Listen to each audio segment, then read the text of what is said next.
Hear ye, hear ye. We are live.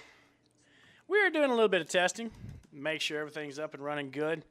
The reason we're doing this is because all year long it has been a struggle cuddle, and we want to make sure everything is up and good. We're going to be going live here in a few minutes as they're getting ready to shut down for opening ceremonies for this last round of the Vortex Racing Masters of the Mountain Series here at Miller Motorsports Park in Tooele, Utah.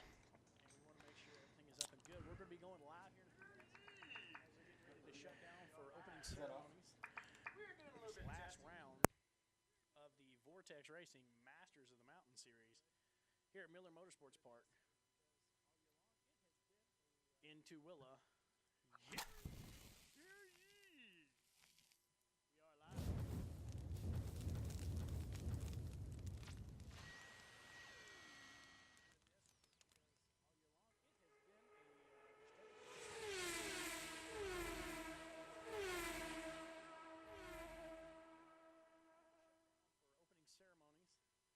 For this last round of the Vortex Racing Masters of the Mountain Series here at Miller Motorsports Park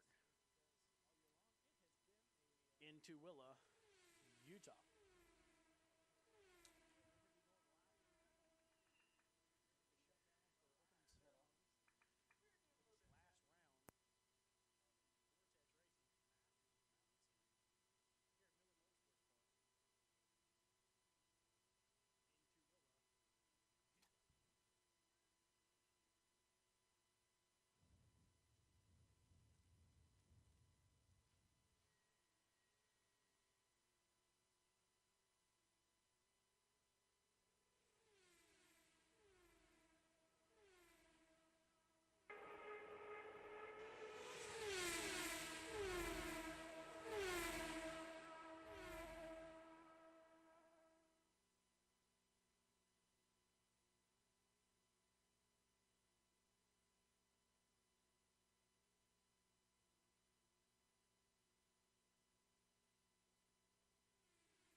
All right, all right, all right. Last round, Masters of the Mountain Series presented by Vortex Racing here. Beautiful Tooele, Utah at the Miller Motorsports Park.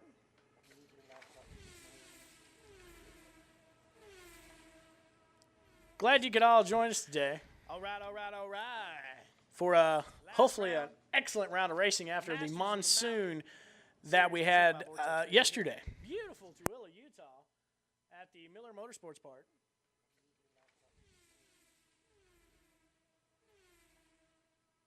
Glad you could all join us today. All right, all right, all right. For hopefully an excellent round of racing after the monsoon that we had. All right, so we're back. Today we're going to be utilizing the Miller Motorsports trackside cameras. The reason Ignite Media is doing this is because you may not be able to tell it, and we're going to switch to our in-house camera we've got here in the booth, and we can show you the National Motocross track and the mud that is the National Motocross track, because it fills up the infield of the East Course, preventing some viewing issues, also causing potential for our camera people to drown in mud. We have elected to go with the Miller trackside cameras. Now, this is what we ran the first round of the series here at Miller Motorsports Park for this Vortex Masters of the Mountain Race Series. And it is a 50% chance of rain today, even though you would not be able to tell it because it's sunny skies here in beautiful Tooele, Utah, which makes me kind of want to stick a hot poker in my eye thinking of the potential that is out there. But we've got a broadcast up. We have audio. We have graphics. We have timing in the booth, so I can tell you exactly how fast these incredibly talented racers are going today. And we can also interact on YouTube and Facebook, which is pretty damn amazing. I will have to say, technology is awesome, and we're trying our best to utilize it best that we can. If you've never watched an Ignite Media broadcast before, and it has been spotty this year, we will be the first to admit that, we try to have a good time here in the booth. A lot of these racers we know personally. We are racers ourselves. Everyone here in the booth rides sport bikes. We've raced dirt bikes. We've raced sport bikes. We've raced dragsters. We all have a pedigree of gearhead and idiocracy. So it's a pretty good time, and we like to have a good time with it. And we're here to showcase what these incredibly talented athletes have to show. We are the only broadcast company in the United States that is live streaming club racing, and we damn sure hope you all appreciate it because, the second mortgage on my house needs to get some bills paid for it. So, it is beautiful. The sun is shining. We are happy. It's a beautiful day. It's in the mid-60s here. Last time I checked my phone, as we've got our in-house camera scanning, as you can see there. Had some great crews helping us this year. We've got a great crew in here today, and we couldn't do it without them. So we hope that everybody sits back, relax, crank up the volume because we don't have a whole lot of motor sound because we're through 3 panes of glass here in the main East Course announcing tower, so you're not going to be hearing the incredibly loud screaming sounds of motorcycles very much, but we'll try to get you some where we can. Some of the things we're working on next year, we're going to probably put some more wireless mics all over the track. We're going to pipe that in, and we're going to try to blow some speakers out next year. So we hope that you all settle in for an awesome day of racing. A lot of great sponsors out here hooking up the Utah Sport Bike Association, helping putting these races on, especially Vortex Racing, who has been the title sponsor the last 2 seasons here. And we hope for many, many more years to come as nearly all of us utilize Vortex equipment on our daily riders. I have to say, I love my Vortex sprocket and chain. It's pretty rad. So, and they are a Utah company now, so that's even better, right? And national and Utah and local, so it's always good. So as you can see, if you're watching on our website, we do have the small screen there. Some things we're working on for the coming years is we want to be able to throw it on your big screen, blow it out, and make it look just as awesome as the MotoGP series. We do have onboard cameras, but because of the potential for rain today and those cameras not being waterproof, we may or may not try to pipe some of that in. It just really depends. Right now it looks awesome, but it's Utah, and it's just like Florida. If you don't like the weather, wait 5 minutes, and it'll change. So if it does become a monsoon, we will not be rotating to the onboards. If it stays nice most of the day, we will try to get the onboard feeds up and running, because I can tell you personally, there's nothing like watching these guys battling on the track with onboards, nose to tail to nose, through these corners here on the East Course. The East Course is 2.2 miles long. There are, I do believe, 13 or 14 total turns. I honestly can't remember, because the last time I was on this track, I crashed going into West Turn 1 on the perimeter at about 120 miles an hour. It was a good day. So we hope you sit back, relax, enjoy it. Get your popcorn ready. If you're drinking, drink one for us, because we're going to try to stay as sober as we can here in the booth and just pump ourselves up on Red Bull and Rockstar and Monster. And we have 15 turns.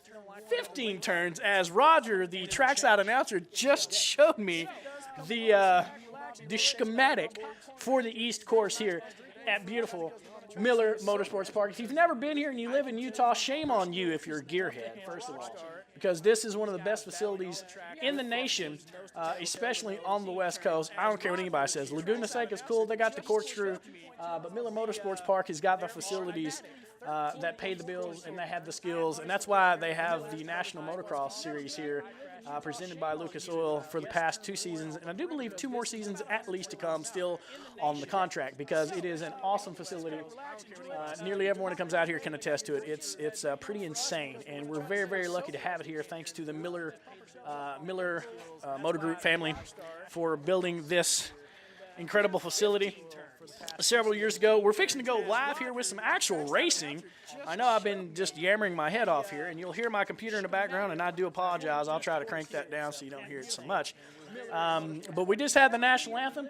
The first race up on the docket today is the USGPRU, which is a 250 GP race, which is new for this last round. We were in the garage last night, Chad and I, the other co-founder of Ignite Media, watching these what look to be 8 to 10-year-olds in full race leathers walking around these trick hand-built bikes, and they look like smaller versions of the big 600 and 1000 cc bikes. Most of them are rocking the 2-stroke for all you smokers out there that love the smell of a premix, as I do. It's intoxicating. I love it. These little guys and big guys are going to be rocking it out here for 10 laps as the first race of the day. Also, a lot of those bikes have got the 250cc 4-stroke Honda motors. Some Yamahas, mostly all Hondas, in these hand-built custom aluminum frames. They are seriously some of the trickiest motorcycles I've seen in the garage this year, besides the Superbike shootout round that came here, of course, with the factory racing, which, you know, it's hard to beat factory-built equipment, I'm just saying. So that should be a pretty darn exciting race up. We saw them a little bit on the track yesterday. Again, yesterday, monsoons here at Miller Motorsports Park. There was a river of mud flowing through the Attitudes, which is one of the most fun and yet difficult sections on this course, on the backside of the course, which was treacherous to say the very least. So we'll get these graphics up and rolling. As you'll see before every race, we will have some graphics fly up that actually announces what the race is. We'll be going through utilizing the track intel that you can or should be able to access on the Utah Sport Bike website to see what kind of lap times these guys are running. And I can tell you right now, it's pretty stupid. Most of these guys in the expert classes are running just as fast, if not faster, than the AMA national riders and racers that came out for the Superbike shootout round. So it's pretty rad. We've got a lot of talent that comes here to Utah. We have the Canadians are in the house. We saw them yesterday taping up the back end of the motorcycle with the most psychedelic duct tape you've ever seen in your life. If you had epilepsy, you would just go into a fit of rage because of the style of tape they were using. But the Canadian Chad Swain's here, and he's going to try to lay some wood again. You'll probably hear me singing "Oh Canada" later if he's doing well, just because he's damned exciting to watch, means he is 6'6" and snakes around that bike like a cobra. Additionally, we have a local boy who is moving from New York State originally, Eric Gieb, moving to San Diego with his beautiful girlfriend here on Tuesday, who's racing the entire series. Had a really gnarly get-off yesterday in practice at about $130, coming out of the Tooele turn, which is turn 11. Bike went like 300 feet, ended up 15 feet from the wall, totally destroyed. We thought for sure, his last race of the year would be done because he is fighting for championship points. But with the help of his crew and some Ignite folks, we built his bike. We all said it can be rebuilt. We do have the technology. We do have duct tape. So we cannot wait to get a camera on his bike because I'm telling you right now, you can see it from space. It glows. We literally had a running joke last night stating that we could see him pass people through the National Motocross Track dirt mounds that are out here, these jumps, because it is fluorescent pink with, wait for it, bacon racing stripes. Yes, bacon racing stripes. Not real bacon. Bacon duct tape. It looks insane. If you go to our Facebook page, Ignite Media Utah, you can see some of the pictures from yesterday that we posted up here. We know how to get it done here in Utah. We just break out the duct tape. So his bike completely redone, top to bottom, bottom to top, with bacon and fluorescent pink, and the undertail has got the mustache duct tape. As we were jokingly saying, we want to go for a mustache ride. We don't want to go for a mustache ride, but we hope that the racers lose their minds wondering what exactly it is when they're trying to pass him. Fluorescent pink, bacon, and mustaches. So, we hope you all enjoy it. It's going to be a great day. We're going to take a quick break because I'm about out of breath and I need more aqua to keep these pipes going all day long. If you have some criticism, bring it on. We want to know what we can improve because this is the last race of the year for us with the Masters of the Mountain Series, because this is the last round of the series, and we're going to be back next year. We mortgaged, took a couple of different mortgages on our houses, so we can pay to be here next year. But we want some feedback. We want to know what you like, what you don't like. You can email us, Josh at Ignite Media TV, or Chad at Ignite Media TV, or info at ignitemedia.tv, not .com, .tv. Or you can hop on our Facebook page and tell us how awful we are. Just tell me to shut the heck up. I won't, but I'll definitely respond to you. So we're going to have a good time here. Last race of the series. It is a beautiful Sunday. I'm praying for rain just because we didn't put our camera people out there.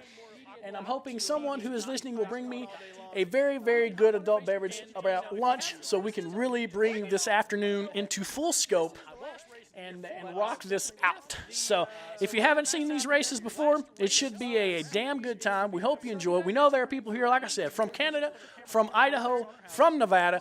There's even a racer who comes from L.A. He races two series. He races the Moto West GP series, which we did broadcast for here, what was it, about a month ago, Chad? No, 2 months ago. 2 months ago, because it was in July.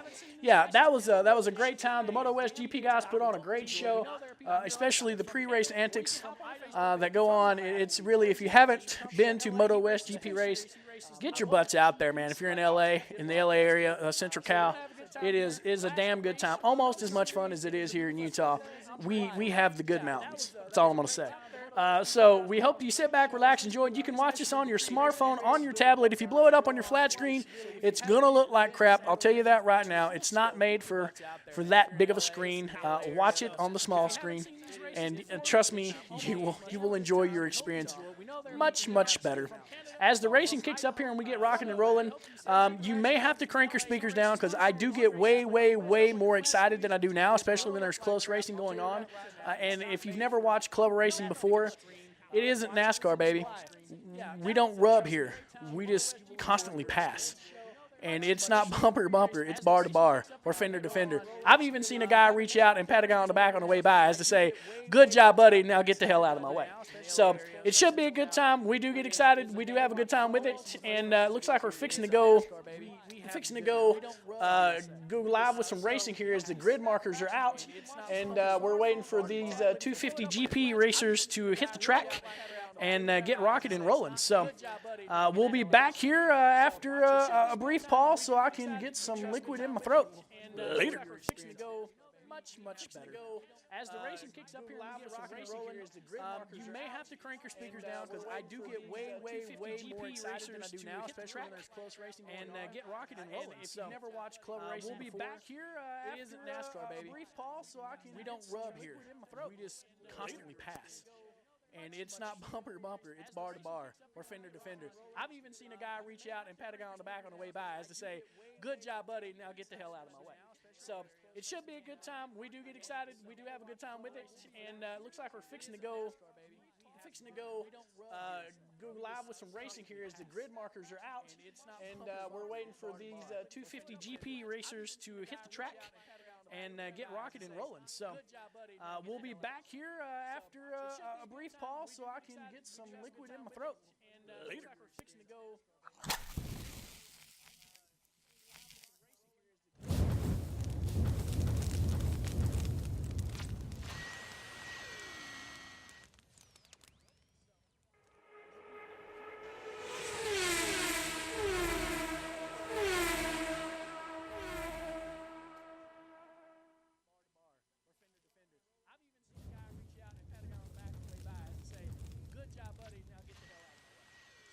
It should be a good time. We do get excited. We do have a good time with it, and looks like we're fixing to go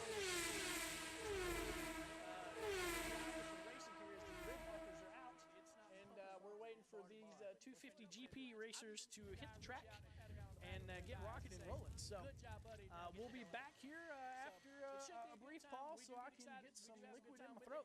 And looks like we're fixing to go.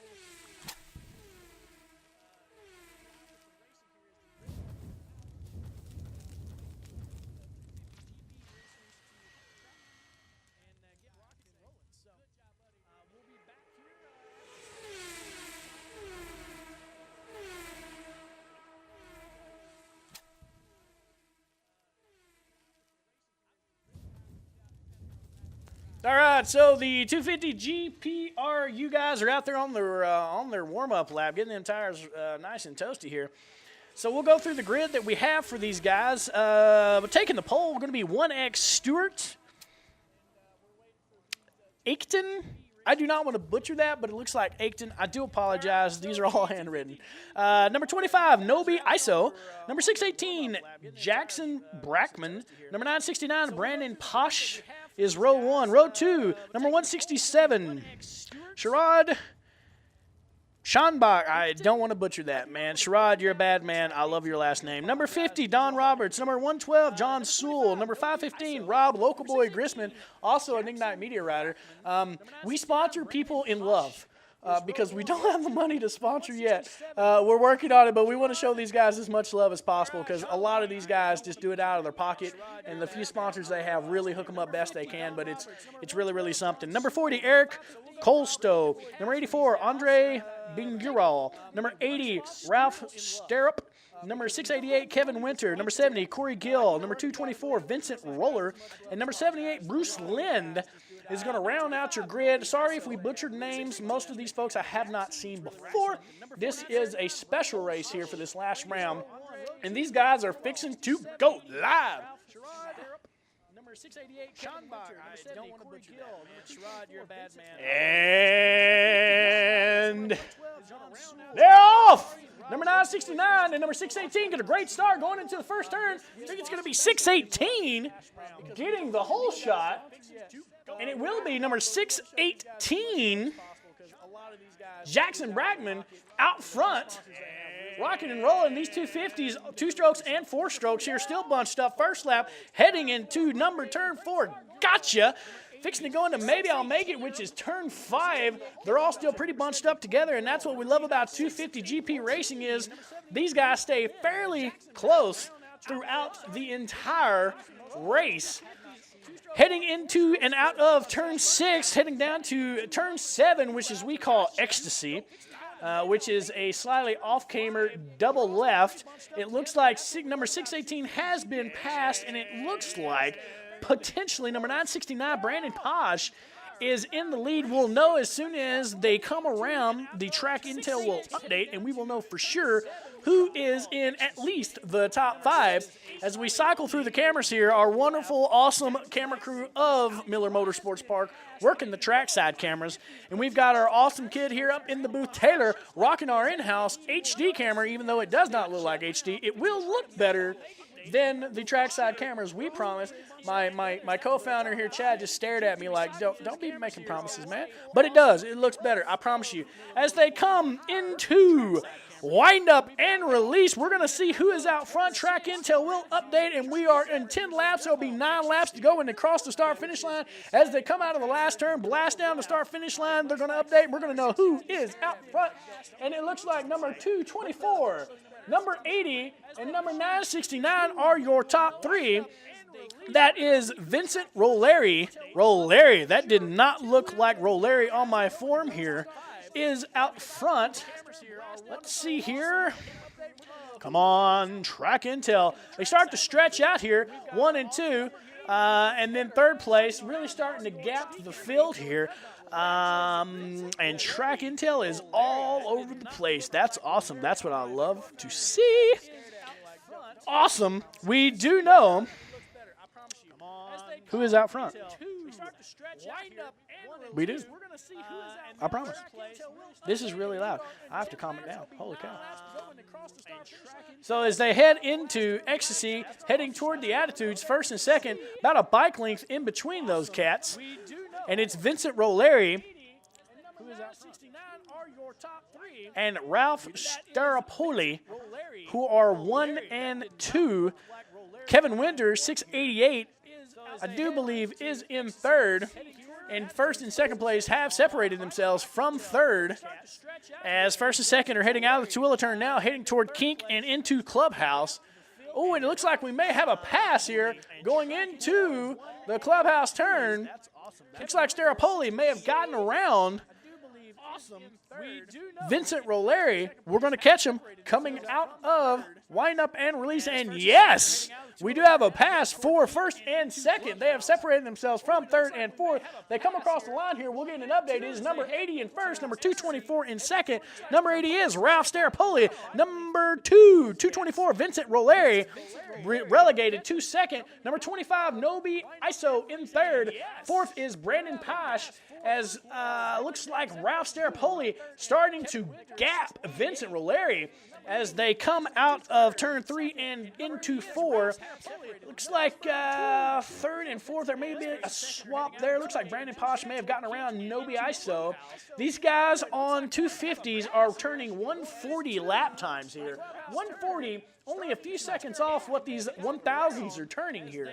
If you're not familiar with road racing, most of these 250 to 300cc class racers can just keep it hammered down the whole way around the track, as the 600 and 1000 have to let off to really get in and out of these turns and then get their speed back up. These 250s just have to keep the momentum up, and these cats can turn some super quick laps. It is awesome to watch, that is for sure.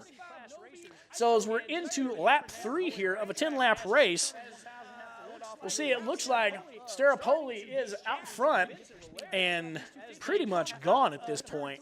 I don't see Roleri giving him much of a fight, because there is about 10 to 15 bike links in between them as we see him cycle through Clubhouse here as they crank into wind up and release. In fact, we may have the third place rider of, I do believe it's Brandon Posh, we'll know when they come back through, starting to catch second place rider Vincent Roleri. They come down the start stretch. It is still Starapoli out front, Roleri in second.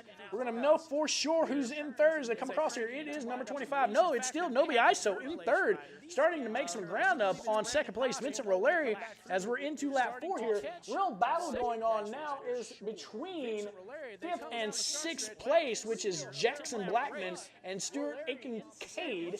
They are nose to tail as they come out of turn 3, heading into turn 4 there. Dead straight into corner, as we've still got the cameras on the leaders. That's what the Miller Motorsports trackside cameras do.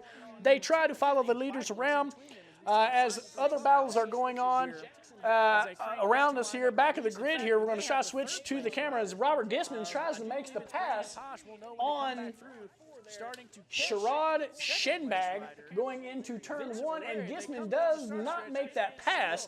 We try to cycle through to the battles as they're going on, because sometimes the cameras don't catch it, and sometimes some of the best racing isn't out front, it's in the back or the middle, as that small group there toward the back of the pack making their rounds around. Those guys are cutting pretty good lap times. They're only a few seconds off the leaders here, as Starapoli still out front here in this US GPRU 250 GP race to start the day here at Miller Motorsports Park in beautiful Tooele, Utah. When I first moved to Utah, I called it Tooele because of the way it's spelled, Tooele, as I'm from the South, and we just don't enunciate. So we go out front here, still Staropoli out front, got about a corner lead on second place, Vincent Roleri. Staropoli comes across the finish, turned a 141.2 that last lap. Roleri turned a 141.9. Here comes Nobi Iso, still rocking third place, turns a 142.4. 969, Brandon Posh still in fourth. Jackson Blackman still fifth. Stuart Aiken-Cade sixth. Kevin Winter seventh. Corey Gill eighth. Andre Bingirl ninth. Eric Colstow in 10th. That rounds out your top 10 as we're into lap 5 of a 10-lap race. We're halfway through here as we're rocking and rolling the first race of the day for the Vortex Masters of the Mountain race series presented by Utah Sport Bike Association. If you've never seen these 250s out on the track, most of these bikes are hand-built, and they are just spectacular to watch as we flick, which is a bad word in road racing anymore, we flick to our in-house camera. We see Gisman making the pass on number 50, Dan Roberts, coming down the front stretch here, going into turn 1. Now Gisman is going to try and track down number 112, John Sewell, another local guy. In fact, those two gentlemen are on the same team, and we see them every round here. So they're putting in some work here. Gisman usually finishes strong toward the end of the race as he's showing, making the pass here. Your leader still out front, Staropoli, absolutely slaughtering here in this USGPRU 250 GP class. As Staropoli comes out of the wind-up and release, he is out front and still got about the same gap on Vincent Roleri as before as he takes a look back to see where exactly he is in comparison of Vincent Roleri, as I keep butchering that. Nobi Iso still in third, got about a half a straightaway on Brandon Posh.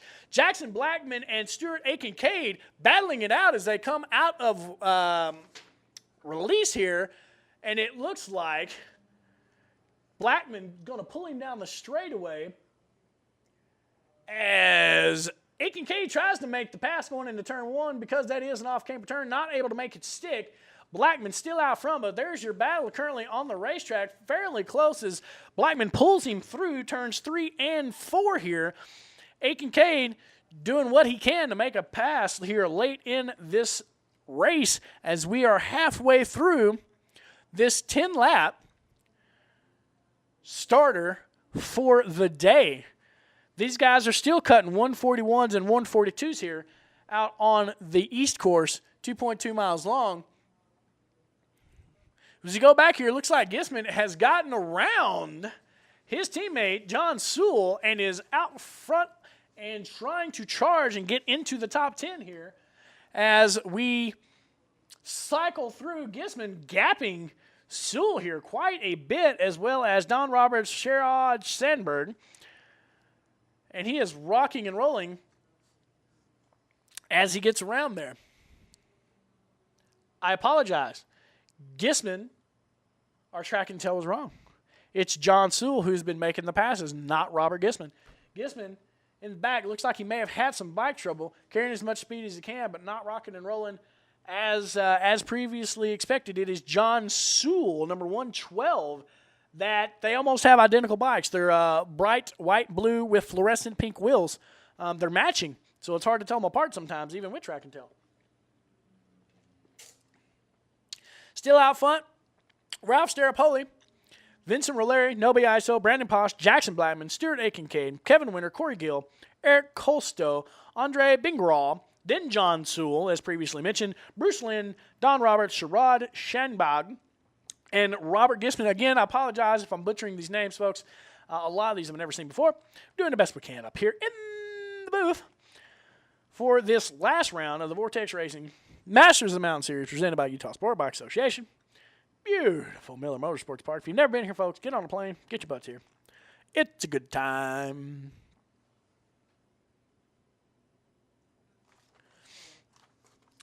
Wow, looks like we got a lot of comments on our Facebook posting here. Really good time.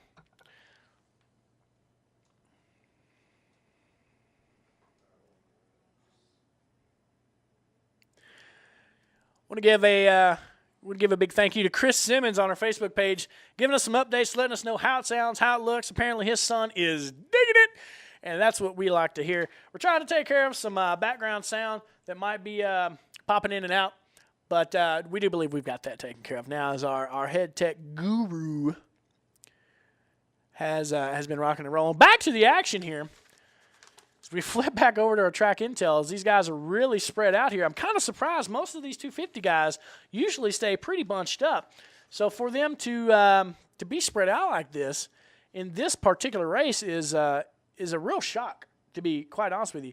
There's definitely some horsepower advantages going on out there, as I've just seen one gentleman absolutely slaughter through the middle of the course here. Just blasting away. Starapoli still out front on lap 6. Vincent Roleri still second. Nobi Iso third. Brandon Posh fourth. Stuart Aikencade fifth. Kevin Winter sixth. Jackson Blackman relegated now back to 7th. Corey Gill in 8th. Eric Colstow 9th. And Andre Bingeral in 10th. As we cycle through the cameras here, you're looking at the attitudes. One of the most famous parts of the track here is Starapoli comes blasting through in and out of the attitudes. One's called Bad Attitude. That's the last one as he winds through there heading up to the Tooele turn. Tooele turn is turn 11. As you see Starapoli absolutely blowing through that turn. He is on rails out there on his 250.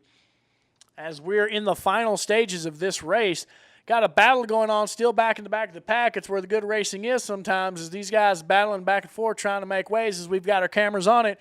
And that's going to be number 54, number 78, and number 142. That is Bruce Lynn,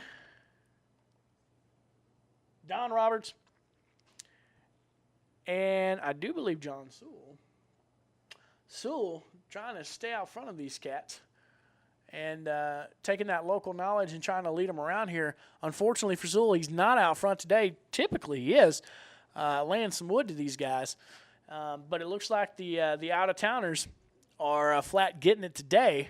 As Starapoli still out front, number 80, number 25, Nobi Iso, number 969, Brandon Posh, looks like coming around. And it looks like Vincent Roleri, who was in second, has been relegated to, whoa, he keeps dropping here. Do believe he may have had a mechanical somewhere probably on the backside of the course where we can see because of this awesome dirt track in the middle of the course. Vincent Roleri keeps dropping down here. Do believe he had some mechanical somewhere along the line here. We're trying to get some information on that. So your updated leaderboard, still Starapoli out front. Nobi Iso second. Brandon Posh in third now. Stuart Aikencade in fourth. Kevin Winter fifth. Jackson Blackman sixth. Seventh is Corey Gill. And I do believe Vincent Roleri is out due to a mechanical. I don't see anything going around the track in the way of emergency pickup or our crash truck. So I do believe he's out due to a mechanical. So that's going to bring Andre Bingeral up into 9th, John Sewell 10th, Don Roberts 11th, Bruce Lynn 12th, Sherrod Shamback 13th, Robert Gisman 14th, and Roleri will be relegated to last if he's not able to complete these last couple of laps here. So we are in lap 8. Leader fixing to come around and take the white flag as our leader, number 80, Ralph Starapoli, takes the white flag. And he has got a straightaway on second place. Number 25, Nobi Iso, who has rode very consistent. And that consistency has paid off as he is in full tuck there. Next race coming up is going to be the South Valley Motorsports Formula 5 and Salt Lake Motorsports Super Twins class. That will be a combined class, and it is always a good time when the twins get out there. As our Ignite Media onboard camera, Eric Grimm, usually rocks the tail, and if you've watched all year long, and if you hadn't, you can go to our YouTube channel and see some of the archived races. That guy is a beast on the KTM RC8 that he rocks. So we're in the last lap here still. Starapoli out front, Nobi Iso second, Brandon Posh third, Stuart Aikencade in fourth, Kevin Winter fifth. That rounds out your top 5 here as we cycle through our clubhouse camera and catch this group there toward the back. Starapoli See if we can catch him. He's coming through the attitudes. It looks like right now we'll be coming into Tooele turn very, very soon. And there he goes, blasting around. As this is the last lap of this US GPRU 250 class. Ralph Starapoli going into windup, fixing to pop out of clubhouse into windup and release. And we wait. There, I do believe he is. Let's see if we can get a number. Yes, it is. There it is. There's your winner. Number 80, Ralph Starapoli taking the win. Nobi Iso coming around in second place, coming out of windup and release right now. Nobi Iso coming across the line. He looks like he's halfway happy. Number 25, Nobi Iso taking second. Brandon Posh taking third here as he's fixing to cross the line. There he goes. Brandon Posh in third. Number 4 will be Stuart Aiken-Cade. It appears will be fourth. It is. Fifth will be Kevin Winters. Sixth will be Jackson Blackman as they cycle through here. Coming across the start-finish line, really good racing going on there toward the middle and back of the pack as Starapoli got the whole shot and was gone. Just absolutely laid some whooping on this field here in the US GPRU 250 class. So, next class coming up again is going to be the South Valley Motorsports Formula 5 and Salt Lake Motorsports Super Twins class. And if Eric Grimm is in it, and I do believe he is we're going to cycle through our grid sheets here and get an update on who is on the grid. It should be a damn good race. I'll just put it quite frankly to you. So, let's see. Race 2 I've got for the grids. The Formula 5 GTO is going to be 65, David Peterson. Number 912, Trent Owens. Number 8, Mark Harper. Number 72, the race director, Shane White. Number 321, Marshall Miller. Number 98, John Hopperstadt. Folks, if you haven't seen Hopperstadt race, guy's a beast. Absolute madman on a bike. Let's see here. Rest of the grid for the Formula 5 GTU. Number 33, Brad Moore, rocking an SV. If you don't know what an SV is, I feel bad for you, son. I got 99 problems and an SV ain't one. So number 317, James Peter Reck. We met his father, Jim, earlier.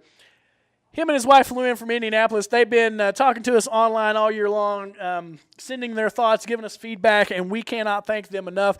It was really awesome to see Jim this morning as he popped into the booth here and requested me. I was scared for a minute because he is bigger than me, and I didn't want to really say, yes, I am Josh, because, again, he didn't look like he was very happy, but then he was, and he's got a great laugh and a great smile, and we're glad him and his wife and James' sister came up from California. They're all here to root him on as he's had a pretty damn impressive year here in his first year racing. Number 314, Warren Rose.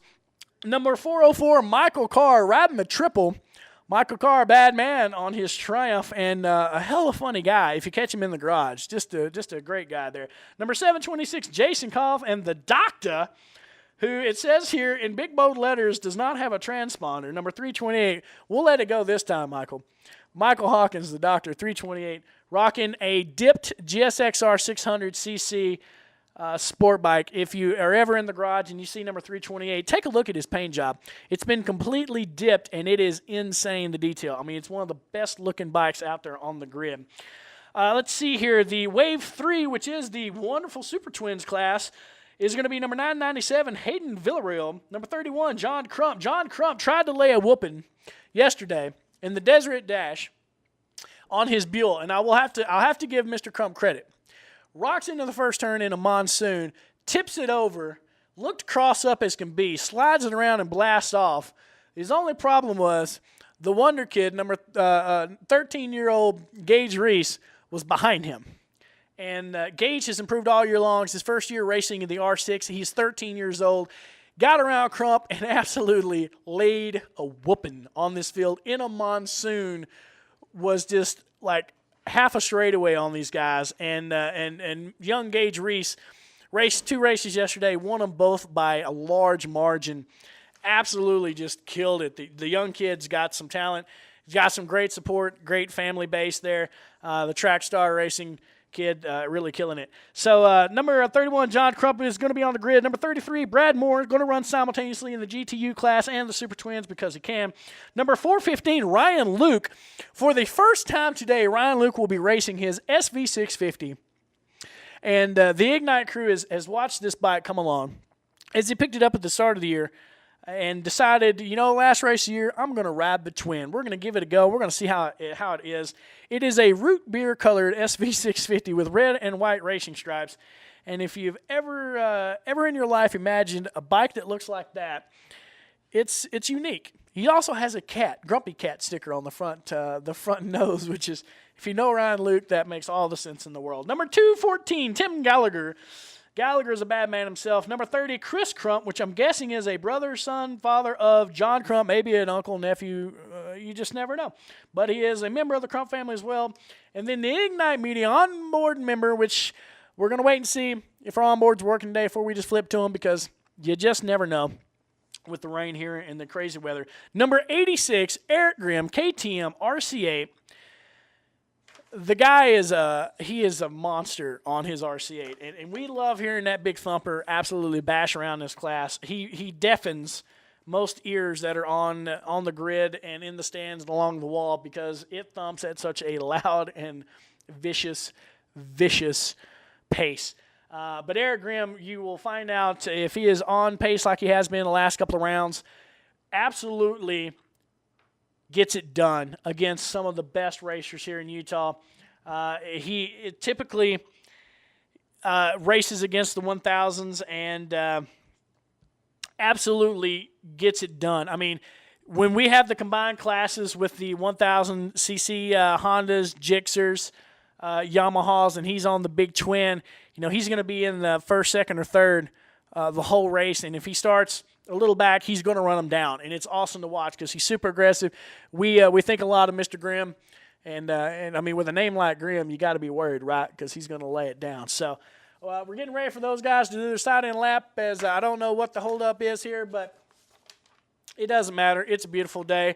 We did get the final results in here for the US GPRU 250 GP race. And indeed, official results here are Ralph Staropoli in first, Nobi Iso second, Brandon Posh third, Stuart Aikincade fourth, Kevin Winter fifth, Jackson Blackman sixth, Corey Gill seventh, Eric Colstow eighth, John Sewell ninth, Andre, I'm not going to butcher your last name, Andre, I did it the whole race, he's in 10th. Bruce Lind, 11th. Don Roberts, 12th. Sherrod, I'm not going to butcher yours either, in 13th. Robert Gisman, 14th. And Vincent Roleri, who was in second up until lap 8, rounds out your field. Mr. Valeri was on a 2000 Yamaha TZ250. That is rad. Rad. Rad's my new favorite word. You're probably going to hear way too much today. So, next race on the docket, Salt Lake Motorsports Formula 5 and Salt Lake Motorsports Super Twins. If you're watching at home, you probably see this little holographic-looking logo in the bottom right-hand portion of your corner. That's Trackstar Racing. If you've never been to Trackstar Racing and you ride a sport bike, shame on you. The Reese family, who operates Trackstar Racing in West Haven, Utah, it's the only folks, really and truly, the Ignite crew trust to do hardcore maintenance on the bike.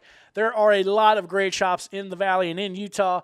The race pedigree of the Reese and the Trackstar Racing is very well known. They contribute a ton to the race community. We think a lot of them, and they have been with Ignite Media from the beginning when we hatched this crazy plan last fall to help get these club racers some more exposure for their sponsors. So he sponsors the broadcast. Trackstar Racing, along with Apex Track Days, we can't thank those guys enough as they've stepped in this year and really helped us out, getting their name out there, as well as helping us get our name out there and get these racers on your computer screen, and in some cases maybe your TV screen. You just never know. But we caution you to not blow it up on your 65-inch LCD because it's not going to look that great. So that is one of the ways we give sponsors their due. We can take their logo, we can overlay it, and everyone that's out here on the grid today that races knows Trackstar Racing. They know Apex Track Days because they participate in the track days that usually run in conjunction before these Masters of the Mountain races, usually a day before the opening day of these rounds. The Apex guys are holding full-blown track days, and we have participated in them. We love them, and we can't thank those guys enough for putting the money and the effort out there so that us folks here up in the mountains can get our road racing on and really test our ability, or our so-called thought ability, on the racetrack instead of the canyons. We do it in a safe environment. Apex Track Days guys, with in conjunction with the Miller Motorsports guys, really put on a great event. Super safe, great crew, and it's a great time. If you own any type of bike, not just a sport bike, but any type of two-wheel death machine, get out here for an Apex Track Days and really see what the track is all about. Controlled, safe environment. You don't have to worry about cars, bad road conditions, weather in most cases. And there's always someone here to give you advice or help you out, or if something breaks, they'll probably pull a part off their bike and get you back rolling just to make sure you get, you get what you came here for. So it's a good time, and we can't do it without those couple of sponsors. So you're going to see that Trackstar Racing logo on there most of the day. If you're watching on our website, you're going to see our banner ad going across the bottom. And that's a spot we also make available for sponsors as well, because without sponsors and without support, most of these cats couldn't be out here rocking and rolling and racing, I mean, this is club-level racing, and 90% of what you're going to put out is from your own pocketbook, and 10% is from your sponsors, I'd say, most of the time, and we can't thank those sponsors enough. So if these racers have sponsors, we love to hook them up. We love to give them shout-outs, and if you're watching us, and you can hop on Facebook, you can hop on our website, you can shoot us an email, let us know. We'll be more than happy to talk about you.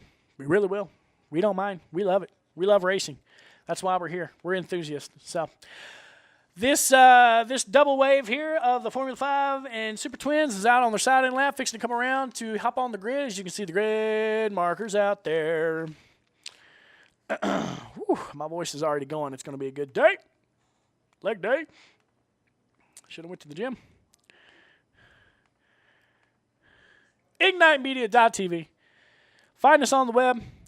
Find us on our YouTube channel. Find us on the Utah Sport Bike website. Go to the website. Pull the drop-down menu. You will see the live racing link. That takes you immediately to our website, and you can see the broadcast. Crank your speakers up, folks.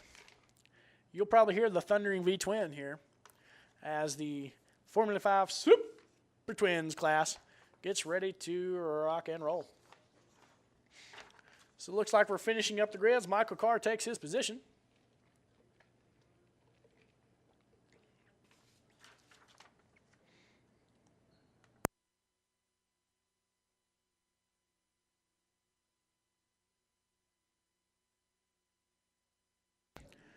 And we're off. Number 98 gets a great start heading in. We're going to see if he can drop in and get that hole shot, and it looks like he will.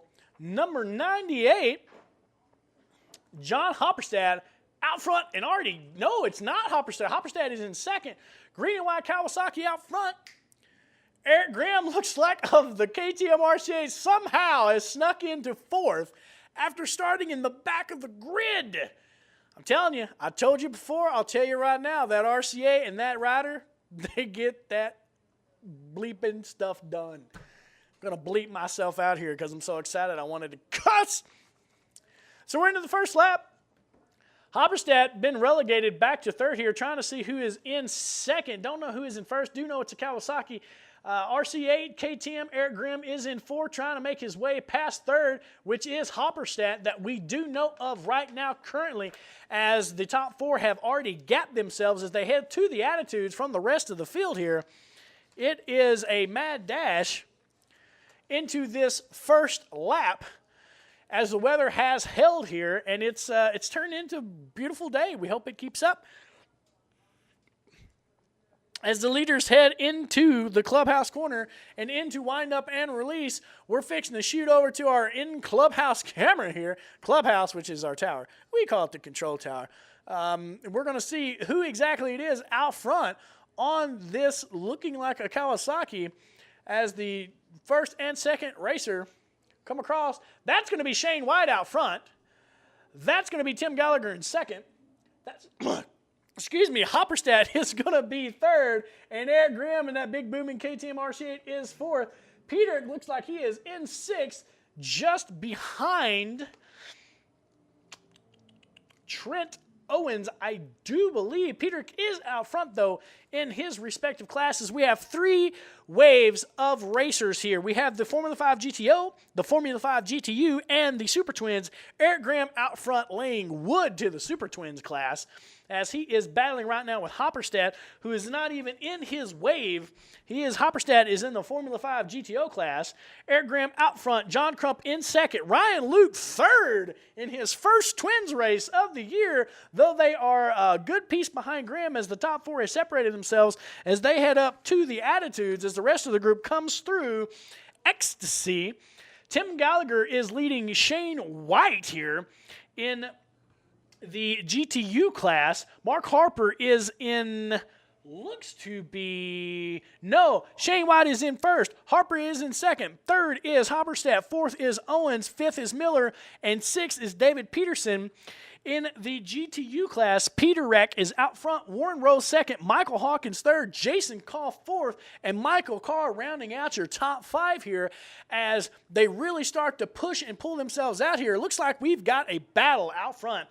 Shane White being hunted down by number 8, Mark Harper. Harper knows to tell here as they come across the start-finish line. Going to see if he can dump in here as we see all that weight going in, and Eric Grimm has gotten around Hopperstad, and he is looking to track down these cats out front as Shane White holds. Mark Harper trying to make a run here through turns 3 and 4. Eric Grimm is by Hopperstad, and he's got that KTM in the wind. He's going to be on the back of Harper in a lap, I guarantee it, because we've seen it all year long.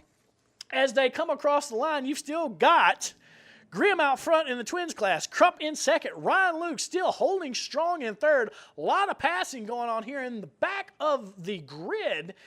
Looks like Peter Reck still out front. Warren Rose second. Hawkins still third. Koss still fourth. And fifth, Michael Carr in the GTU class. So it looks like Harper all over Shane White. First, second as they drop into the Attitudes. Eric Grimm blasting up to the Attitudes right now just ahead of Hopperstad. Back in, it would be 5th position overall in this wave. I do believe, I don't know who it is. Honestly, I don't. I didn't see the race number come by. Track Intel's telling me 4 different things. I don't know who it is, but the real battle is going on. This group heading up toward the Attitudes now is a mixture of the GTU, the GTO, and the Super Twins. As your race leaders overall out front, Shane White and Mark Harper going at it in the clubhouse and going through windup, fixing to come out of release, and you're going to see this black and orange of Eric Grimm coming up on them hard. And it looks like Harper goes by, but then Shane White cuts back on the inside, coming out of release. Last turn, they're going to blast by, and they are side by side. Looks like Shane White's got the edge. He's on the inside. We're going to see if he can make it stick, and there comes Eric Grimm, and it looks like Shane White does stick it on the inside. Goes a little wide. Mark Harper is relegated back. Grimm comes by. He is in first overall, but third. Shane White and Harper battling out front. White still out front. Peterick still out front in the GTU class. Crump still in second. Ryan Luke still in third in the Super Twins. It is still Shane White out front of Mark Harper, then John Hopperstad, Trent Owens in the GTO race. Grimm tracking him down on his big twin, and he's going to have something to say overall here as this race continues. Holy cow, lots of action going on here. Lots and lots and lots of action going on here. In the GTU class, it is still Peterick out front, Warren Rose second, Hawkins third, Koff fourth, Michael Carr fifth. In your Super Twins, it's Eric Grimm who is laying a whooping to the Super Twins class. Out front, John Crump second, Ryan Luke third, Brad Moore in his bright fluorescent orange, Piper Down sponsored bike in fourth, Chris Crump fifth, Hayden Villarreal sixth, and Tim Gallagher rounding out the 7th place. Mark Harper's gotten around Shane White in the GTO class. As we're fixing to cycle over, we see him coming through wind up, fixing to come through release. Shane White, Harper battling back and forth. White dropping to the inside, trying to make it stick and make a good run here coming out of the last turn. Eric Graham, here comes that big V-twin. Ooh, he's a little closer than he was before. What's he going to do? What's he going to do? Hopperstep still in third, but fourth overall. As you can see, the distance these top four guys have put on the rest of the pack, they are a straightaway and a corner ahead. We're going to try to get a number of this gentleman right here. That's so small I couldn't read it. I have no idea who in the world that was. That was Trent Owens that come around here. He's in 5th place overall. Peter Reck, 6th place overall, all classes here. Comes around getting it done on the Triumph. And Crump is following him. As we blast through, we see this group here. Ryan Luke just about had that pass made on Brad Moore. Brad Moore gets it done. They're battling for third and fourth in the Super Twins classes. They're all bunched up there. Looks like Brad Moore's going to make that pass stick, and he has made the pass on Ryan Luke. It is Eric Graham, John Crump, Brad Moore, Ryan Luke, Chris Crump, Hayden Villarreal, and Tim Gallagher is your top 7 in the Super Twins. Your GTO class is Harper and White still battling out front. We're going to try to get an update here as the cameras cycle through to see who is out front, and it is Harper out front here, now by about 6 bikes, and Grimm is all over Shane White, that big KTM, doing work.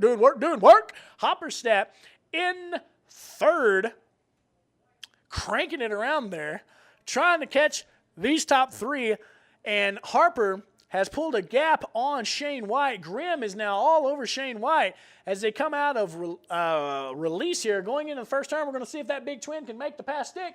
He dumps to the inside. Ooh, and White slams the door. They hit around the outside of turn 1 and 2 and head out, and it looks like Grimm on that big KTM is going to get a run coming out of 3 going into 4, but Shane White is already on it, and he is keeping that gap there as Harper still out front by about 5 bikes on those 2 guys that you can throw a blanket over them. Crump still in second. Peterick still out front in the GTU class.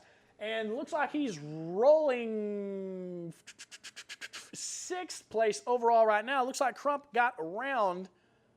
No, it's not Crump that got around. He's still in the same position he was, 5th overall. Still a battle out front. Looks like Brad Moore, who is in 3rd place in the Twins class, gapping Mr. Luke as John Crump has got about a straightaway on Brad Moore in the Super Twins. Warren Rose still in 2nd. Michael Hawkins still 3rd. Koff still 4th. And 5th is Michael Carr in the GTU class.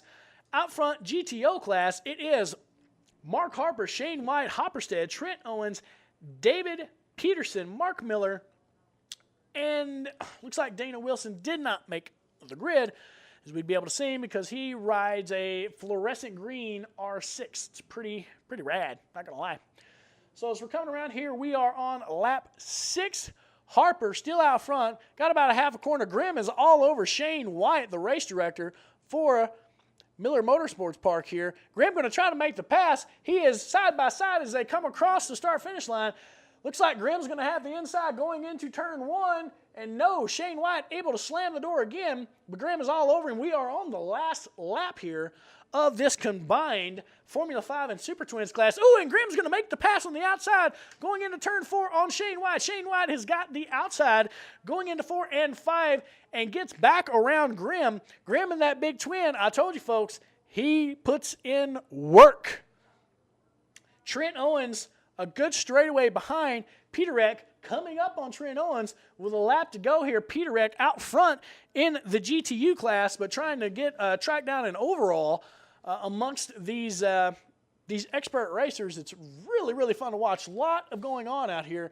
Brad Moore still out front and actually fixing to lay a pass down on Michael the Dr. Hawkins heading into turn 1, it looks like. Hawkins may shut that door. Ryan Luke having a great run, number 415.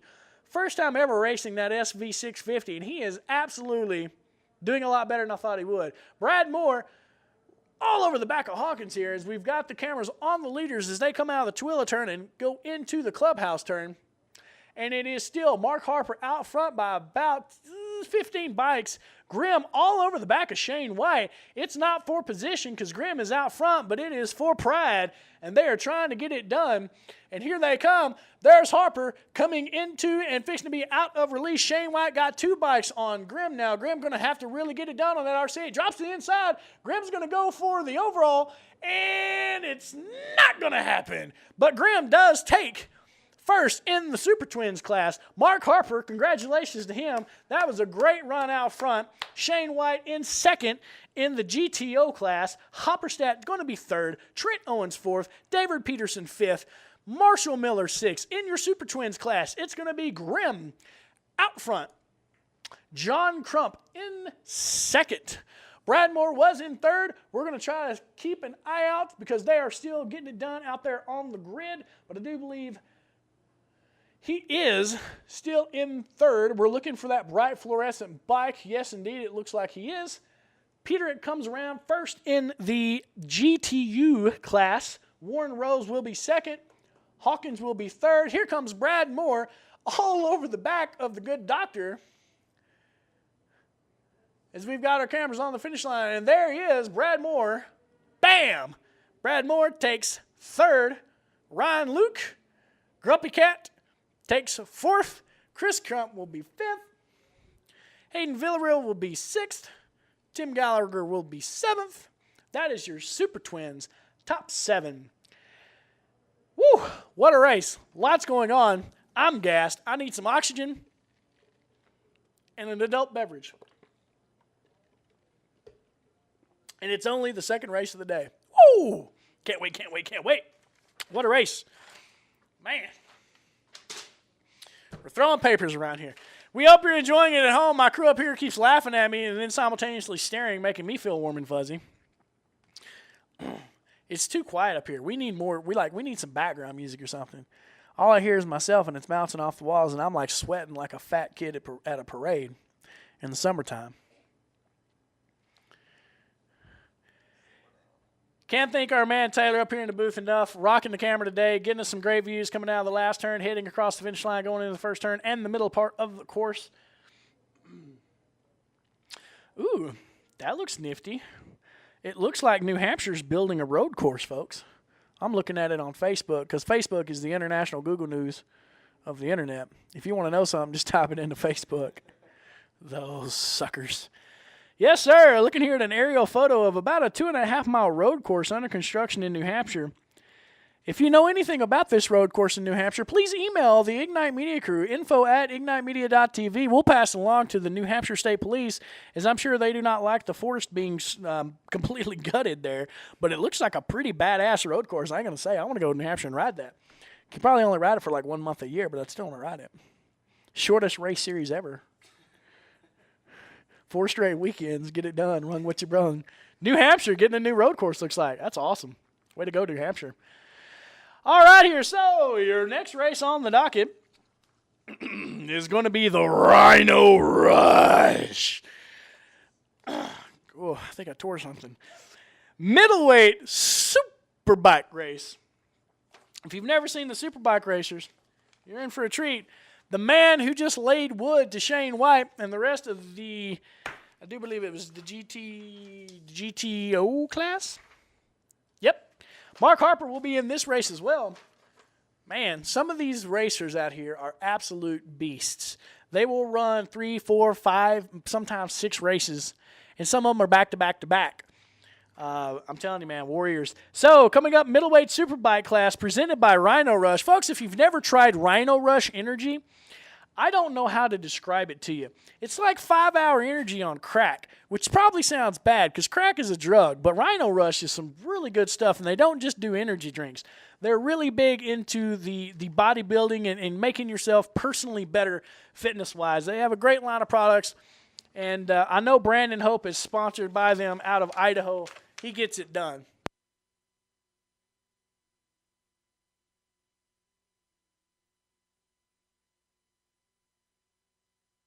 All right, so your lineup for the middleweight superbike class is going to be number 00, Steve Kozicki.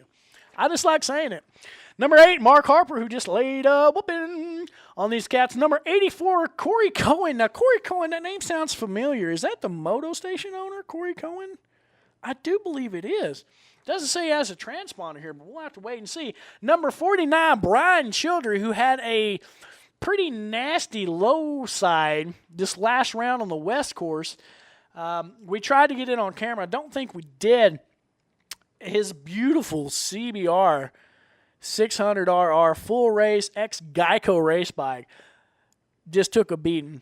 Brian, however, did not. He was up, rocking and rolling, unscathed. His gear did its job, and we're glad to see Brian back out here. Number 171, Dana Wilson, who's the treasurer of the Utah Sport Bike Association. If you ever get the chance to meet Dana, you're in for a treat. Great guy. Number 32, David Purcell. Do believe Purcell is a teammate of Oleg Pionic. Or is that Bradshaw? I think it's Bradshaw, actually. Purcell's a bad man. That's all I'm going to say. Of course, so is Oleg. Oleg's been laying wood to these guys in the King of the Mountain series out here for years. So, should be a good race coming up. Small grid, but should be fairly tight. We'll see how much gas Mark Harper's got in the tank after that awesome race between him and race director Shane Wyatt. Can't wait to see Brandon Hope here a little later. Thought I saw him yesterday, but I must have missed him. We were kind of all over the place here at the Ignite Media crew. But usually his Rhino Rush sponsored bike is one to really, really look for, man. It is an absolutely beautiful, I think it's flat, deep purple with the Rhino Rush logo, and that's it. Absolutely sick bike. Just absolutely beautiful. Some of the designs of these guys out here, I mean, it's just, I wouldn't even want to race them because I'd be afraid to wreck them because they just look that daggum good. All right. So, again, if you're watching home and we're doing a terrible job and you don't like it and you want to hear me just shut the heck up, hop on Facebook. You can freely hop on Ignite Media Utah's Facebook page and tell us what you think, how you're feeling, if we need to improve the audio, if we need to improve visuals, if I just need to shut the hell up. Whatever you want to know, we'll try to find it out for you as we've got a crack crew of halfway good investigators. We do debt collection as well. I'm just saying. We don't, but we should at this point in time. Good grief. But let us know what you're thinking. You can also shoot us a line at our ignitemedia.tv emails. I'm Josh. I'm the race announcer, co-founder of Ignite Media. And it's Josh at ignitemedia.tv. Our other co-founder, Chad, you can reach him. He is the IT guru. He is the man behind the wonderful equipment we got rocking and rolling. You know, we've met a lot of people, and they've asked how we do this, like if we have a satellite truck. Our satellite truck is a laptop. Yeah, take that, AMA. We can do this anywhere. Ha! Almost. Part of the time. Don't let us know what we're doing bad. Just don't. Just tell us what we're doing good. We just want positivity today. But he is the man, and his email is chad@ignitemedia.tv. Or you can just go, just general blanket info@ignitemedia.tv. That's fine. Let us know what you're thinking, folks. Let us know what you want to see next year. Please don't say helicopters. I don't have enough kidneys to hit the black market to pay for a helicopter. I just don't. But we're working on drones and an aerial view because that just looks badass, and we want to offer that. So, guys are on the grid here. I see trees of green. There's David Purcell. There is Corey Cowan. There's Dana Wilson. I don't see Childry out there anywhere unless he's on another bike. And they're off and running. What a hole shot. Holy smokes. They almost took each other out. Good grief. Going into the first turn, I have no idea who in the world's out front. It is an M4 plastered bike, and I do not know who that is. We're working on it. Dana Wilson is rounding out here at the top. Mark Harper looks like he's sitting fourth based on the gear that I see. I think Kozicki or Childry might be out front. Looks like Childry's race bike got an overhaul here as far as some makeup goes. So we're into the first lap. Racers are heading into turn 7. They call it ecstasy. I call it agony because it's hard on your body getting in and out of that turn. Then you blast up the hill heading into the Attitudes. Top 3 are out front. You can throw a blanket over them. As they're blasting up toward the Attitudes, we're going to try to get an update, see who is out front. And I do believe I left my binoculars at home, so that's not helping at all as far as recalling the race goes. Top 3 out front. bottom three heading through the Attitudes now as we got the cameras through the leaders coming through the backside of the Attitudes, heading up toward the Twilla turn. This is, I do believe, going to be a 5-lap race here, the Rhino Rush middleweight superbike class. As the leaders now coming through the kink and heading into the clubhouse corner, you could darn near throw a blanket over them as the person out front, which I'll let you know here momentarily, which I do believe is number 00. I'm not quite sure. But there's about a bike length in between the top three here. As they're fixing to cross the start-finish line, we can give you more of an update. We can tell you exactly who's out front. And it is 49 Childry out front. David Purcell in second. David Lewis third. Number 16, that's got to be somebody else. His transponder is popping David Lewis. Kozicki in fourth. Wilson fifth. And it does not look like Harper did make the start. Cohen rounding out the field here. So Childry out front. Childry is the man with the whole shot out front now, heading through Satisfaction. Okay, I can't sing. Anyway, Childry out front. Purcell hot on his tail. Lewis in third. Lewis has got to be somebody else. I just don't know who in the world it is. Through the process of deduction, I'm going to say that it's Lewis, and he's just not on my grid sheet here. So as they come out of Ecstasy, heading up toward the Attitudes, still Childry out front. Looks like we've got a pass. Lewis by Purcell heading into the Attitudes. We've got Kozicki and Wilson battling coming out of Ecstasy, going up toward the Attitudes in fourth and fifth. And it looks like we have lost a racer. Corey Cowan, number 84, is out. I'm going to guess due to a mechanical because I don't see any issues anywhere else on the course. So your leaders coming through clubhouse, still Childry out front, second and third. Lewis and Purcell going at each other. They've swapped a couple of times this lap, passing back and forth, rolling into windup, fixing to pop out a release. Childry still out front, got about 2 bike lengths. Purcell closing in just a little coming out as they blast down the front stretch here. It's going to be Childry out front, Purcell second, and that bike in third is number 84, which shows here Corey Cowan, but on my track intel, it shows David Lewis. So we're going to go with Corey Cowan because it's number 84 battling with Purcell here. As Childry out front, top three, you can almost throw a blanket over them. Wilson is chasing Kozicki in fourth and fifth as they are about a straightaway back from these top three who are blasting around this track like they own it, and they've been here before, which they have.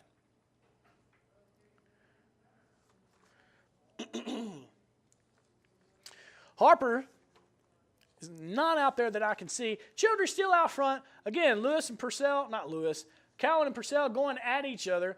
Childry starting to pull a little bit of a gap. Got about 3 bike lengths. Bike lengths between second and third as they head up toward the Attitudes. We're going to see them pop in here, and you can watch these guys really get their lean on as they try not to do that too much through the Attitudes, but it's such a kink. You just got to get through it as smoothly as you can and then really drive toward the Twilla turn and get it done there. We are on lap 2 of a 5-lap race. Your leaders heading into clubhouse. Still Childry out front, Purcell, and then Cowan. It looks like Kozicki still ahead of Wilson as they come out of the Attitudes and head toward the Twilla turn. As we shoot back to our in-house club camera, and you can see all the glass we're working with up here. Childry still out front. Purcell trying to make a move, getting a drive coming out of that last turn. Cowan in third. It looks like Purcell's going to try to drop into the inside. Isn't going to be close enough to make a move. Still Childry out front. And Cohen going around the outside and then bust back to the inside of Purcell, showing him a wheel there. Going to let him know that he is there, and he just can't focus on the leader. He's got to focus on what's behind him as well, which is tons of fun if you're on a sport bike doing 100-plus miles an hour on a road course. Still Childry out front, got about a bike length, now less than a bike length between second and third. As fourth and fifth come around, is still Kozicki in front of Wilson. Wilson on the black and fluorescent green R6, getting it done. Now it looks like Childry had some issues coming out of turn 6, and it looks like Purcell's going to get by. And it looks like Childry checks up, stands the bike up, holds up Purcell. Cowan gets around them both, and Cowan is leading, heading into the Attitudes with Purcell and Childry now relegated to second and third respectively. Looks like Purcell drove down on Childry. Childry didn't quite have the run coming out of 6 as he had the previous couple of laps there. And the pass was made. We're going to see. Now it looks like Cohen out front by about 8 bike lengths now. Don't know what happened to Childry's ride there. Maybe a mechanical, maybe just a mistake. We don't know because we're not on that bike. But Cowan is out front now. Purcell has gapped Childry now about 5 bikes on Childry as they're heading into windup and fixing to pop out of release. And it is Corey Cowan out front by about still 7 bike lengths. Purcell now in second and has about 5 bikes on Childry. As Cowan crosses the checkers, there's Purcell, there's Childry. They drop into the first turn, and there's still no change. We've got a couple of laps left here in this race, and it is still Kozicki and Wilson rounding out this field as they've got their own race going on. They're in the back.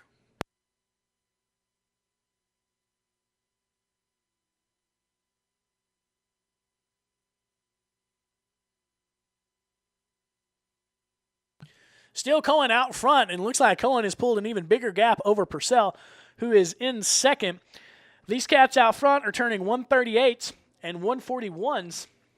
At last lap, Cowan turned a 138.6. Purcell turned a 141.2, and Childry turned a 142.6. I know that's because of that checkup heading into turn 7, which they call ecstasy here at Miller Motorsports Park on the East Course. And their lap times this time around should be pretty much spot on to what Cohen's running, I'm going to assume, based on their previous laps here around this course. Looks like Wilson all alone there. Don't know what happened. Trying to see. There's Kozicki. Got about a corner and a half on him. Don't know if he had to check up or what, but your leader still out front is Cohen, then Purcell, then Childry. Looks like Childry's trying to make a run back at Purcell. Cohen out front now and has gapped him by a corner. Blast down the straightaway, and he is gone unless something happens. He is good. There comes Purcell, who looks back to see where Childry is, and there's Childry coming into turn 1 pretty hot, trying to make a move and try to get back where he was. Don't know what's going on there. So as we check the lap times, that last lap, 137.5 turned by Cowan, 140.7 turned by Purcell, and 140.2 turned by Childry. Childry, several tenths faster there. Don't know if he's going to be able to translate that into some track position, but we're going to find out. That is for sure. As Cowan still pulling a big lead here, about a straightaway now as he drops into turn 7 as Childry and Purcell blast out of turn 6 here on the East Course here at Miller Motorsports Park. Kozicki got 2 turns on Wilson now as they've got their own race. Head down, trying to make it happen here. Childry closing in on the back of Purcell. Now about 2 bikes between them as we see him drop through the attitudes as Cohen is out front heading into the Twilla turn, which is turn 11 here. As we're at about 1,100 feet of elevation out in beautiful Tooele, Utah. Cowan commanding lead out front now, 2 turns. Childry all over trying to get on Purcell here. Childry drives hard going into that turn. Going to try to make it work here in the windup and release as he drove hard into the clubhouse corner. We're going to see Childry on the outside, Purcell on the inside, which is going to put Childry on the inside coming out of release. And there it is. Childry hugging that inside. Purcell hugging the inside as well. Childry trying to make up this time as Cohen's got about a half of a straightaway on him. And it is the final lap. Childry trying to close in on Purcell. Cohen out front. He's got this in the bag as long as he keeps it on 2 wheels and rubber side down. Purcell about a bike and a half behind. Childry about a bike and a half behind Purcell right now. Looks like Purcell pulled him fairly well through turns 3 going into 4 there. Going to see Childry, super talented guy on that bike. Going to see if he can make a run here on this last lap. Last lap times 138.6 by Cowan, 140.3 by Purcell. Childry still faster than Purcell with a 140.1. Going out front, still heading into turn 7. Turn 6, Coming in and into turn 7 is Purcell. Childry trying to close the gap here, but Purcell got about 2 bikes on Childry as Cohen drops through the Attitudes and has firmly got this out front. Childry's got only a couple more turns to make this work. Gets a pretty good drive running up the hill into the Attitudes, but Purcell pulls him coming out of the Attitude, so we're going to have 4 turns to go here. Cohen still out front, got it in the bag in this Rhino Rush-sponsored middleweight superbike class. Childry closes in on Purcell, tries to make a move in turn 11, which is the Twilla turn. Isn't going to happen. They blast toward the clubhouse turn, and it's still Purcell with 2 bikes over Childry. Cohen out front by 2 turns, just cruising now. Childry trying to make a move on Purcell. We're going to see if he can make it happen here as we've got the camera on our leader out front. Cohen coming around, going to take the checkered with the win. Childry all over Purcell, got about a bike length. Don't know if it's going to happen. We're going to see, and it looks like, no, it's not going to happen unless he's got a turbo on that bike. It's going to be Purcell out front and Childry about 2 bikes behind. That is your top 3. Cohen, Purcell, Childry. Childry cranked it up that lap, turned a 139.9, doing all he could on that M4 exhaust-sponsored Honda to make a move and get back what he lost, and it just did not happen. Quite a race out front.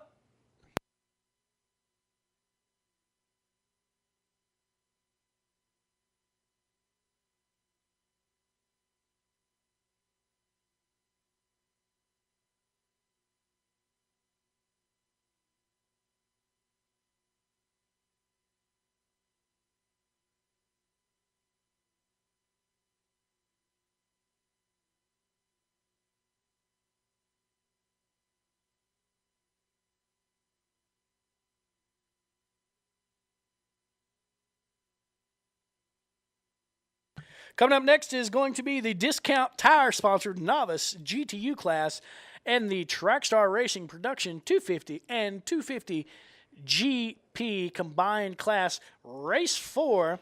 2 races left before the lunch break here at beautiful Miller Motorsports Park. It's still sunny. Don't know what to tell you. KSL said it was going to be 50% rain. They lied. We'll be back after this.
All right, we're back, and it is going to be race 4, which is the Discount Tire Novice GTU and Trackstar Production 250 and 250 GPU race coming up here.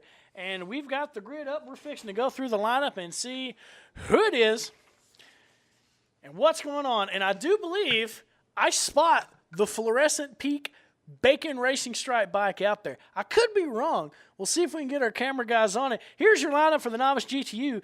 It's going to be 726, Jason Koff. Number 213, Mark Rio. Number 187, Darren the Dodger Nepper.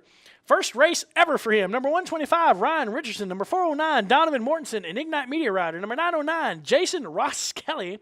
Number 727, Rhino Rush, sponsored Brandon Hope. Number 317, James Peterek. Number 421, Rob Nolan. There he is. Number 631, the Fluorescent Pink and Bacon of Eric Gieb. Number 179, Cody Conrad. Number 512, Cyrus DeJong. And number 300, Chris O'Canada. Canada is actually his last name, folks.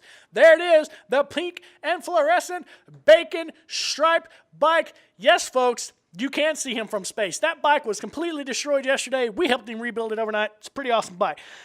250 GP class. Number 78, Bruce Lim. Number 40, Eric Colstow. Number 50, Don Roberts. Number 84, Andre Bengal. Number 70, Corey Gill. Number 1X, Stuart Aiken-Cade. Number 80, the winner earlier, Ralph Starapoli. Number 618, Jason Blackman. Number 969, Brandon Posh. Number 688, Kevin Winter. Number 224, Vincent Roleri. Number 114, Braden Randall. Number 69, Danny Egbert. And number 828, Trackstar Racing sponsored Devin Deemer, as these guys are fixing to go blasting off into the daytime and not the nighttime. Grid markers are out, bikes are revving, and they're off. Oh, we got a little bit of a wheelie off the front. Number 409, Donovan Mortensen, jumps out front, and it looks like he's going to get the whole shot. Yes, followed by Mark Rio and the Fluorescent Peak of Eric Gieb. Eric Gieb now pops into second, and it is Donovan Mortensen and Eric Gieb out front. Mark Rio makes the pass into third, and it is on like Donkey Kong, folks. These guys are grouped together, and it's going to be a mad dash to the front. Out front is still Donovan Mortensen. Looks like Mark Rio did make the pass on Eric Fluorescent Peak Gieb as they head into turn 6. And it is, looks like Rio now out front. Mortensen dropping back. Peterick around Mortensen for second. Gieb battling for third and fourth. Another rider in fifth. I can't tell you who in the world it is. They're so close together. But Mark Rio. Oh, and we've got a racer down. Racer down. And it's still Rio out front. Mortensen looks like he is relegated to third. Gieb in fourth. Racer is up, walking away. I do believe that is James Peterick. We'll get an update as soon as we can. As we cycle back to the leaders out front here. And I do believe it is still Rio out front. We're going to get on our track intel horse, and we're going to tell you here as soon as it pops across the line. Come on, track intel. Tell me what you're feeling. And it looks like they have red flag this race. I see a waving red flag. We will know for sure. Red flag means we will have a restart. Yes, I see the racers. They are slowing down. Rio was out front. Morton second. Gieb third. But they have red flag this race, which means they're going to come off the track. They're going to pop into the pit lane, and we're going to clean up this wreck, make sure that rider is okay. We're going to try to get you an update. I'm looking at the racers as they come through. I do believe it was number 317, James Peterick, but I'm not positive here. Cyrus DeJong, I do believe, was 512. He was who was running fourth there. Just behind Gieb, as we see these racers come filing into the pit lane. So we're going to have a red flag restart here.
All right, folks, as we're in a hold pattern here as we have a red flag situation. Rider did go down. Rider is up, looks to be okay. It was number 317, James Peterick, which is unfortunate. We hope he's going to be up and getting his bike ready to rock and roll, as he does run several different races throughout the race day here. But he was up, he was walking around, so we're hoping for the best. I do know his family has flew out here for a little family reunion for this last round, as he has absolutely been blazing fast all season long here on the Vortex Racing Masters of the Mountain Series. As we're fixing to go back to green, we've got the crash truck out there surveying the track. We were about a half a lap in when Peterick had the get off in between turns 7 and 8, coming out of Ecstasy into the Attitudes. If you're unfamiliar with Miller Motorsports Park, number 7, turn 7, you come out of a hard left, that's an extended left, and you run slightly uphill to drop into the Attitudes, which is a bank left, then a bank right, then a bank left again, all within a very short period of time. During that run-up, if you've got a couple of guys next to you coming out of turn 7 and you're trying to set up for the Attitudes, things can get a little dicey, and that's what looked like happened to Peterick there. So, again, we do believe he's okay. We're not going to make any assumptions. We are not doctors, but we did see him up and walking around and trying to get his bike up and firing, and we do understand. I personally understand how disgusting that could be. You get up and you're fine because your gear that you're wearing, your safety gear, can just take an absolute beating, and your bike can only take so much. So it is one of those situations where you're thankful you've got the gear on, and you hope the gear does its job, but you also want your bike to be able to pick up and go back to racing as well. So we're still in a red flag situation. We'll be rocking and rolling here soon, as it looks like we're going to find out what exactly is going on.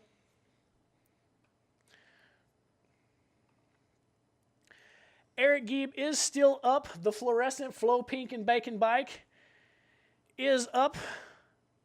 We do have a couple of things coming in saying that I said he crashed. I apologize if I did. He is still up. The fluorescent pink and bacon racing stripe bike is still good to go.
All right, looks like the bikes are cranked, and we're fixing to head back out. Do probably a brief warm-up here, and we're going to get cranking again in this combined class, the Novice GTU class, sponsored by Discount Tire, and the Production 250 and 250 GP class, sponsored by Trackstar Racing. I do believe just by starting, number 828 Devin Deemer took the title in the 250 class today. I know he's been battling it out all year long with Donovan Busby, also a Trackstar-sponsored racer. Busby could not make it this weekend, so I do believe Deemer, if he finishes, will take that title. I will have to double-check, though, and make sure. So it appears that we are going to restart in the running order that they were at the time of the accident, which has been cleared up, and all riders are good. So we're going to be back to racing here. As I see, there it is, the fluorescent pink bike going through turn 7. Literally, I think I could see him if I had vision problems. It is amazing how bright that bike is. Folks, you can only get so much of a visual, obviously, over the World Wide Web. Go to our Facebook page, scroll down, and you will see up-close and personal pictures of Gieb himself and his crew working to rebuild that bike yesterday after his incredibly hard get-off. And we're glad he was okay, but he had a terribly fast and horrific get-off, turn 11, the Tooele turn yesterday. So it's going to be good to see him finish out this weekend. This is going to be his last race before he moves. He's a favorite of a lot of guys here that race and ride in the Utah community. He's a Navy man. He's being transferred to Diego. He's bought a house, and we hope that the Ignite crew, when the snow is falling here in January, can maybe make a road trip to beautiful San Diego and take in that beautiful weather. And maybe by then he will have picked a new paint scheme for that currently completely fluorescent duct tape and bacon racing stripe bike as we're zooming in on it here. So we can just show you just how – now this bike was red and white yesterday, and not like a bright red, kind of a dead red. And now it is fluorescent pink, and we have to give a props to Cody Stegel, former Masters of Mountain racer, who took his gas tank off of his Pikes Peak race bike yesterday and is lending it to Eric Gieb so he could finish out his race round here today. Great. This is what you get when you're a racer here, man. Racers helping racers, because his tank was folded in half like that new Taco Bell waffle taco. Did not look good. So we're fixing to take off here again. I hear the bike's revving. We'll see if Donovan Mortensen can get that whole shot yet again. And they're off, and it's going to be Cyrus DeJong wheeling out front. There goes Donovan Mortensen again. Is Cyrus going to get that first turn whole shot? And it is. It's going to be DeJong in first going into turn 1. Rio second.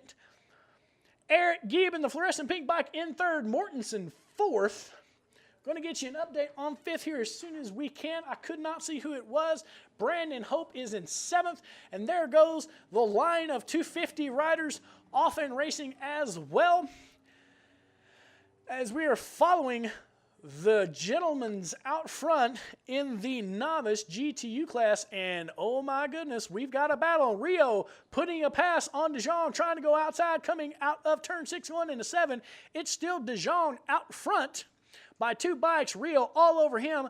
Eric Gieb in the fluorescent pink bike in third. Rio all over DeJong, trying to make a move here, coming out 7, and it looks like Rio did get by DeJong, going to go on the inside, heading up toward the Attitudes. Rio stays out front, DeJong second, Gieb third. The top 3 have separated himself. Then it is Mortensen and another racer who I cannot see from the other side of the track.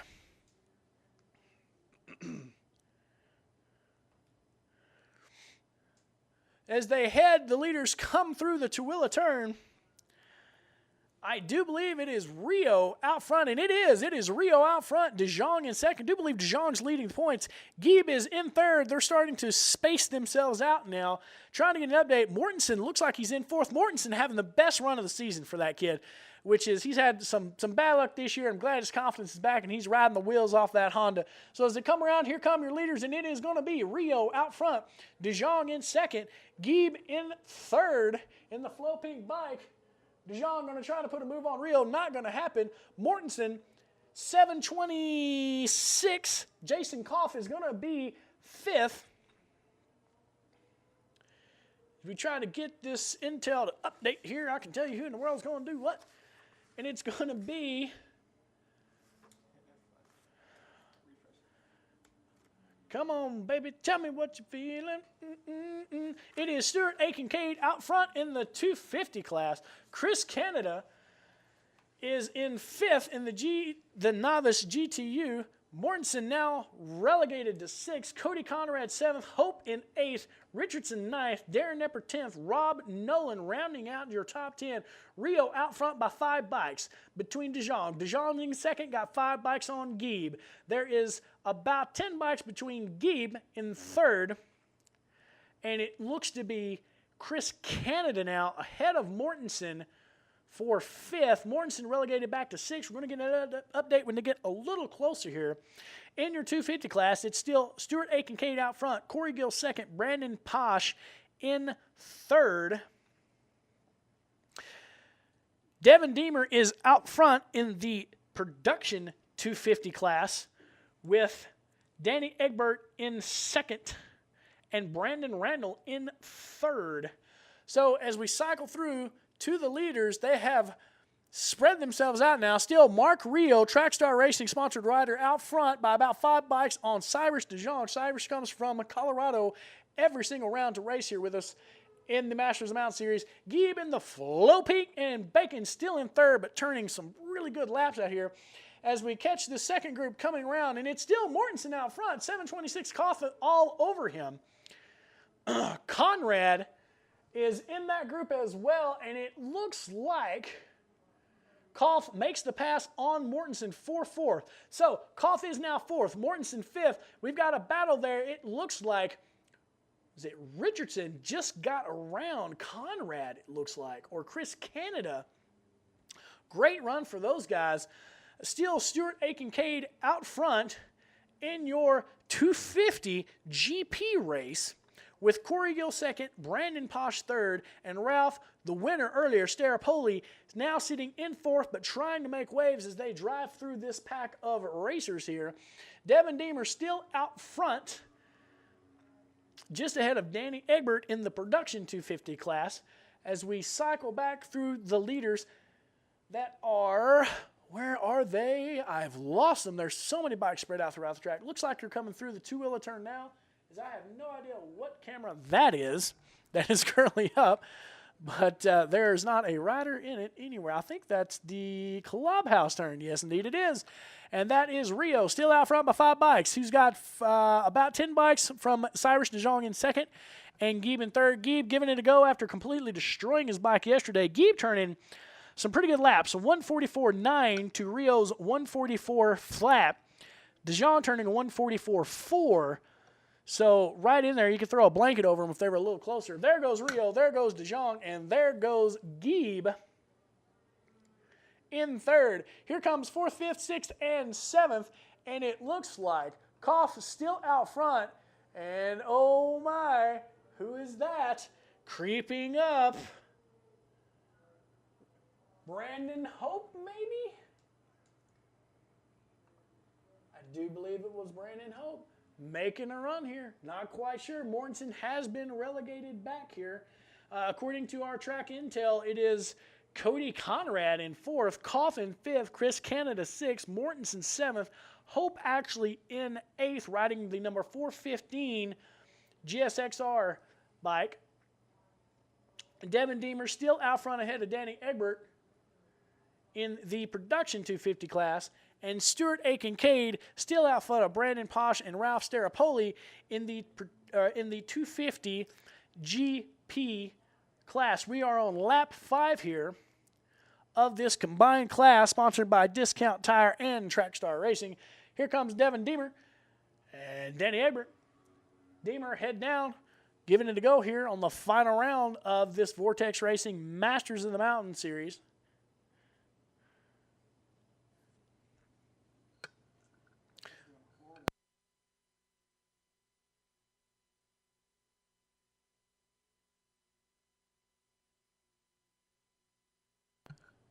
So your leader coming through the final turn here is still Rio out front, DeJong second, Gieb third, as we've got, there's Rio. We are halfway through this race, this combined race here. There's Gieb. And here comes, I do believe it's going to be Koff in fourth. We're going to see as they come across the line, and I'll be able to give a more accurate update. No, it is Cody Conrad in fourth. Koff in fifth, Chris Canada sixth. There's Donovan Mortensen in seventh now. And number 80, Ralph Starapoli on the 250, tracking down Donovan Mortensen here. That guy is giving it a go on that 250 GP bike, keeping the revs up and the momentum. As the 250 GP class comes across the line, it is still Stuart Aiken-Cade out front, Ralph Starapoli second, Brandon Posh third, Corey Gill fourth, Kevin Winter fifth. Still out front, it is Mark Rio, who's got about a half a straightaway on Cyrus DeJong, who has a full straightaway on Eric Fluorescent Pink Gieb. We cycle back to Cody Conrad. Gieb's got about the same length as DeJong does on Gieb on Conrad, about a second in between them. Mark Rio still running a 144 flat to DeJong's 144.4. Gieb turned a 146.6 this last lap. Conrad turning a 145.5. As you can see, there's a lot of action going on all over the track. Deemer still ahead of Egbert, but Egbert getting a run on Deemer heading into turn 1. No, we don't have a camera on it, but good racing there in the 250 production class as Egbert closes in on Deemer coming out of turn 2, and they are about 2 bikes in between those gents. Rio still out front, crosses the start-finish. There goes DeJong. There goes number 114, who is in the production 250 class, Braden Randall. There goes Gieb in the GTU class in third. Number 179, Cody Conrad in fourth coming across the line. And we're toward the tail end of this combined race. Mark Rio still keeping consistent lap times here, with DeJong and Gieb kind of starting to trail off, but Rio got a good jump on that last restart, got out front, and has put the hammer down here, and he just needs to keep it rubber side down heading into these closing laps here at Miller Motorsports Park. And Ryan Richardson makes the pass on Brandon Hope there into 8th.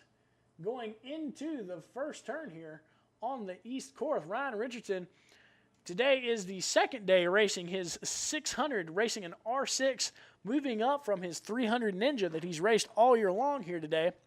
And he is racing today. Going to be a good young racer, going to be moving up next year, doing a lot of good things as well.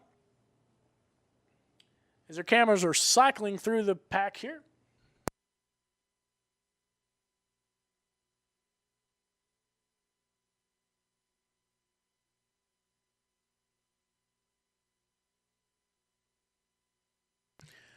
As we catch Rio coming out here, fixing to blow past a production 250 racer. He is on his last lap. He is out front by about a half a straightaway on Cyrus DeJong. DeJong got about a full straightaway on Gieb, who is in third.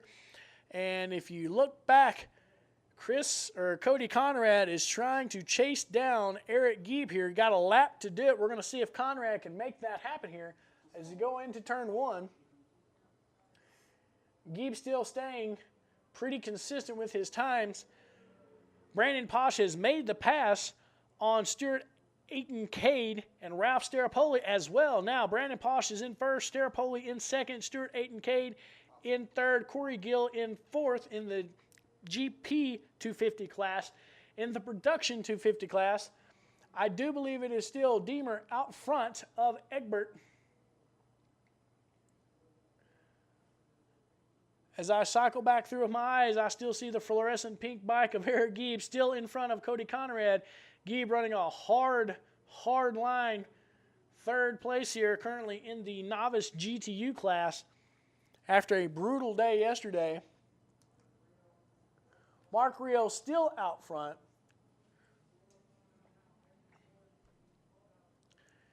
Rio heading toward the clubhouse corner. Still out front by a good piece here. And has about a straightaway on Cyrus DeJong. So Mark Rio is going to take the win here in the novice GTU class. Trackstar Racing sponsored racer. Great guy if you get a chance to talk to him in the pits. He's a fun conversation. And here he comes across the line. It's going to be Mark Rio taking the win in the novice GTU class. Cyrus DeJong comes out of the last turn, going to take second place. Good run for Cyrus. And we're going to follow the cameras here and see it is still the fluorescent. Oh, no. It does appear that Cody Conrad has gotten around Eric Gieb there that went through the clubhouse turn. Conrad going to take third. Gieb going to take fourth, which is a great run for Gieb considering all said yesterday. We're going to wait for the 250 guys to come around as the production guys are coming across now. Your winner there is going to be Brandon Posh and Ralph Staropoli. Stuart Aiton-Cade going to take third. Excuse me. Good grief. I apologize for that. As we're waiting the production 250 class to come around, I know it was a battle between Danny Egbert and Devin Deemer. We're going to see who is who. We've got our cameras focused in on the start-finish line.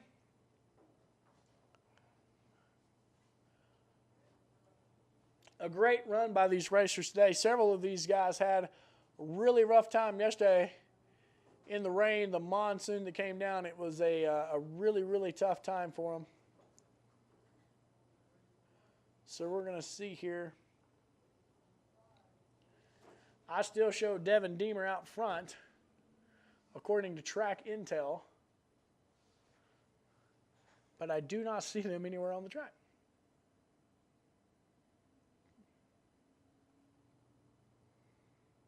So I do believe, correct me if I'm wrong, and I'm sure our crack team here will. Devin Deemer is going to take the win in the production 250 class. Danny Egbert in second. Third is going to be Braden Randall.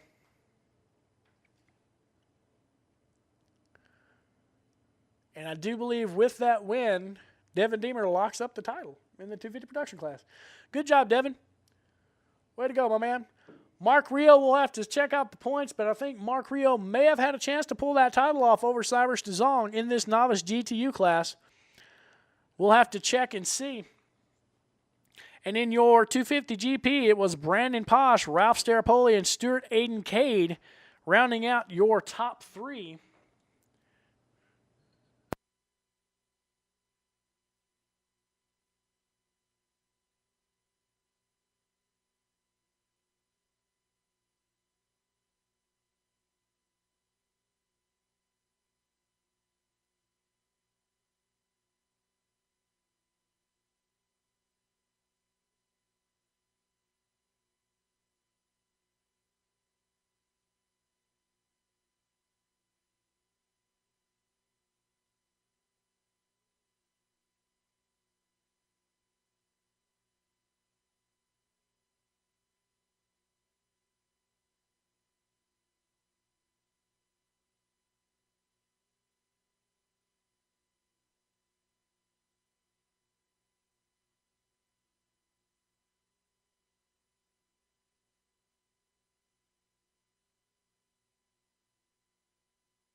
Up next is going to be the Moto Station sponsored Open Superbike race.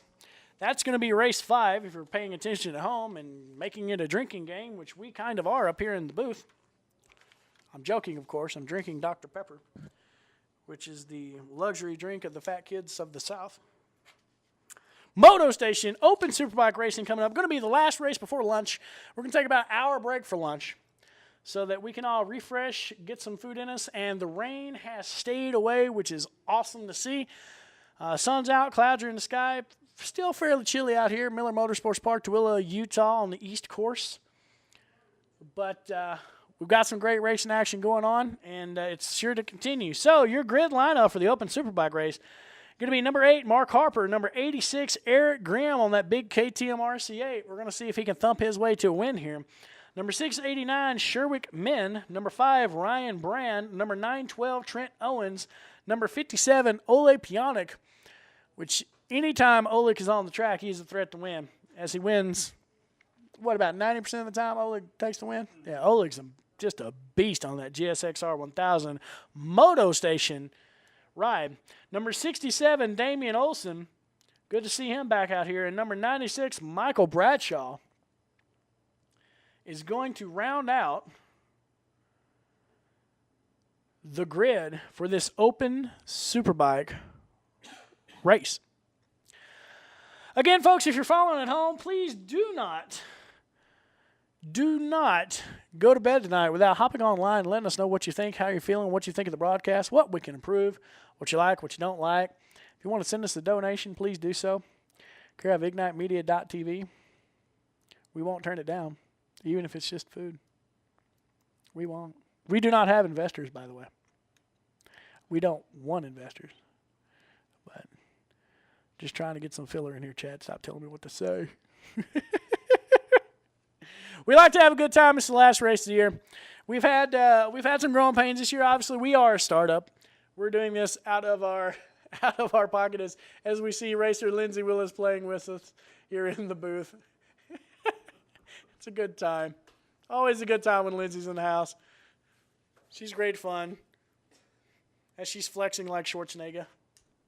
Get to the chopper! That was awful. I'm never doing that again. So the Open Superbike class out on the track, warming up their tires. Man, I'm hungry. Woo! It's about lunchtime.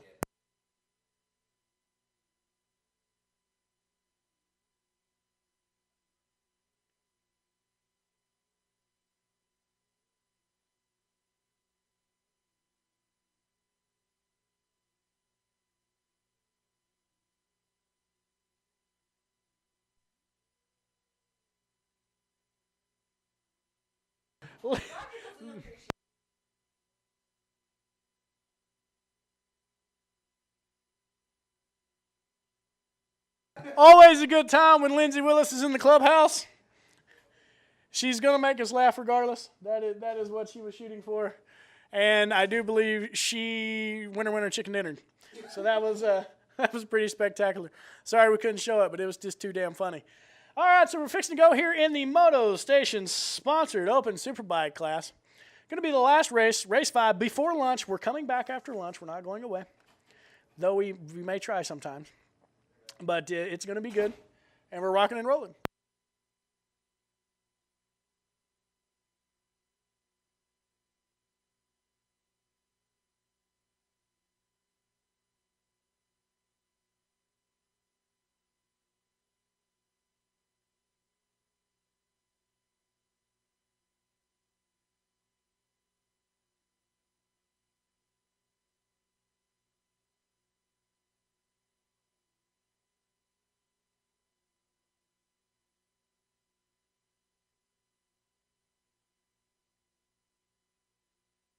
All right, folks, we're getting ready to rock and roll here. You see the big twin of Eric Grimm up there. We've got Bradshaw, Pionic, Brand, Grimm, Olson, and we're fixing to rock and roll.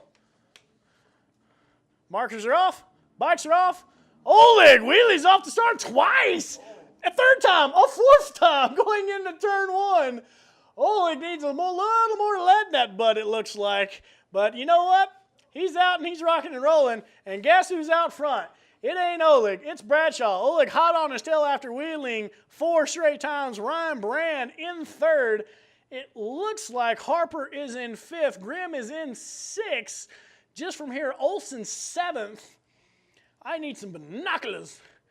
And Bradshaw and Oleg are going at it already out front. We've seen it all year long. These two can get downtown when they are rocking and rolling. Let me tell you, folks, they drop into turn 7, and it is Bradshaw out front, Oleg in 2nd, Brand in 3rd, Grimm in 4th, Olsen all over Grimm for 4th and 5th there.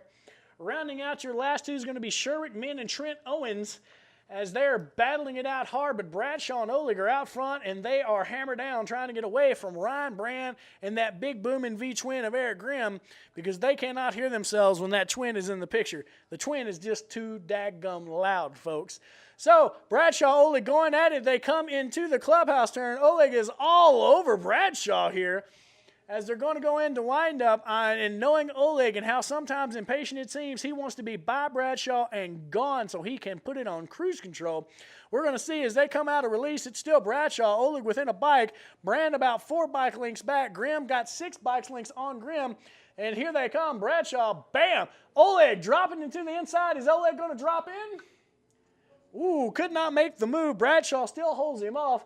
Brand still in 3rd, Grimm still in 4th, Olsen 5th, Sherwick Min 6th, Trent Owens in 7th, and it looks like Harper is out. So, back to the front here. Your 2 leaders up front are Bradshaw and Oleg Pionic.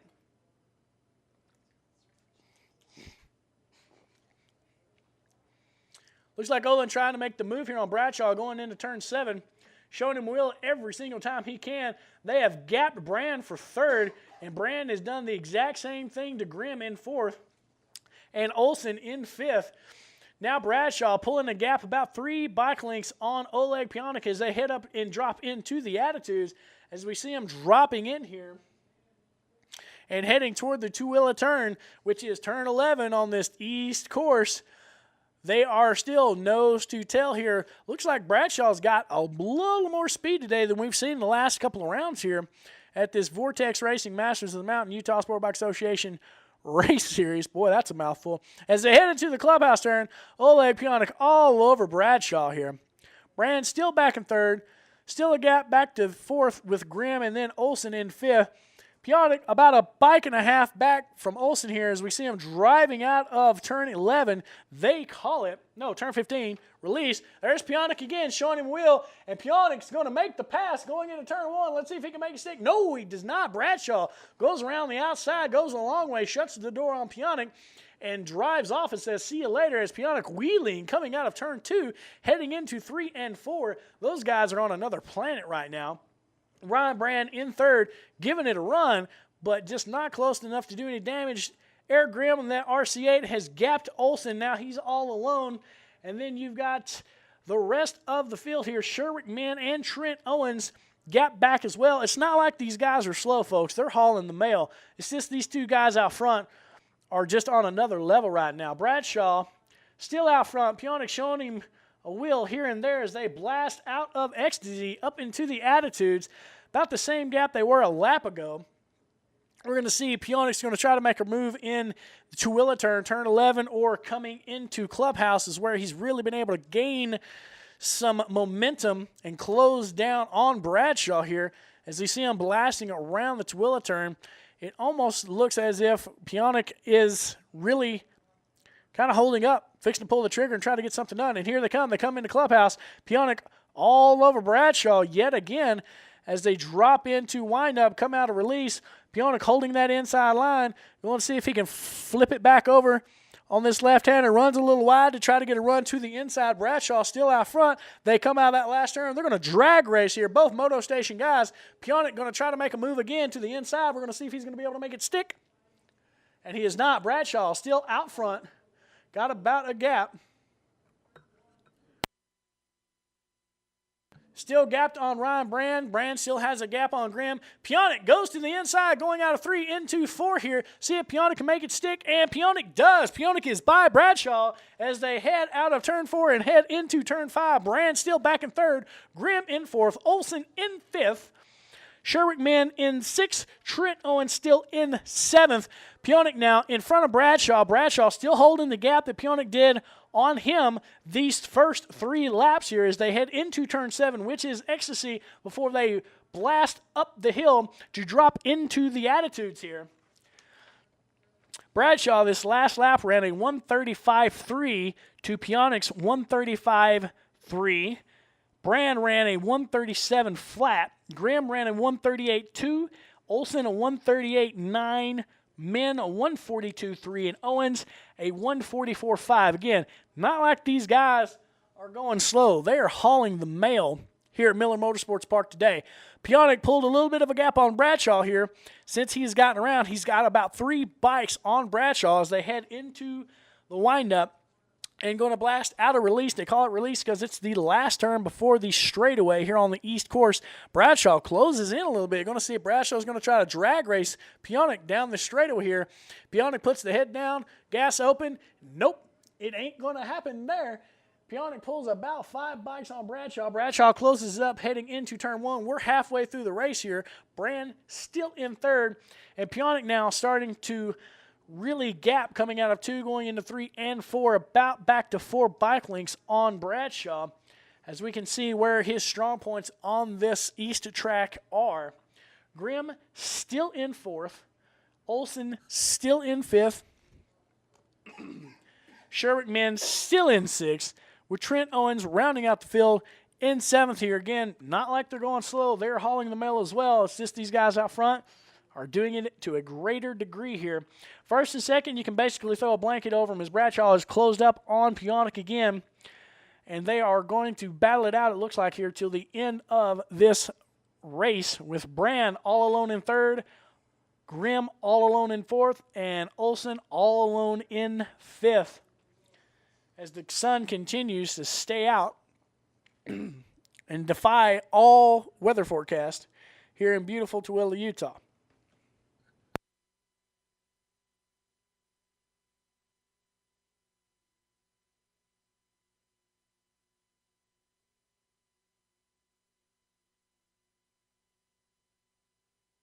As we follow up with the leaders, Bradshaw closes in on Piontek again. This is where Piontek is very, very strong coming out of this last turn, and we're going to see Piontek pulls a little bit again, but Bradshaw keeps it a little tighter than he was this lap prior, and they're going to go into turns 1 and 2 with about a bike length in between them.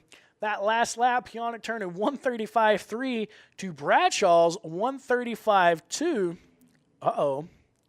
Brand turns a 137.9. Grimm turns a 137.9 as well to Olson's 138.8. We are 6 laps in. Piontek still out in front of Bradshaw. Starting to really spread out now in the rest of the field. 3rd, 4th, and 5th are all riding their own races here as they are very, very, very gapped out. On this last race before the about an hour lunch break here, the Masters of the Mountain final round here of the Masters of the Mountain series in this Moto Station sponsored open superbike race. Coincidental that the Moto Station sponsored race would have their 2 Moto Station sponsored riders out front dominating here. Very similar to the Trackstar production class where you just see Trackstar dominate that class as well. Still Piontek out front. Bradshaw, they drop into clubhouse and wind up and release. Going to be coming up soon on the white flag. And it's still Piontek out front. Bradshaw a little closer than he was before. They're going to come out of that last turn. We're going to see Bradshaw is going to get a run here going into turn 1. Still Piontek out front. They take the white flag. Piontek's got about 4 bikes heading into turn 1. Bradshaw closes in, makes it about 1. And we're going to see that last lap, Piontek must have known that Bradshaw had cranked it up because they ran identical lap times.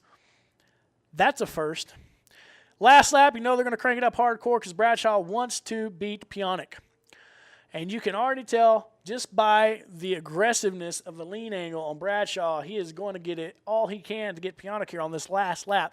Ryan Brand still in 3rd. Eric Grimm still in 4th. Olson still in 5th. Sherwick Min still in 6th. Trent Owens, number 912, still in 7th.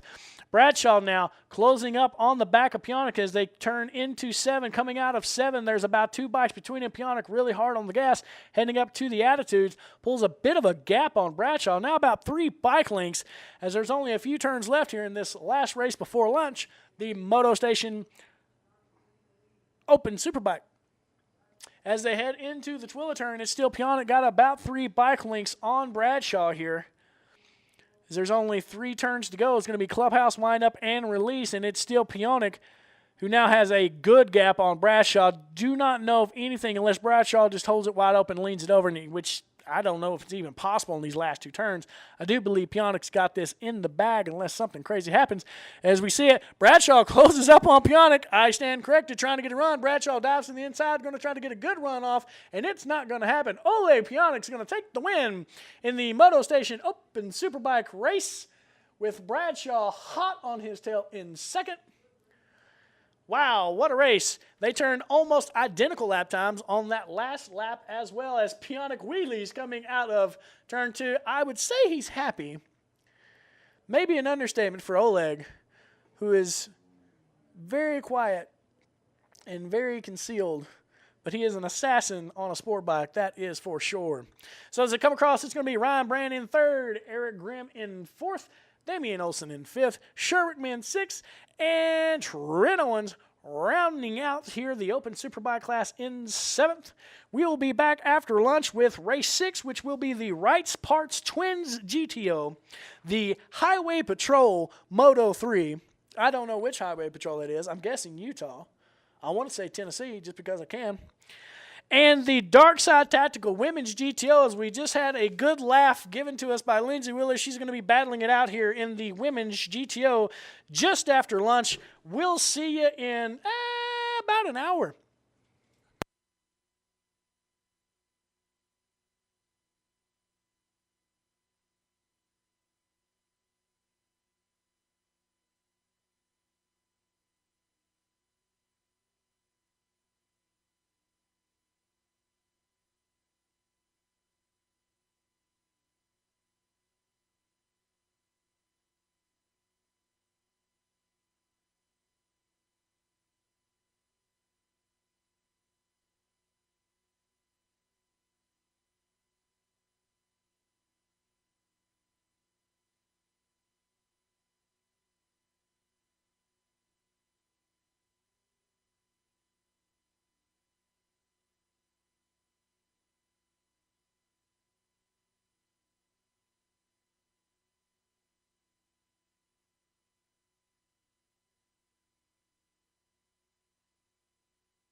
Okay, okay, okay.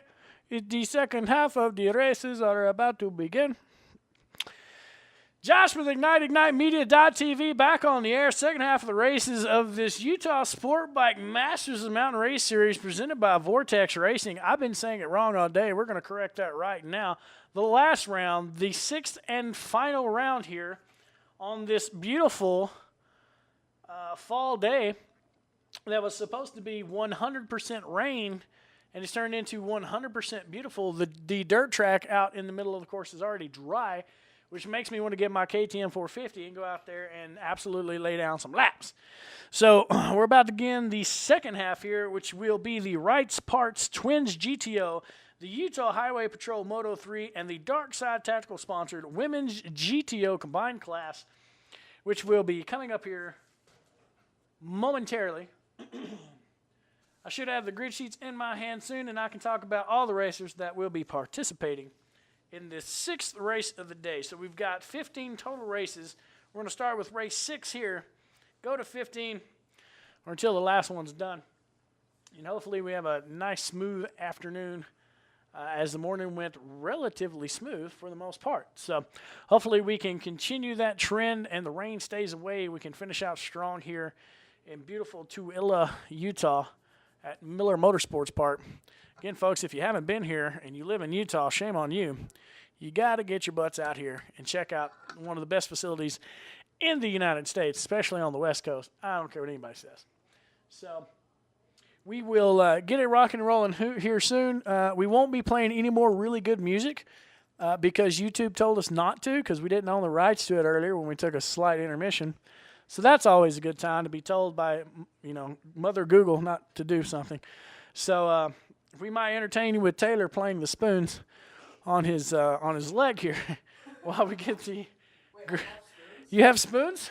Plastic spoons? We have plastic spoons. Plastic doesn't sound too well, but we'll make it work. So getting ready to rock and roll here. We're waiting for the corner workers to get back in their respective positions. And I know I've already heard, I do believe, first call. And we're in a tiny booth in here that is, I will have to say, pretty darn well insulated, because I cannot hear a doggone thing from the track announcer or the safety crew, which makes the calls. So we're going to get it rocking and rolling here. It is a crisp, let's see if we can get you a temperature. A very crisp 60 degrees here. And it's absolutely fantastic. Looks like all the rain is went around the track and went into the Salt Lake Valley. We're looking due south here from the east tower, and it just looks awesome down there. I hope that we can get the races over in time enough for me to go spend a few laps on my beautiful RC51. So we'll see if that happens. I doubt it does. I still need to buff the new off my S20s before the next track day. But we'll get it rocking and rolling here soon. And we'll be back after some really boring music.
All right, we finally got the grid sheets, and folks, I tell you, if we haven't had near as many hits on the site today as we've had in previous rounds. So if you're watching this at home or in the garage here at Miller or in your garage at home, call your buddies and tell them to get on the frickin' broadcast and watch some kick-ass racing, okay? Because the racing action here has been out daggum standing all morning, and it's only going to pick up because business is about to pick up. We have got the Twins GTO, the Moto3, and the Women's GTO. We've got combined GTU and Twins GTU. We got the King of the Mountain, which is the Prem de la Prem of racing here at the Vortex Racing Series. Combined GTO, we got Open Superstock. We got Heavyweight Superweight. We got Formula 40, which means everybody over 40 is running. And we've got, no, it is not. And cannot be in race control until after 5. Okay.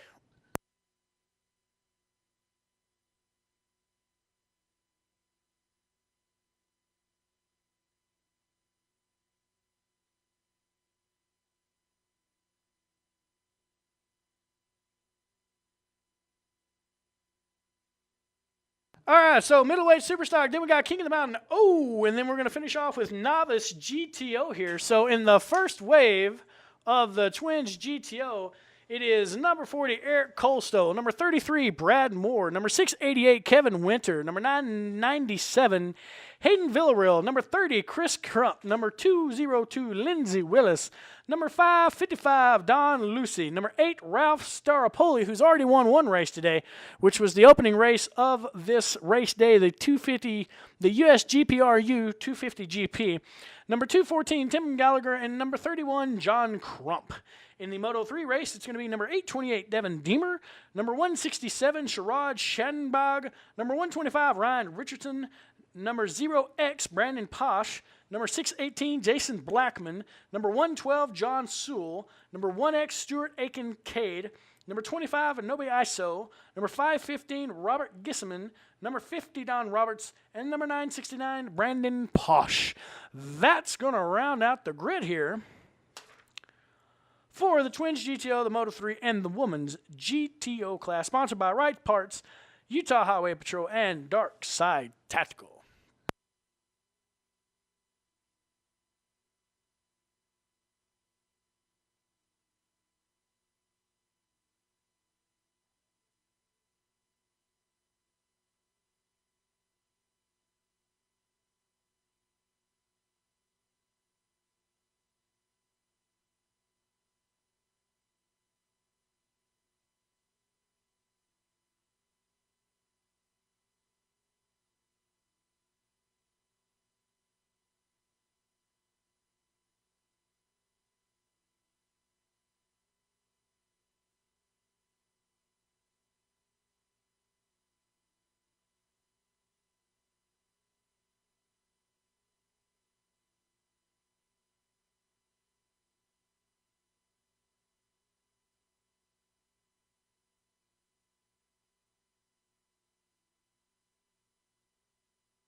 All right, all right, all right. They are on their side end lap, and we're fixing to get rocking and rolling. I see a fluorescent orange bike, so it is not Geeb. That is Brad Moore and his Piper Down sponsored SV650. Bright fluorescent orange with green wheels, one of the craziest combinations you will ever see on a racetrack. So I've already went through the starting lineup, so I'm not going to give you those again. And we're going to be rocking and rolling here. It's going to be a two-wave start. And, man, is that a Harley Davidson? That is Hayden Villarreal rocking a Sportster, full race Sportster. That's bad to the bone, man. I haven't seen one of those forever. He's been racing here all year. I think we've talked about him a couple times, but it's very cool. And then directly behind him is Chris Crump on a Buell 1125. Tim Gallagher coming up to the front. There's Lindsey Willis, 202. There's the other Crump. Let's see. That's going to be who in the world? That's going to be John Crump. They're lined up toward the outside on his Buell, and then a Ducati, and I have no idea what number that Ducati is, but it looks rad. So we're going to get it rocking and rolling here in the Wright's Parts Twins GTO, Utah Highway Patrol Moto 3, and the Dark Side Tactical Women's GTO. And we are off. Villarreal gets a great start. Lindsey Willis wheelies, gets relegated back to the back of the field. Brad Moore sneaks by on the inside, and it's going to be Brad Moore, Hayden Villarreal, and it looks like John Crump in third. Tim Gallagher, no, not Tim Gallagher, the other Crump, and then Tim Gallagher. Brad Moore out front, gapping Villarreal. Now here comes the second wave start, and there goes Ryan Richardson out front, but he is quickly passed by number 969, Brandon Posh. Holy cow, those little 250 GPs are bad to the bone. That guy's already gone. Holy smokes. Still out front, Brad Moore, first, second, third are pretty close right now. Going to be Brad Moore, and Brad Moore gets passed, relegated back to second place by, it looks like, John Crump. So it's going to be Crump, Brad Moore, Chris Crump, Hayden Villarreal, Tim Gallagher, and I cannot see who else. And it looks like the other Crump, Chris Crump, bam, jumps by Brad Moore going into the Attitude. So the Crump brothers, which I think they're brothers, out front, first and second, heading toward the Tooele turn 11 here at East course at Miller Motorsports Park. Out front and rocking and rolling in the Twins GTO class. This 250 class is rather quick, so some of these 250 guys could possibly get up there and battle with the back end, if not middle of the Twins GTO class sooner rather than later here by the end of this race. So as we flip over to cameras, we see looks like the Crump and Crump out front. Brad Moore second. We'll know for sure momentarily. And that is, no, it is Ralph Staropoli, number 80, in second. I was wrong. Crump in first. It's John Crump first, Ralph Staropoli second, Brad Moore third, Hayden Villarreal fourth, Don Lucy fifth, Chris Crump sixth, Eric Colstow seventh, Tim Gallagher relegated to eighth, Lindsey Willis in ninth. In your 250 class, as they come across the line, it's going to be Brandon Posh still in the lead. Nobody I saw all over Posh in second. Jackson Blackman in third. Stuart Aiken-Cade in fourth. Robert Gisselman in fifth. Don Roberts sixth. Ryan Richardson seventh. And Sherrod Schoenbag in eighth. Devin Deemer bringing up the rear in ninth. Does not look like John Sewell made the start. Still out front, it is Crump and Staropoli. As you see, a pass made on Richardson there by Sherrod Schoenbag going through turn 3. Deemer bringing up the rear in his production 250.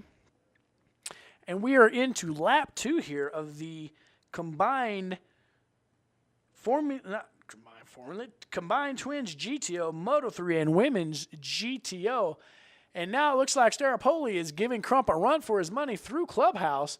As they go through windup and fixing to pop in a release, they have gapped Brad Moore by a turn. or nearly 2 here.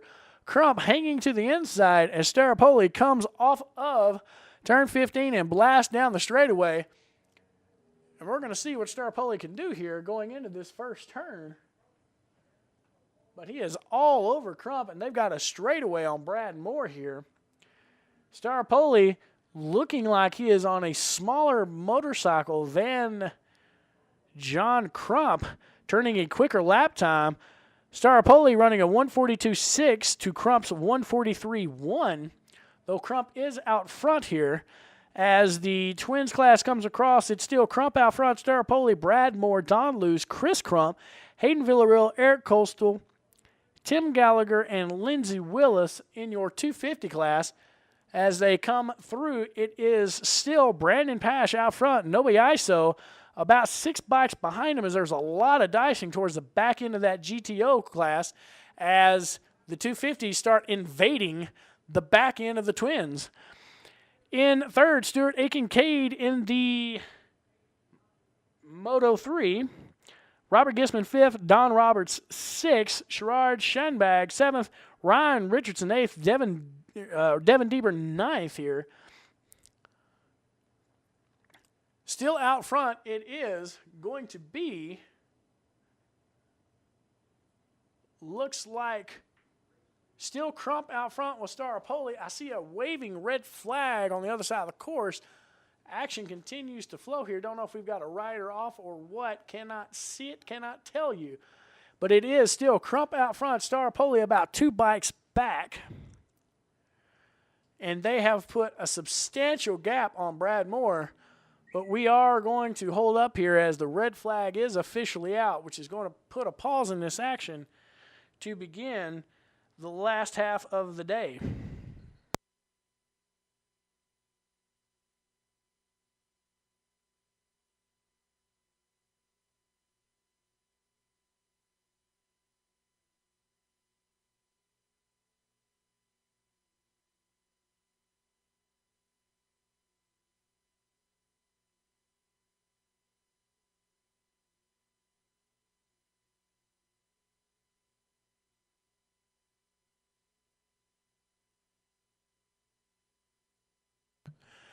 So as we had earlier with the red flag situation, they'll bring the bikes in, get them on pit lane, and they'll send the crash truck out to pick up whomever is off course.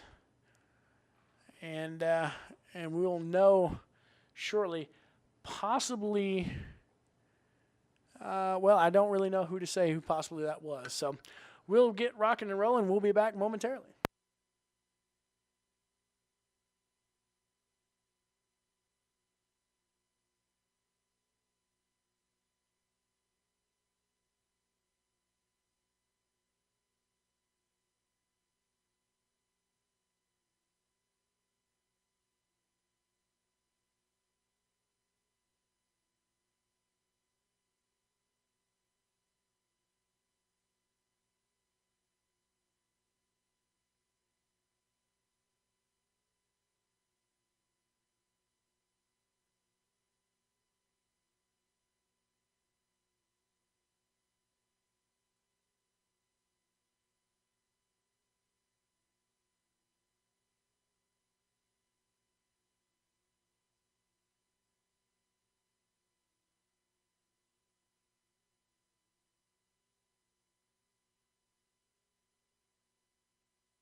All right, folks, so we're still in a red flag situation. Do not have an update. Don't know what's going on here. More than likely, they're just trying to make sure everything is clean and good to go for safe racing conditions when we do go back live here.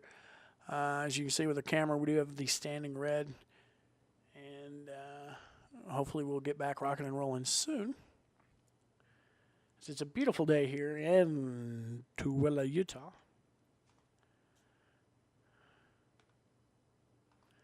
Good to see all these 250 GPU guys out here, which haven't seen them so far this year that I can remember, quite honestly. So, really good to see these young cats out here laying it down because they are very, very quick. So.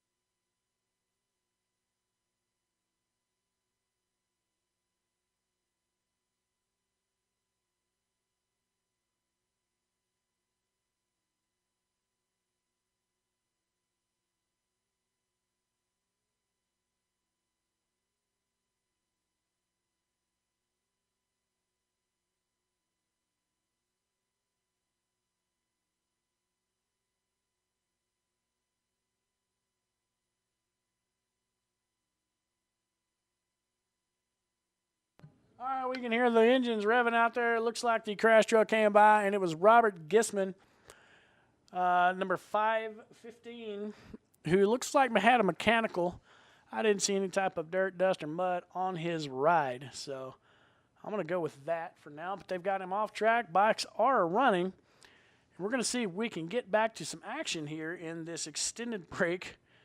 Twins GTO and Moto 3 session brought to you by Wright's Motorcycle Parts, the Utah Highway Patrol, and Dark Side Tactical. As I see the race officials conferring there on the grid. Hopefully we can get rocking and rolling soon.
All right, red flag's down. Bikes are going to take another side and lap. We're going to get rocking and rolling here.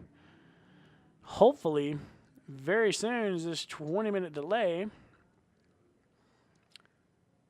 has taken quite a bit of time here. Because usually, these races are only about 20 minutes long as it is. So, hopefully we can get rocking and rolling rather quickly and get this one in the bag. We can roll on to race number 7.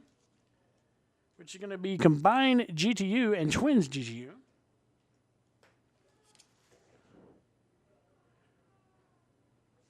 And we'll be one step closer to wrapping up this series.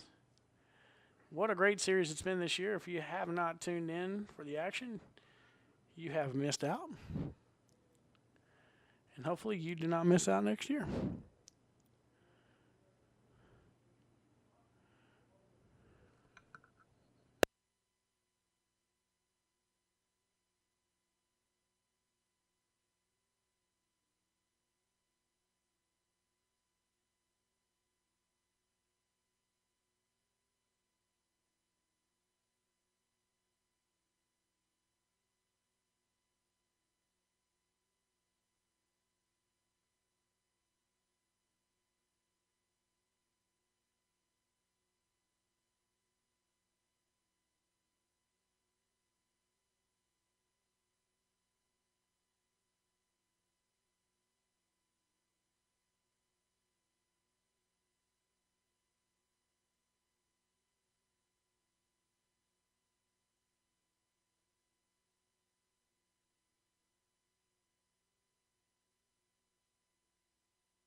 All right, and we're about to go back to green as the big red flag's about to go away. Riders are on the grid. Our cameras are running. And we're going to see if Lindsey Willis can wheelie that son of a gun right back into turn one again. And here we go. And no, Brad Moore with a great start. And there goes John Crump, going to try to beat him to the first turn. And Crump does. Blast right by Brad Moore. The other Crump is right behind Brad Moore. So it's Crump out front, then Moore, then Staropoli in third, then Crump, then a Ducati, and I have no idea who's on the Ducati, then Tim Gallagher, then a blue bike, and then Lindsey Willis, and then Hayden Villarreal. I'm going to guess one of those is Kevin Winter, and there goes the 250 GPs, and those little guys are going to get after it. Holy smokes, those guys are already cutting a mean lap. So it is out front Crump, then Staropoli, then Brad Moore, then another Crump. The Harley's bringing up the rear of Hayden Villarreal.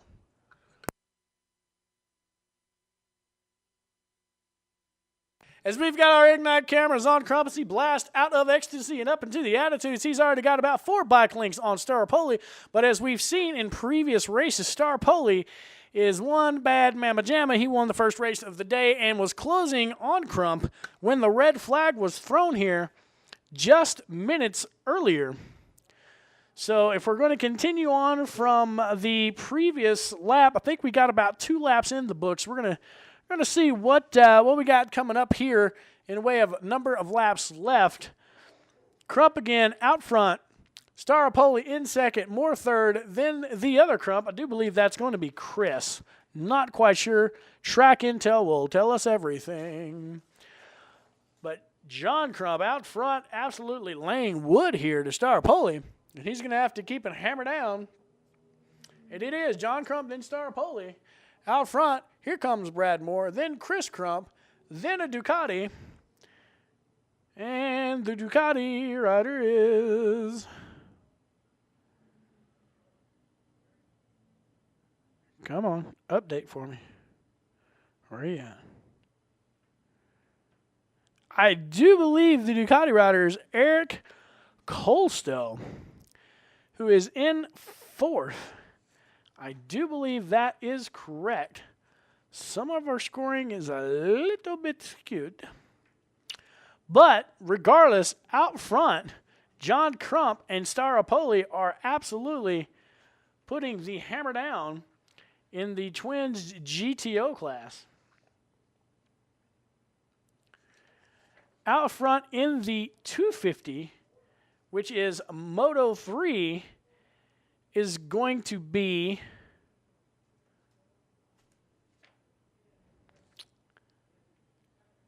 looks like I can't even tell. Everything's a little bit skewed here as we're trying to get it all sorted out. Devin Deemer, Ryan Richardson, and Don Roberts rounding out your top 3 in Moto 3. Still out front in the Twins GTO is John Crump and Ralph Staropoli. Again, Staropoli won the first race of the day here. Is not a slouch on his big twin. As they come around turn 15, blast down the front stretch. And Staropoli is going to give that big Buell a run going into turn 1. Don't know if he's close enough to make a move, and I do not believe he will be. John Crump riding that Buell with the style, a throwback style, with his body English. But he is getting the job done here, as they have absolutely left Brad Moore by more than a straightaway. The battle is on now here between Chris Crump and Eric Colstow, as they are just nose to tail battling it out. Colstow trying to get a wheel on Chris Crump, as Staropoli now is all over John Crump as they head into Ecstasy. Crump pulls him by about 2 bike lengths, but in the corners is where Staropoli really, really gets it done here, and we are halfway through this race, as I do believe they have shortened it due to time constraints. So Brad Moore all alone in third. Devin Deemer still in first in Moto 3, followed by Don Roberts, Brandon Posh, Nobi Iso, Stuart Aiton Cade, and Jackson Blackman. Gisman is out due to a mechanical, I do believe.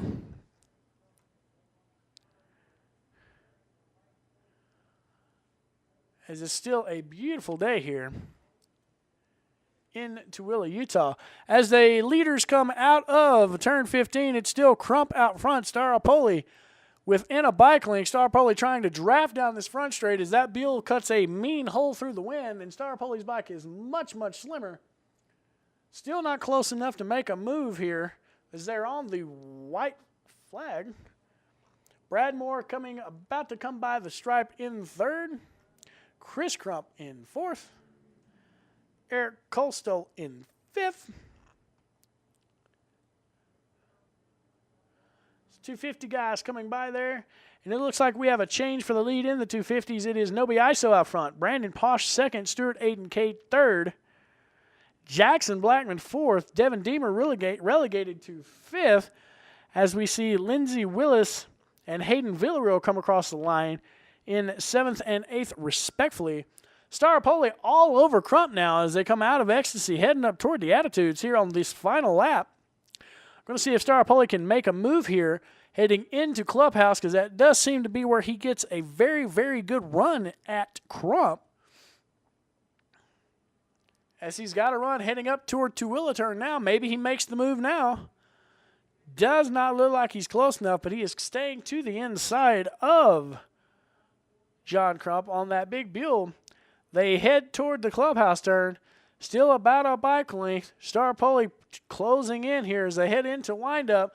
We're going to see Staropoli goes outside. He goes inside. Let's see if he goes back outside and puts himself on the inside into this last turn as they come around for the checkers. Staropoli riding the outside, fixing to cut to the inside. Let's see if he can get a run on John Crump as they come down the straightaway. They're going to be neck and neck, and it looks like Crump's going to shut him down, and that's going to be it. Crump's going to take the win over Staropoli. Crump cut to the inside pretty well there. Staropoli looks like he pulled up right before the finish. And Staropoli goes a little hot into turn one, gets a little off course, hops back on. Don't know what's up with that. Here comes Brad Moore, going to come across the line in third on that fluorescent orange and green wheeled Rice. And here is a battle going on between the 250s, and it's going to be Nobi Iso taking it in the Moto 3 as they all came to line together with Chris Crump and Eric Kolstol at the line. Just a mass of bikes here.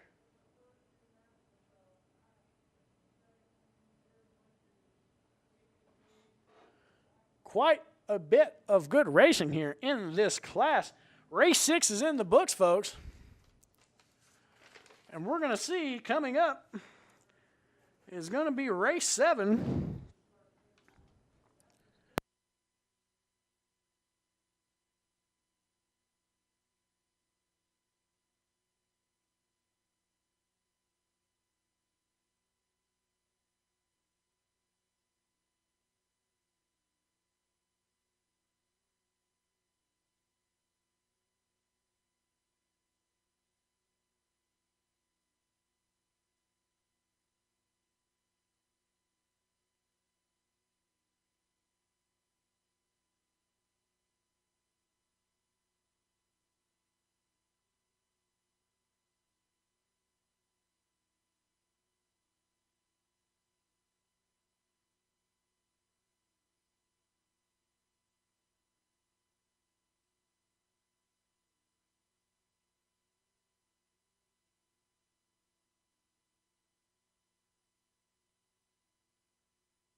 All right, up next is going to be race 7. It's going to be the combined GTU and Twins GTU. Brought to you by Fastline Race Tires and Wright's Parts and Accessories, who's sponsoring the Twins GTU. As they'll be coming up to take in their sight lap soon as this other combined class finishes up here. A fine, fine day here at Miller Motorsports Park. Low 60s, sun's out. All the forecasters were wrong, which kind of puts a damper on our broadcast because we wanted to rock the onboards, but none of our equipment is waterproof. and we did not want to cause a bike failure due to electric issues. So we elected not to run the onboards. But these guys are giving it a go regardless on this beautiful, beautiful day. So 6 races in the books. We've got 8 races left, and we'll be back.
All right, folks, coming up are going to be the Fastliner Race Tire Combined GTU, the Wrights Parts and Accessories Twins GTU. We've got the grid up here in our face as we wait for the bikes to come around and take the sight-in lap. We've heard a couple of calls. We're going to go ahead and give you the rundown on the Combined GTU. It's going to be number 44, Scott Peck. Number 726, Jason Koff. Number 727, Brandon Hope. Number 213, Mark Rio. Number 225, Daniel Ho. Number 512, Cyrus DeJean, who wrapped up the Novice GTU title, by the way, in the early race. We had that confused, but we do have that straight. Number 300, Chris O'Canada. And number 317, James Peterek, if they've got his Triumph back together from his get-off in the Novice GTU class. So we did see them working away. His father, who flew in from Indianapolis, as well as his sister, were up in the garage absolutely hammering away trying to get that bike rebuilt during lunch. So hopefully he is back on the grid for this race. In the Twins GTU, we're going to have number 421, Rob Nolan, number 125, Ryan Richardson, number 515, barring the mechanical issue, Robert Gisman just had in this last race, number 202, Lindsey Willis, number 997, Hayden Villarreal, number 214, Tim Gallagher, number 415, Ryan Luke. Ryan Luke racing this SV650 for the first time ever today, finished 4th in his race earlier. It was a heck of a run for Ryan Luke. Number 112, John Sewell. Number 33, Brad Moore, who just had a great run in the previous race, finishing 3rd. And number 909, Jason Ross Kelly, rounding out the Twins GTU, brought to you by Wrights Parts and Accessories.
We're back to racing. It's the combined GTU and twins GTU. Sorry about that. We had something we had to take care of real quick.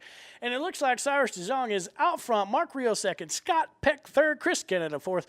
Jason Koff fifth. Daniel Ho in sixth. Brandon Hope in seventh. In the twins portion of this class, it is Brad Moore out front. Ryan Luke second. Hayden Villarreal third. Tim Gallagher fourth. Lindsey Willis fifth. Ryan Richardson, 6th. Robert Gisman back out there in 7th. And Rob Nolan in 8th. So as we're going into, it looks like lap 3, the front runners, you can throw a blanket in between them. And it's still DeJong out front with Rio and Peck hard on their tail. And it looks like they pulled a little bit of a gap on Peck. So now it is DeJong and Rio set to fight it out again. Rio got the best of DeJong earlier this race day in the novice GTU class. Now Rio closing in on DeJong here as they come through windup. See if he can get him coming out of release. I'm sure it'll be a drag race down this front stretch as Peck is hot on their tail and Chris Kennedy is bringing it up as well. But he is wedged between Moore and Peck. Here comes the leaders, and it's DeJong across the line. Rio second, Peck third, Brad Moore leading his class, and Chris Kennedy coming in just behind Brad Moore there. There's 4:15, Ryan Luke running second in the twins class. Cyrus still out front, rocking and rolling and getting it done. Mark Rio hot on his tail, and Scott Peck bring it up. Ooh, looks like Rio going to try to make a move here as we lose them as they get behind the dirt mound. We'll see who comes out from ahead, and it's Mark Rio with the lead coming out of turn 6. It's going to be Rio out front. DeJong now relegated to second, and Peck in third. Rio had a great run earlier in this day, taking the win in the novice GTU, though DeJong won the title overall. Now Rio gapping DeJong. Rio really feeling it today as they blast up toward the Attitudes, and Scott Peck is in hot pursuit, going to try to run down DeJong for second. Brad Moore still in first in the Twins GTU, and it looks like Chris Kennedy is hot on his tail, trying to get around and get up there and battle with Scott Peck. As we move back in the pack, it is Ryan Luke in second in the Twins GTU, Hayden Villarreal third, fourth Tim Gallagher, fifth Lindsey Willis, sixth Ryan Richardson, seventh Robert Gisman, and eighth Rob Nolan. Out front, it is Rio DeJong, Rio DeJong, Peck, Canada, Howe, and Koff in the combined GTU. As the leaders come around turn 15, Rio's pulled about 3.5 bike lengths on Cyrus. Scott Peck is closed in on the back of DeJong, and we're going to see what goes here. We're halfway through this session. Rio still holding that gap. Brad Moore and Canada come across the line. Brad Moore has got a straightaway on Ryan Luke, running second in the twins class. But Canada is putting in the work, trying to get around more as we speak here. As the field seems to have stretched out, here comes Villarreal fixing to cross the line. Villarreal having a decent run on his Harley Davidson in third place. Gallagher in tow, and Lindsey Willis following Gallagher, which Gallagher is her sponsor with rights. Rio still out front. Rio pulling about 8 bikes on DeJong as they head out of this turn 6 into 7, and it's about the same gap back to Scott Peck in third. They've got about a half a straight on Brad Moore now. Canada about 5 bikes behind Moore, so this top 5 here running all within about a straightaway of each other, even though it's different classes. And we're halfway through this combined class. Still a beautiful day here in Tooele, Utah at Miller Motorsports Park on the East Course, which measures 2.2 miles long at about 1,100 feet of elevation. Back to the racing here as we get a shot of Rio coming through windup, fixing to head toward release, still ahead of DeJong. Looks like he may have gapped him just a bit more. Oh, yes, indeed he has. That's a good 10 bike lengths or so.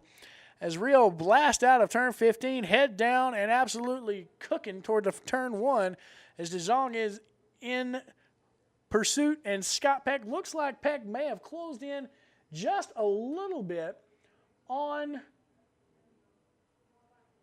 DeJong here, as Brad Moore is still leading Chris Canada. Ryan Luke coming across the stripe now, still running second in the Twins GTU class. Your lap times as they've come across the stripes here. Mark Rio out front running a 142.6. DeJong running a 144.2. Peck running a 145.3. Canada running a 146.9. Daniel Ho in fifth running a 149.4. Jason Koff a 152 flat. Brad Moore running a 146.3. Ryan Luke running a 148.9. Lindsey Willis running a 151.9. Hayden Villarreal running a 154 flat. And Tim Gallagher running a 153.8. Looks like Lindsey Willis has gotten around Gallagher and Villarreal, trying to really reel in Ryan Luke for second here. Don't know if she's going to have enough time, as it looks like the flag stand's about ready to pull the white flag out as the leaders head into clubhouse. Rio still out front now, pulled an even bigger gap on DeJong. Looks like Rio's going to have this one in the win column here, which will be his second of the day if he can keep it upright and moving forward.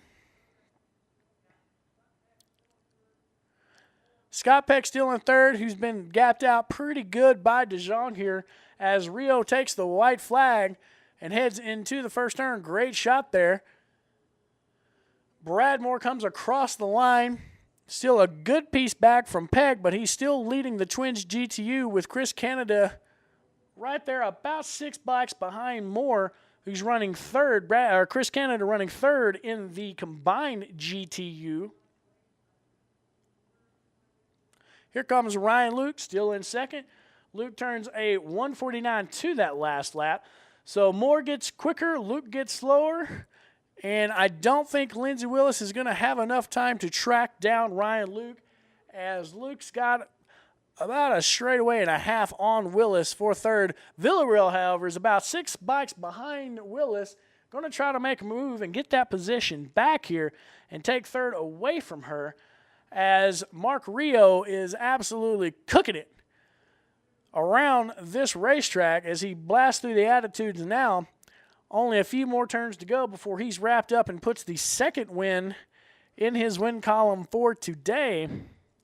Cyrus DeJong doing everything he can, but doesn't look like he's going to have enough time or speed to get it done here in race 7 of 15. Rio comes through clubhouse, still upright, running good, still about the same gap back to DeJong. DeJong's cutting hard in the inside, trying to make up some time here in the last couple of turns.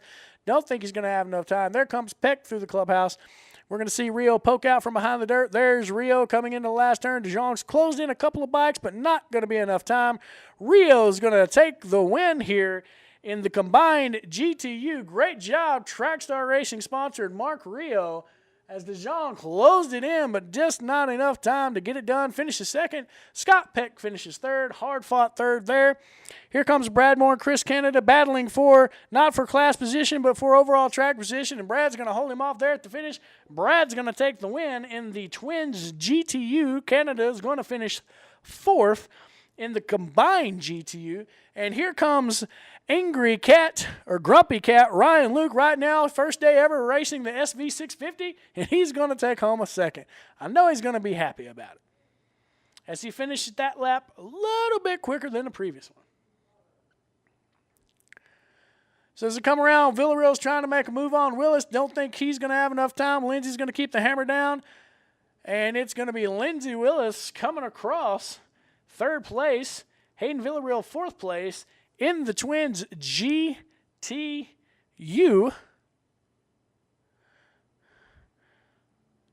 Great bit of racing there in these combined classes. Mark Rio nets his second win of the day here. First in novice GTU, now in combined GTU. Trackstar Racing having quite the weekend here with race wins. Devin Deemer taking his class earlier in the class championship. We'll see if the young wonder kid, Gage Reese, can continue his dominance from yesterday, taking 2 wins in the monsoon. Fairly impressive, if I do say so myself. There's no way I'd go that fast in the rain. Good grief. Some great racing there. Next race is going to be race 8. It's going to be the King of the Mountain U. This is the big boy class, folks, brought to you by Vortex Racing, which is the title sponsor of the series.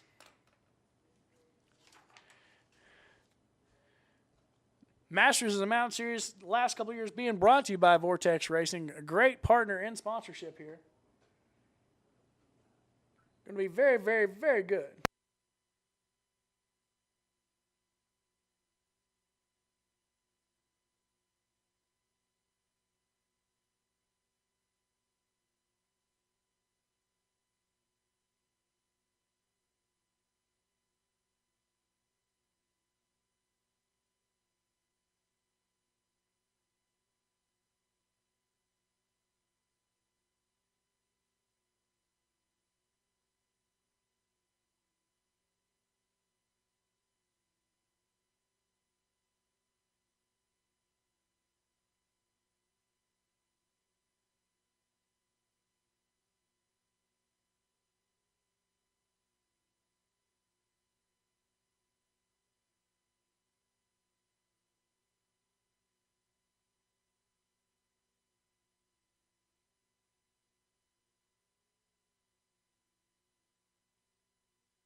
All right, it's one of the big dog daddy races of the day. It's going to be the King of the Mountain U class, sponsored by Vortex Racing. Some of the best of the best of the best of the best here. It's going to be rocking and rolling in just a few minutes. Your grid's going to be number 69, Danny Egbert. Number 46, Gage Reese, who's been on a roll. Number 84, Corey Cowan. Number 44, Scott Peck, who we just saw in this last race. Number 49, Brian Childry. Number 314, Warren Rose. Number 404, Michael Carr. Number 32, David Purcell. Number 42, David Hack. Number 328, the good doctor, Michael Hawkins. Number 99, oh, Canada, Chad Swain, making the trip down from Canada for the 6th time. Chad Swain is a bad, bad man. He's been an AMA rider, pro last couple of years. He's been here all season with us, and he has made and had an impact. He can ride the wheels off that Yamaha, folks. And number 00, Steve Kozicki. They're on their side-end lap now. It's going to be a good race. We're going to see if young Gage Reese can come through and take the win. He's had 2 so far this weekend, both yesterday and in a monsoon. Trackstar Racing, you've seen their graphic up on the bottom corner of our screen all day long. You too can have your graphic up there if you want to be a potential sponsor of these awesome racers. And we're going to see if the Trackstar sponsored Wonder Kid, 13 years old on an R6, can put his bike back in the winner's circle as he did yesterday. It's going to be a hard-fought race. This is for sure, as there are no slouches in this class.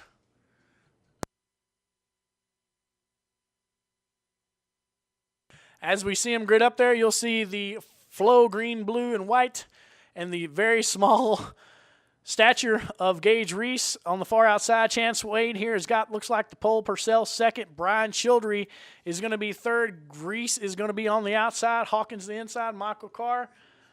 And then what looks like a Corey Cowan is going to be on the far outside that I can see. I got to double check those numbers. That might be Danny Egbert, and I think it is. So we're getting ready to rock and roll here. And the King of the Mountain U, flags down. We're going to get rocking and rolling. There they go. There's the start. Brian Childry gets a good one. Chance Wayne on the outside. We're going to see if he can dive in. And it's going to be Swain sweeping in from the outside in, taking the lead in the whole shot. Looks like Purcell is in second. Brian Childry fourth. Gage Reese fifth. Corey Cowan sixth. No, Gage Reese fourth. Corey Cowan fifth. Cowan makes the move on Reese. Reese goes wide, stands it up, and loses a lot of positions here going into turn 4. Don't know what happened there. Looks like Cowan got on the inside and spooked him a bit. And it is Swain out front.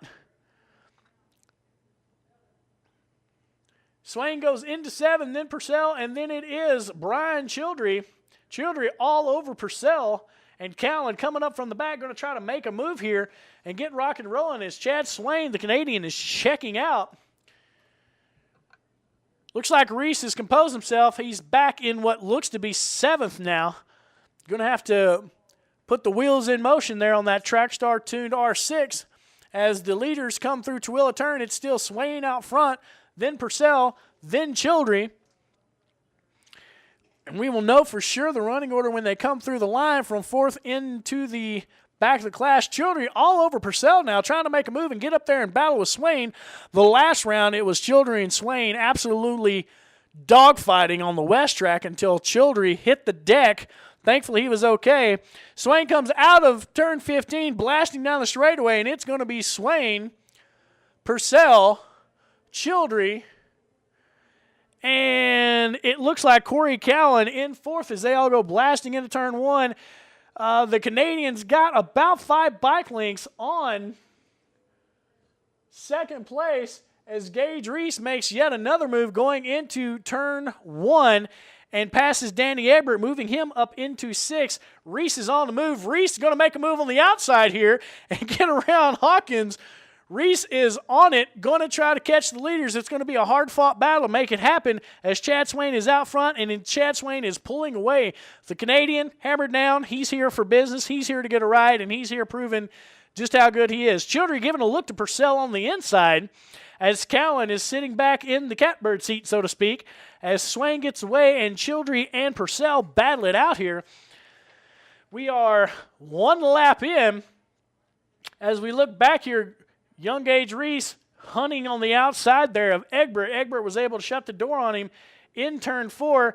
Reese is heading up the inside, going into the attitude, stalking his prey here. Looks like Reese is going to try to make a move here sooner rather than later. He's going to have to if he has any chance of catching these leaders, because Chad Swain is not playing around. He is already gapped. And it looks like Childry is around Purcell, so this is going to be a good battle here. But Swain is out front and absolutely riding the wheels off that R6. Like I said, he does not play. He is here for blood and to take home that first place trophy. Out front, blast across the line. We're going to see what his lap time is here. Holy smokes, 137.5. Childry runs a 138.4. Purcell a 139.7. Cowan a 139 flat. There's your top 4. Childry's hunting. If he had camo, he'd be even better, but he is hunting. He is going after Swain here.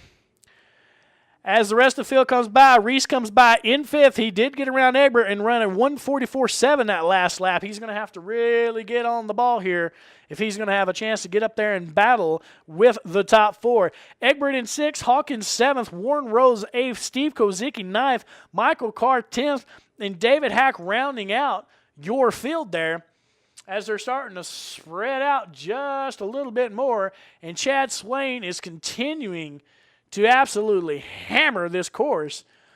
He is not letting up, and he is getting it, folks. The battle now is between 3rd and 4th. That is Purcell and Cohen, as Cohen is trying his best to get around Purcell. As Reese has gapped Egbert and is heading toward the attitudes as we speak, as Swain is through Tooele and heading into Clubhouse. Childry, again, hot pursuit. Looks like Childry's closed up here a bit. Going to be anxious to see the lap times as they come through. Cowan is stalking Purcell now as they head into windup. Looks like Cowan's going to be getting around Purcell in the next couple of corners if he can, because he's close enough to make a move, it appears. Here comes Chad Swain, the Canadian, blasting across the line, and he just dropped his lap time by a 10th, and holy smokes, Childry dropped a full second. It's on now. Chad Swain runs a 137.4 to Childry's 137.5. Purcell runs a 139.7. Cohen runs a 139.5, so we do know who's making moves here as Chad Swain put the hammer down, but so did Childry, dropping a second. Holy smokes, and it looks like Cowan has gotten around Purcell there in turn 5. We're going to see as they pop out from behind this motocross track and see. No, it looks like Purcell made the pass back on Cohen. So 1st through 4th starting to spread out. Swain's got about 2 seconds on Childry here, and Childry's got a good 3 on Cowan and Purcell. Cowan now makes the pass on Purcell as they go into turn 7. Gage Reese still on his horse coming out of turn 6, hammer down, trying to track down these leaders here. Behind Reese is Egbert, Hawkins, Rose, Kozicki, Carr, and Hack coming out of turn 2 into 3 and 4. As you can see just how stretched out the leaders are here.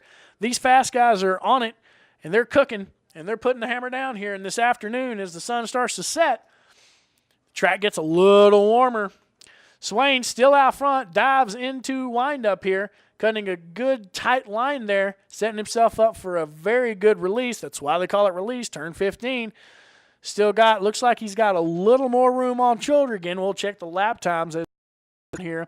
And Cohen has gotten by Purcell and put about 4 bike lengths on him. Swain turns a 137.8. Childry turns a 138.3. So Childry a little bit slower that lap. Cowan has gotten around Purcell. Cowan turns a 139.4 to Purcell's 140.7. And the top 4 are through turn 2 and heading into turn 3 as the 5th place rider. Gage Reese comes out of the last turn, blasts down the straightaway, has his head down, turns a 133.5 that lap. His best lap so far is a 133 flat. Yeah, 143. My bad, 143, not 33. Still out front, Chad Swain looks like he's put a little bit bigger of a gap on Brian Childry. Childry doing everything he can to track him down. Cohen is now gap Purcell. It's about the same length on the track between 1st and 4th. It's almost like you space them out there intentionally. And all these guys are cutting mean laps, but they're just very, very spaced out here. Still no change in your 6 through 11 spot. It's still Egbert, Hawkins, Rose, Kazicki, Carr, and Hack. As we are on lap 5 of this, I do believe it is a 10-lap. Yes, it is a 10-lap race, one of the most hotly contested races of the day, the King of the Mountain U Series. As we catch Swain coming out of turn 15, this looks like it's going to be a pretty hot lap here as he comes blasting around. And it is. It's a 137.3 to Childry's 137.9. So Childry back on the gas, drops several tenths down. Across the line comes Purcell, and it looks like Purcell's gotten back around Cohen. Do not know where that happened. Maybe Cohen made a mistake because not too long ago there was a good gap between them, so more than likely Cohen had to check up. Purcell was able to catch and get by him. Now Cohen's in hot pursuit of Purcell again. Cohen's last lap was a 142.1 to Purcell's 145 or 140.5. So as we're halfway through here, it's when the mental and physical fatigue sets into some of these racers. They've been doing it all year, but it's the last round. It's make it or break it for some of these folks in the title hunt. Still out front, Chad Swain, then Childry. Still Purcell in front of Cohen. Purcell and Cohen going through the attitudes now. That's the only real race on the track, is those two racers are close enough to make a move while everyone else is a little spaced back as Hack makes a move on Carr. As soon as I say that, of course, Hack makes a move on Carr, blows right by in front of us. That's some quite good racing going on there, too. Michael Carr giving it his go on the triple. So your running order still Swain. Here comes Swain, bust across the line. See, lap time still fairly consistent, 137.5 to Childry's 138.8. So they're bouncing back and forth, not really making up any time on each other, not really pulling, just keeping a nice steady gap there. As Cohen still tracking down Purcell hard going into turn 1. Cohen all over the back of Purcell, went in a little wide, going to try to cut to the inside and get a good run. Looks like he does, but Purcell pulls on Cohen here. Those guys are running near identical lap times. Last lap, Purcell runs on 140.8. Cohen runs on 140.6. Here comes Reese. Reese just throws down a 143.9. So the slip up by Reese on lap 1 has relegated him to a hard-fought 5th so far, as we're just past the halfway point here in this 10-lap race. And the only real battle that I can see from my catbird seat here is Purcell and Cohen, which is 3rd and 4th, and it looks like Cohen is got by Purcell as they head up the attitudes. And Cohen, again, is gapping Purcell, similar to what we saw earlier in this race. Chad Swain going through windup, fixing to come out of release, starting to get into lap traffic. Could play a factor as we get into the last couple of laps of this race. As he is closing in on the back of Michael Carr, he can now see him. Carr crosses the start-finish. Here comes Swain. Swain crosses the start-finish, so that is how close they are. Swain starting to improve as this race goes on, turns a 137.1 to Childry's 139.6. So Swain drops time, Childry adds time, and that's going to be your race right there as Swain sees Beich in front of him and is like a blood in the water for a shark. I'm going to pass him. I'm going to pass him. I'm going to pass him. I'm going to pass him. It's what I do on track days myself. I'm going to pass him. That's what I keep saying to myself, whether it's good for me or not. So Swain keeping it up. Childry in 2nd, Cowan in 3rd, ahead of Purcell, now gapping Purcell fairly good. Cohen turned a 139.7 to Purcell's 140.4 previous lap. Here comes the 5th place racer, Gage Reese, coming out of the last turn. We're going to see what kind of lap he's cutting. And he turns a 144.2, so possibly a little bit of fatigue setting in there, as Danny Egbert comes across the line, turning a 144.7. Hawkins, a 146.6 previous lap. Let's see here. 1:46.9. So Hawkins very consistent with his lap times here. Hawkins is currently running 7th. Warren Rose comes across in 8th. And still out front, it is Swain and Childry and Cohen, your top 3 here in the King of the Mountain U class, as we're fastly approaching the last laps of this premier race.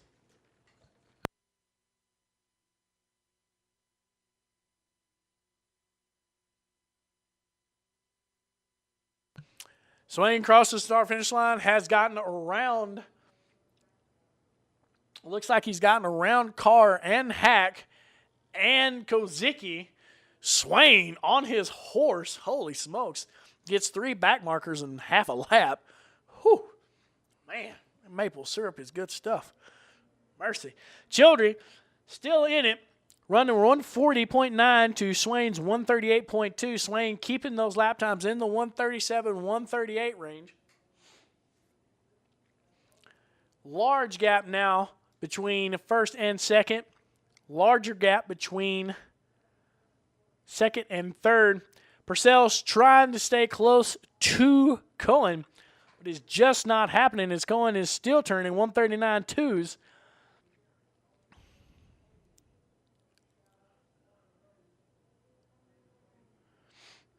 Reese comes across the line with a 144.9, very, very close to his last lap. We're going to see what Egbert's turning.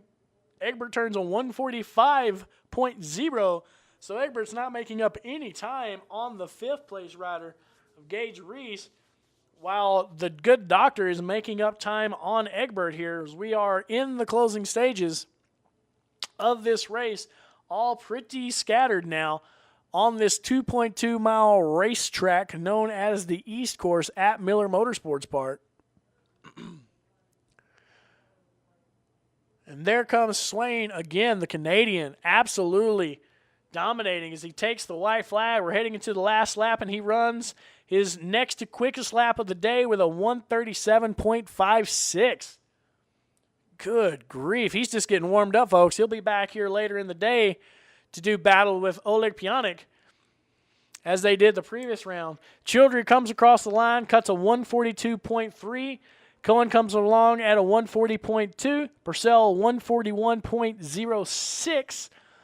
So Swain is, I would say, in cruise control, but he is continually cutting quicker and quicker laps here as this race is on its final lap. Up next is going to be the Mi Preferida Combined GTO. Yes, you heard correctly. Sponsored by Mi Preferida Combined GTO. New sponsor. Great to see a new sponsor hop on here. Last round of the series. Young Gage Reese comes across the line. We're going to see what he cuts. Cuts a 143.7. So Gage Reese trying to end on a high note here after a good start and then slight bobble relegating him back into 7th, then making a couple of passes, getting back up to 5th. Going to finish this last couple of laps strong, cutting some quick lap times. Maybe getting some blood flowing for later here. You'd think 10 laps would do that. I would. I'd be exhausted in 10 laps. That's just me. Checkered flag's out. We're going to see. Here comes Swain. Looks back. Nobody in his territory. He cruises across the line, head up, relaxed, and still cut a 138.2 when he let off coming out of the last turn. Holy smokes. I wonder what he would have cut if he'd stayed on the gas. Whew. Lord, have mercy. Here comes Brian Childry coming around just ahead of Corey Cowan. Looks like Childry put it on cruise control. That's last lap as well, while Corin cut a hard lap. Indeed, that is the tail of the tape in the times. Childry comes through with a 145.3, Cohen a 140.4, and Purcell a 140.5. So Childry laid back a little on that last lap, and Cohen and Purcell kept the hammer down, trying to make a move there toward the end of that King of the Mountain U race. Quite a good race there at the beginning. As they spread out, slowed down just a bit. Well, I say slowed down. From up here, it looked like they slowed down. The racers only got faster. As I say this, here comes the 5th place rider, Gage Reese. Comes across the line. We're going to see what he cuts. And he cuts a 143 flat. So ending on a high note, last couple of laps were his quickest, last lap being his best lap of the race. So far, Danny Abbott comes across in 6th. Michael Hawkins will come out of the turn 15, the release. The good doctor will take home a 7th place. What we like to see. Good racing here at the King of the Mountain Series.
All right, folks, we're coming up here. It's going to be the Mi Preferita Combined GTO. It is great to see James Peterick out there after a pretty gnarly get off before lunch. Bike rebuilt, ready to rock and roll. Here's the lineup as we shoot across here.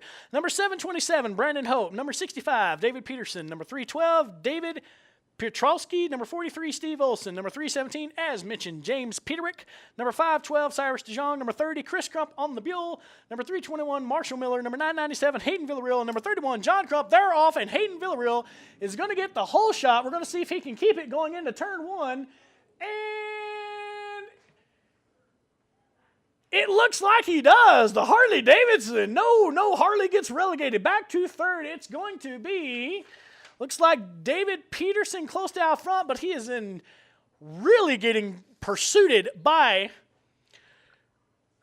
John Crump. Again, the Crumps out there on those Buells giving them quite the go here. Holy smokes, those Buells are absolutely cooking, man. Cooking. So here we go. We come out of turn 6. We head towards turn 7. It's John Crump out front. We're going to try to get a number of who's in second. Oh, no. Looks like Crump got passed again. The two guys out front, they're fighting for it. I want to say it's Steve Olson because I think Olson's a member of the 5-0 race team, and he and Crump are going at it. Crump's going to show him a wheel going into the attitudes. Olson's going to shut him down, and it's Olson out front. Crump in second. Do not know who's in third. Going to try to get you the lineup as it comes across. But Olson and Crump have separated themselves from the rest of this field, and they are determined to dogfight it out to the finish in this combined GTO class. It's going to be a good one. It is so far, folks. And it's still, looks like Olson's still ahead of Crump. Crump is absolutely targeting Olson right here. Now, that Big V twin is going to have a ton of torque coming out of the corners. I know because I ride one. You will have torque for days, but you give up a little bit of that top speed, which is what the inlines give you, unless you just ring them out coming out of the turn. And it looks like Olson wrung that baby out, and they're going to blast across here. We're going to see for sure. And nope, I was wrong. It is not Olson. It is Cyrus Short Shorts DeJong absolutely making it happen out front in front of John Crump. Spencer Steed's going to be third. Steve Olson. Olson is in fourth. My apologies for that. Marshall Miller in fifth. James Peterick in sixth. Hayden Villarreal, who got the whole shot and got shut down in the first corner, is in seventh. Chris Crump, the other Buell rider, in eighth. And they are rocking and rolling. Peterson, Piotrowski, Hope did not make the start on the grid. So we've got 8 racers out there rocking and rolling, and now it's Cyrus DeJong and John Crump battling it out. They have gapped third and fourth, and we're going to see who's going to win this dogfight. It is inline 4 against V-Twin, and it should be one great battle because Crump has ran great all weekend long. Crump's going to show him wheels ahead up the attitudes here. Cyrus is going to shut him down. Now, we've seen Cyrus run great all season long. He is a novice, and he has done a great job.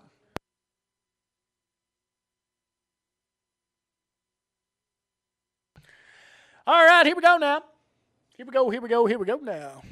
Always trying to have a good fun here at the Vortex Racing Masters of the Mountain Series presented by Utah Sport Bike Association. As they go into the clubhouse turn, it looks like Crump gets around Cyrus DeJong, and he does. Sticks it in there on the inside, makes the pass stick. They're going to come out and wind up, head into release. We're going to see who comes out behind the dirt, and it's going to be Crump in the lead ahead of DeJong.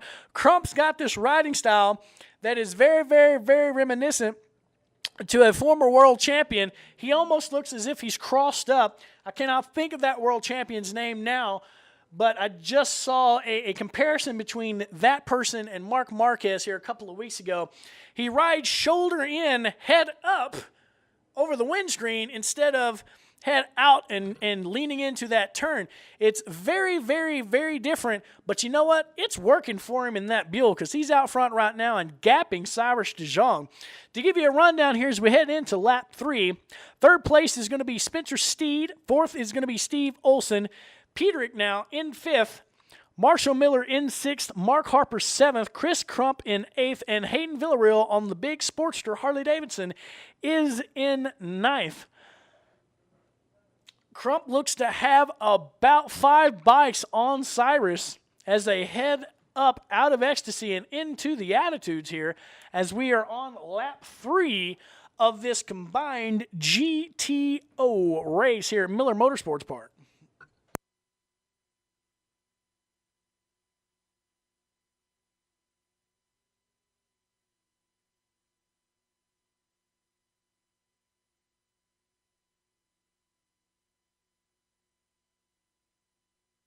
As they head into Clubhouse, it's still Crump out front of Cyrus. Those two guys are on another planet by comparison.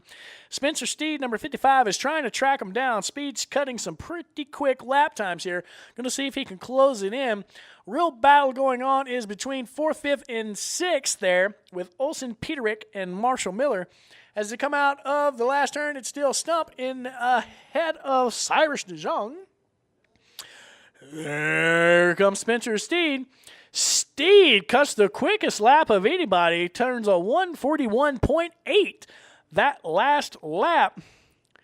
Holy smokes, Peterick has gotten around Harper now, and he's going to try to track down Steed. He's got some work to do, but we do know, and we've seen it all year long, Peterick can make it happen. And oh, there goes Harper back around Peterick, coming out of 2, going into 3. So there might be just enough of a battle there to keep those two guys from closing in on Steed, as it's still Crump up front running a 142.9 to DeJong's 142.8. A little further back, Spencer Steed running the 141.8. Harper looks like out of all of the racers on the track did cut the fastest lap time. On lap 3, he turned a 140.7. Harper in 5th. Repassed Peterick, has gapped Peterick now, and is going to go after Steed, and he may have a shot here because Peterick just dropped back quite a bit there. Harper's just on the gas. We've seen from his lap times, it's probably just Harper on the gas because Peterick's giving it a good go here. Crump comes into Clubhouse, gapped a little bit more on DeJong, and it looks like Steed is closing in on DeJong, as we do know Steed cut a much quicker lap time the previous lap by over a second on DeJong. So as they come out of the turn, still Crump in the lead. DeJong in second. Steed comes blasting out of the turn 15. They are halfway through here. Crump turns on 142.0. DeJong on 142.8. Steed a 141.3. So see Steed still on the gas. Harper turns a 140.1. Good grief. To Peterick's 145.0, so Peterick dropping back just a bit. Still ahead of Olsen. Starting to stretch out now. Harper on the gas. Going to try to catch Steed and grab 3rd place before this race is over, as we are halfway through this race. Still Crump and DeJong out front as they head into ecstasy. It looks like DeJong's closed in on Crump here a little bit. And possibly maybe Crump's getting a little fatigued. He's ran quite a few races today, as DeJong is on his, I do believe DeJong's on his, second race of the day? I do believe. Second or third. So, no, if you've seen DeJong Cyrus around the pits, you do know he is one fit guy. Probably not an ounce of fat on him. I mean, he is a fit gentleman. So as they come through to the two-wheeler turn 11, it's still Crump just ahead of DeJong. DeJong looks like he's closing in, going to try to make a move here. Crump drops into the clubhouse turn. DeJong hot on his tail, about 4 bikes back, and Steed has closed the gap even more on DeJong. They're just about the same gap visually from 1st to 3rd. And here comes Mark Harper, who's been cutting at least a second, if not 2 seconds quicker lap times than the leaders, and he is on the gas. As they come by the stripe, it's still Crump out front, then DeJong, then Steed, and here comes Mark Harper in that bright fluorescent pink Spidey jumpsuit on the gas. And still Harper dipping again. Harper turning a 139.1, saying, "Take that, you leaders." Good grief. He is turning lap times at least 4 seconds faster than your leader, John Crump. We'll see if that translates into positions here, as we are now in the late stages of this race. Cyrus still fairly close to Crump out front. Steed closing in on DeJong, and there comes Mark Harper. He sees the back of Steed now. And I'm sure he's putting the hammer down even more so than before. As the leaders head up toward the attitudes, Harper is closing steadily. Don't know if he's going to have enough time to close that gap there, even though he's turning quicker lap times. Really going to take some work.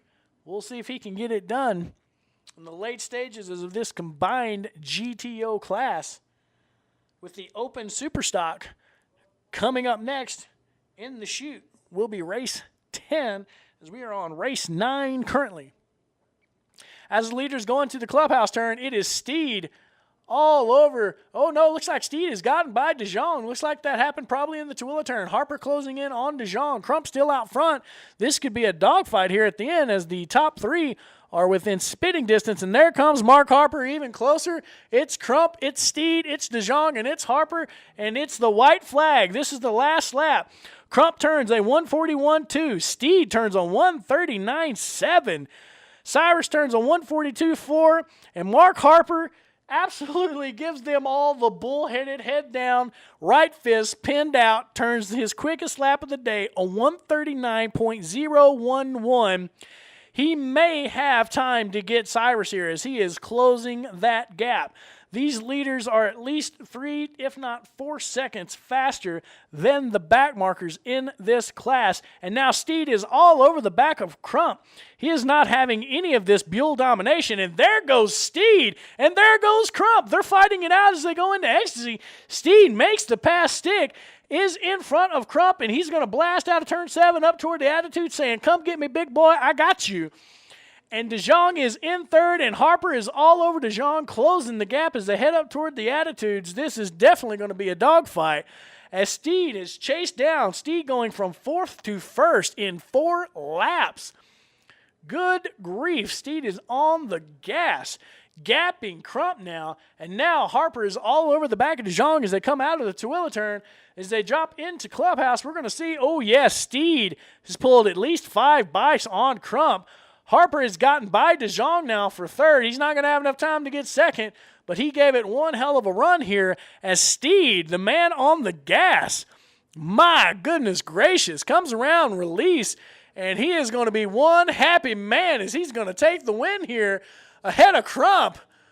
And Harper, head down, trying to make it happen, going to get 3rd just ahead of Cyrus.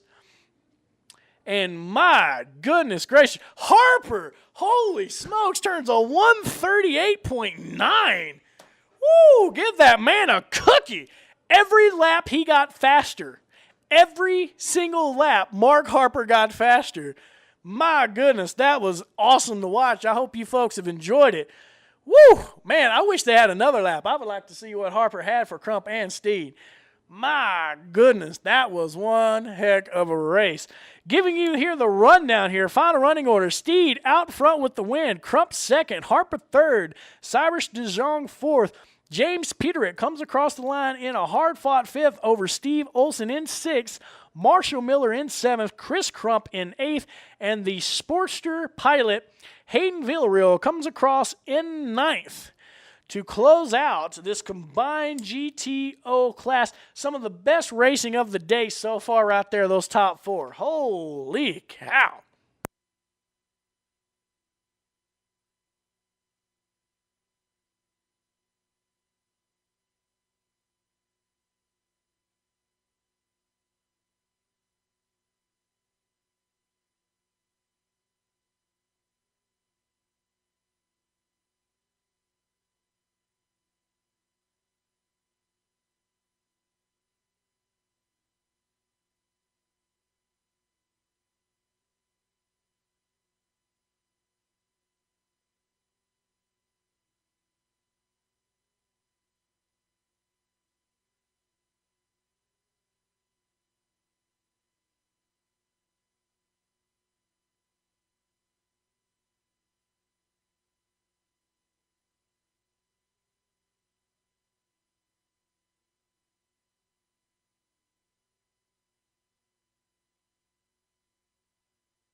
All right, folks, here comes the Honda / Suzuki of Salt Lake Open Superstock class.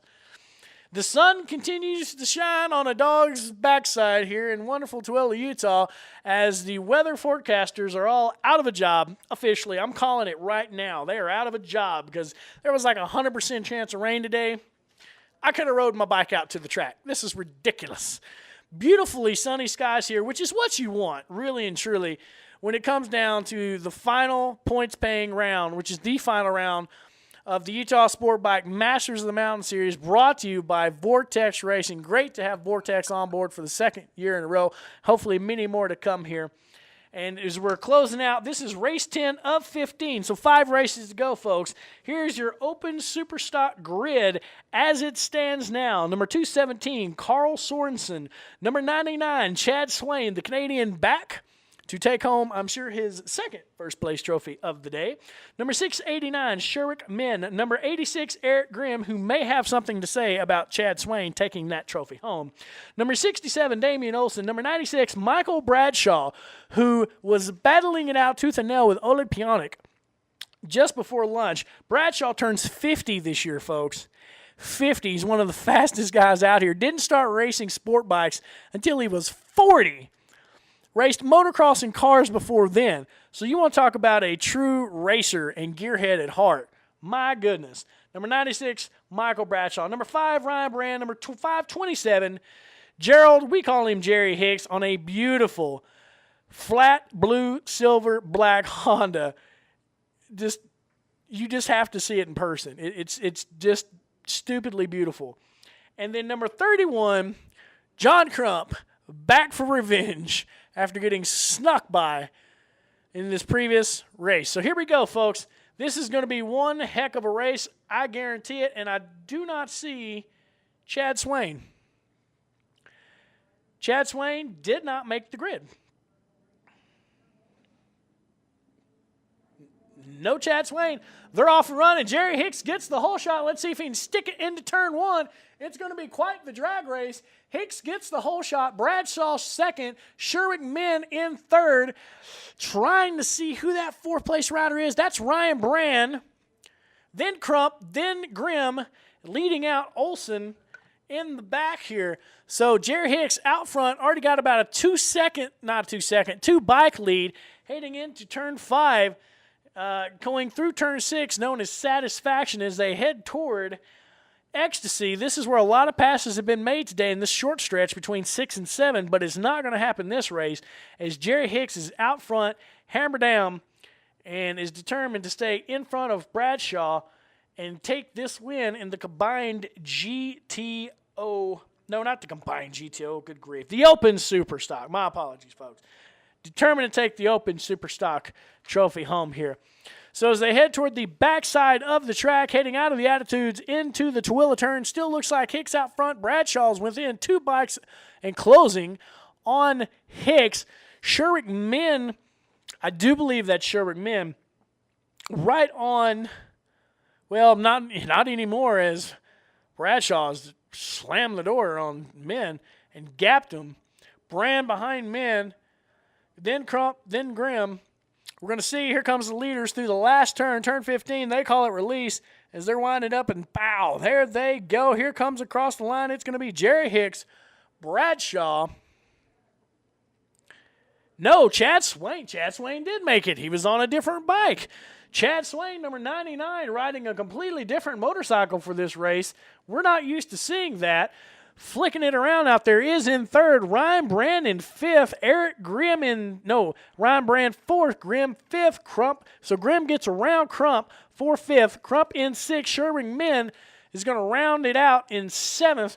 Olsen and Sorensen did not make the grid at all. So it is out front is Jerry Hicks. Bradshaw trying to track him down. They've got about 6 bikes on Chad Swain on a completely different motorcycle as Swain, and Swain is absolutely gapping Ryan Brand. Brand on an S1000RR BMW here as we are into the second lap of this race. Going to see how this goes here in this open Superstock race. Weather holding. And here they come. And it appears that Bradshaw's made a little time up on Hicks. Swain trying to reel in Bradshaw. And if Swain is on a different motorcycle, it might take him a few laps to get acquainted before he can really put the hammer down. Bradshaw hurdling the inside there and trying to draft as much as he can off Hicks. Hicks blast across the line. And here are the lap times as they stand. Hicks out front with a 135.0. Bradshaw turns a 134.9, Swain a 135.5, Brand a 137.9, Grimm a 139.5, Crump a 141.8, and Min a 142.5. So there are your lap times here for the start of the third lap as they come across. And as it stands, first through second, it's about 3.5 bike lengths. And then there's about 5 back to Chad Swain, the Canadian, who is slowly closing in. But the quickest man on the track right now is Bradshaw with a 134.9. And he is all over Jerry Hicks as Hicks is gapping him coming out of the exit of these turns. Bradshaw will close in on the entrance.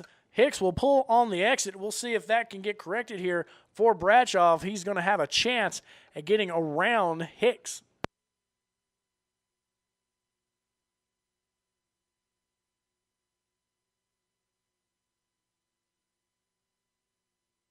So here we go. The leaders hop into the clubhouse turn, and it is still as it was a lap ago, though Chad Swain has made up quite a bit of distance here in the gap between second and third. Hicks still out front. Bradshaw right there with him, closing in within a bike length as they exit the turn 15, the release. And here comes Chad Swain. They come across the line, and the quickest man on the track right now, Chad Swain with a 135.097. As he is slowly inching closer. Hicks still out in front of Bradshaw. Bradshaw again turns 50 this year, out there running with the young guns and absolutely giving them a fit. As the Canadian's trying to run Bradshaw down so he can get a shot at Jerry Hicks. This could be exactly what we saw earlier with Swain and Childrey. Swain sitting back, though it doesn't appear if he's sitting back, but sitting back just to turn it on late as his fastest laps were as the race wound down. If only Mark Harper were out here, as we saw what he can do the last couple of laps of a race, just drop his lap times by like a second each of the last 4. Nothing big, which is huge in road racing. As we're into lap 4 here of the Open Superstock Race 10 presented by Honda Suzuki of Salt Lake City. Our leaders are still nose to tail as they come through the Tooele turn. Chad Swain closed in another bike length on the back of Bradshaw. As they blast toward the clubhouse turn, a very tricky section there on this east course. Hicks still out front, a little bit more of a gap over Bradshaw, and Chad Swain, the Canadian, determined to stay the heck away from that snow, is down here, and he is now in striking distance of Bradshaw. Anxious to see these lap times. They come across the stripe. It's Hicks out front, and then Bradshaw, and then Swain. And what does Swain do? Just runs a 134.8. Still the fastest man on the track, but Hicks drops a 134.9 to Bradshaw's 135.0. So the top 3 guys are really cooking with grease out there and absolutely have left 4th place rider Ryan Brand. Oh, and we've got a rider down. We do see that he is moving. I do believe it was Bradshaw, as Hicks is still out front. It is Bradshaw. He is up, low-sided, going through turn 4. They call it gotcha for a reason, and it looks like it has bit Michael Bradshaw. Hicks is still out front. Chad Swain still into it. Looks like we may have a potential red flag situation, and we do. There are red flags out across the track. So we're going to bring this one in. We are halfway through, so anxious to see if they're going to call it or not. We do not know. But it was Hicks out front of Swain. Bradshaw's back up, walking toward his bike. He looks frustrated, and I don't blame him. Bradshaw, one of the fastest racers out here, in this Utah Sport Bike Association series. And at 50 years old, I hope I'm still able to cook as well as that guy at 50. Mercy. So your running order at that point of red flag was Hicks, Bradshaw, Swain, Brand, Grimm, Krimp, Sherwick, Min. And it looks like they are going to call it. This is going to be a red flag checker situation. Means we were just past halfway. That is the way it runs. And Hicks is going to get the win.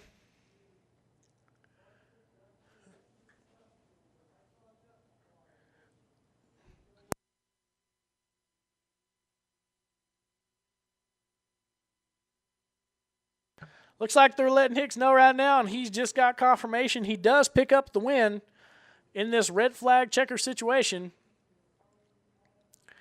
He is a happy, happy man as he immediately checks his tire pressures, which if you don't know it, folks, tire pressure is the name of the game. As we learned during an art class that the Utah Sport Bike Association puts on several times a year. If you are a rider of two wheels, it is a definite education in what and how to ride without putting yourself in danger. And he is right now. Hicks is down there checking his tire pressures, making sure they are where they need to be. And he is super happy as they announce that he is the winner over the PA system, him and his whole crew down there celebrating that victory. Hard fought, though short, but we're glad to see Bradshaw up moving around. So your finishing order is going to be Gerald Hicks, Chad Swain, Ryan Brand, Eric Grimm, John Crump, Sherwick Min, Damian Olson, and Carl Sorensen, who did not start, are going to round it out.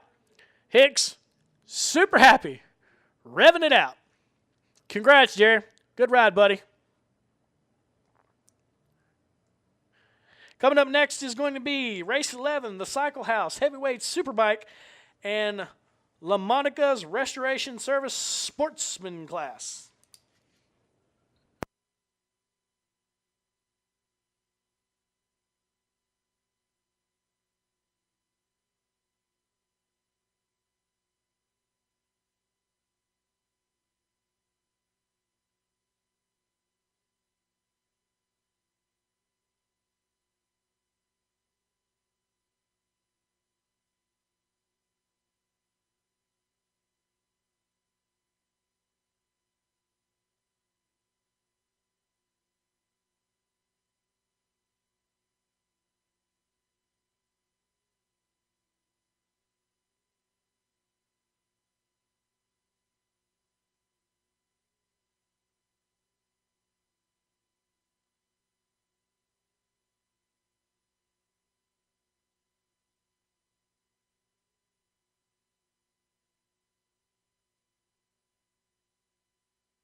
All right, folks, up next, Cycle House, Heavyweight Superbike, and LaMonica's Restoration Service Sportsman Class. Should be one heck of a race. Here's your grid positions. Dana Wilson will not be in this one because we see him up in the control tower here. So he's out. Number 328, Michael Hawkins. Number 42, David Hack. Number 46, Gage Reese. Number 44, Scott Peck. Number 32, David Purcell. Number 8, Mark Harper. Harper had a great run a couple of races ago, got quicker. The last 4 laps, he got quicker each lap. So watch for Harper. Number 65, David Peterson. Number 49, Brian Children. Number 314, Warren Rose. In the Sportsman Wave. Number 409, local guy, Donovan Mortensen. Number 187, first race weekend ever for Darren Nepper. Number 187. So keep an eye on him. Number 997, Hayden Villarreal on the Sportster Harley Davidson. Number 321, Marshall Miller. Number 933, Travis Larson. 633, James Smith. 727, and I do believe that's Brandon Hope, but I think Hope is racing Ryan Luke's GSXR this round due to a mechanical on his normal race bike. So Brandon Hope will be on number 415, not 727, and then Don Luce on number 555, triple nickel. Can't get anything for triple nickel anymore. That's like 15 cents. You can't even make a call. I can't even make a text message for 15 cents anymore. Good grief. But he's going to round out the field in this combined heavyweight, superbike, and sportsman class. As they come around here through their siding nap, it looks like rain off to the east. And if it comes this way, and it won't, but if it did, that would be great. That would be great. So here we go, folks. They're fixing to come to the grid. We're fixing to get rocking and rolling.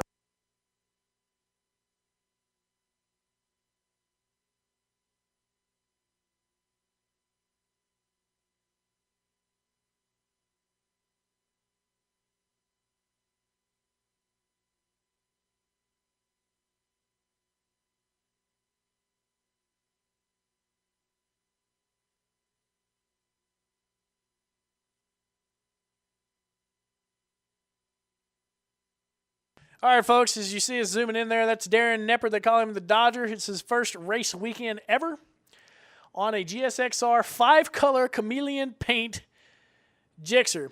It is one of the most beautiful bikes out here. I'm just going to tell you right now, it is really, really, really big show. It's a great-looking bike, really, truly. Mark Harper riding the, looks like white and silver Yamaha there, backing it up behind Nepper. Looks like we're adjusting the grids here. Yes, we are. We are adjusting some grids because of the waves. As we see, closest to us and back, Brian Childry, David Purcell, Gage Reese, Michael Hawkins. Number 65, David Peterson, Scott Peck, and then I do believe Warren Rose. And we're fixing to be off and gunning. Childry gets a good start. Scott Peck gets a great start. Cuts up through the middle. We're going to see he's going to get into turn 1. And it's going to be Childry into turn 1 with the whole shot. Going to see who's in second there. That looks to be, I don't know who it is. Gage Reese is in third. Scott Peck is in fourth. Michael Hawkins is in fifth. Childry's out front, and I do believe that's going to be Purcell, number 32, in second. I say that just because Purcell is very, very quick, and that's usually his spot. He's typically up toward the front. So Childry's out front, Purcell in hot pursuit. Then it's Reese, Peck, Hawkins. We're going to see if they sort themselves out. Childry and Purcell have already just gapping Reese here as they head into turn 7. Those guys are very, very quick starters, and they get cranking very, very quickly. Scott Peck all over the back of Reese in third. That's a battle between third and fourth. They've already gapped out a little bit from Michael Hawkins, who's running fifth, as the rest of the field comes through turn 7 as the leaders head toward the Tooele turn. Leaders in Tooele now, still Childry out front. Then looks like Purcell, then Reese, then Peck. We'll know soon enough, as soon as they cross the start stripe and we have a better idea here. This is the combined heavyweight superbike and sportsman class. So as the leaders come through the last turn, turn 15, they call it release. It is Childry out front. Yes, that is Purcell in second. Reese in third. Peck in fourth. Peck dives to the inside of Reese, going to try to get a run on him. Reese, probably about 100 pounds lighter than Peck, gets a great drive down the straightaway. Hawkins and Peterson go into turn one. Looks like Peterson gets around Hawkins. Then it is Warren Rose and Mark Harper. Harper getting a slow start here. We'll see if Harper can really kick it up. As we know, his closing speed is stupid. There's fast, then there's faster, then there's holy crap, then there's stupid. Mark Harper's closing speed is stupid. That's all I'm going to say.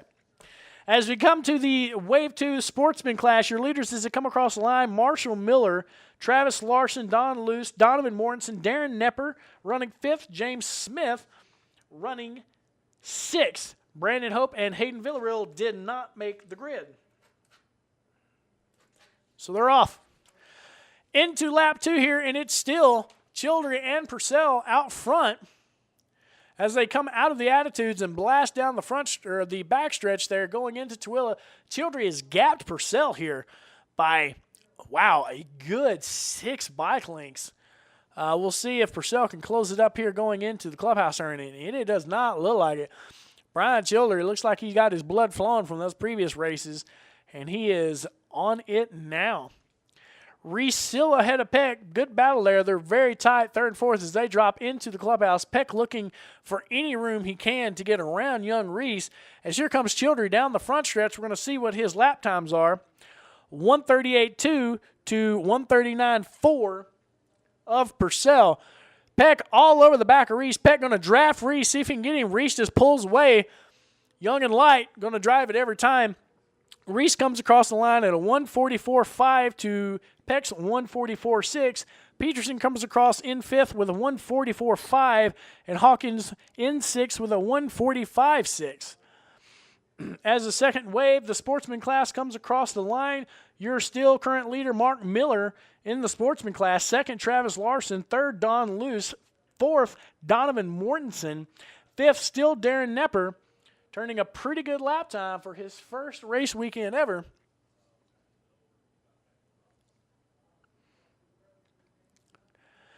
Still out front, Childry has pulled a good gap on Purcell now.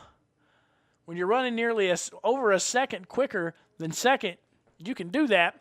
He's got about 10 to 12 bike lengths on Purcell as he goes or rips around the Tooele turn. You can see the gap there. There goes Purcell. And it is a good piece back to third and fourth. A good piece back. Whew. Holy smokes. Looks like Reese is still ahead of Peck there, but Childry and Purcell are in a league of their own. As Childry comes around the last turn, number 15, blasts out of that corner. Even bigger gap on Purcell. We're going to see what the lap times are as they come across. Childry cuts a 139.0 to Purcell's 139.7. And here we see Reese and Peck as they come around turn 15. Peck closes on Reese again. Closes on him nearly every turn there, and then Reese pulls on him coming down the straightaway. Reese, about 100 pounds lighter. He's going to get that kind of run coming out. Last lap for Reese, 144.3 to Peck's 144.3. Running nearly identical, if not identical. Well, it is identical. They're off by hundredths now instead of tenths. Peterson still in 5th, Hawkins in 6th, Warren Rose in 7th, Harper in 8th. New leader in the sportsman class going to be Mark Miller. No, Mark Miller was the same person who was in the lead earlier. Just missed it. Track intel. Woo. Travis Larson 2nd, 3rd, Don Luce 4th, Donovan Mortensen still hanging in there. Darren Nepper fixing to be passed and is passed by James Smith as they come across the start-finish line.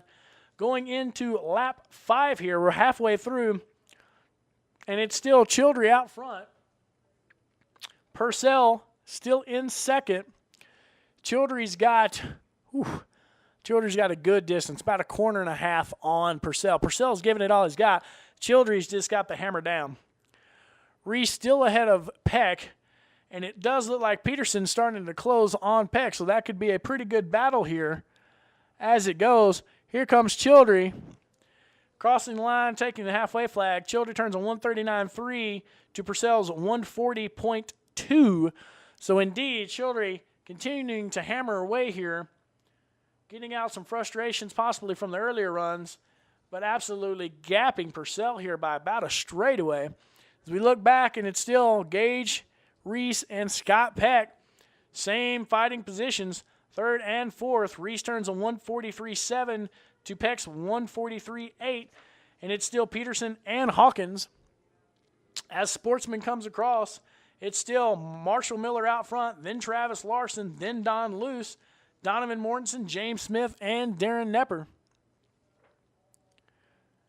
And, oh, is that Hawkins pulling off there? We've got a rider pulling off and hitting to the pits, and we've got a red flag situation. Can't see, possibly mechanical, do not know, cannot see what's going on. And it looks like we have a bike down here toward the end of the front stretch. Don't know who it is. They're going to red flag it. As we were just halfway through, they've got the yellow and red going right now. Try to get you an update.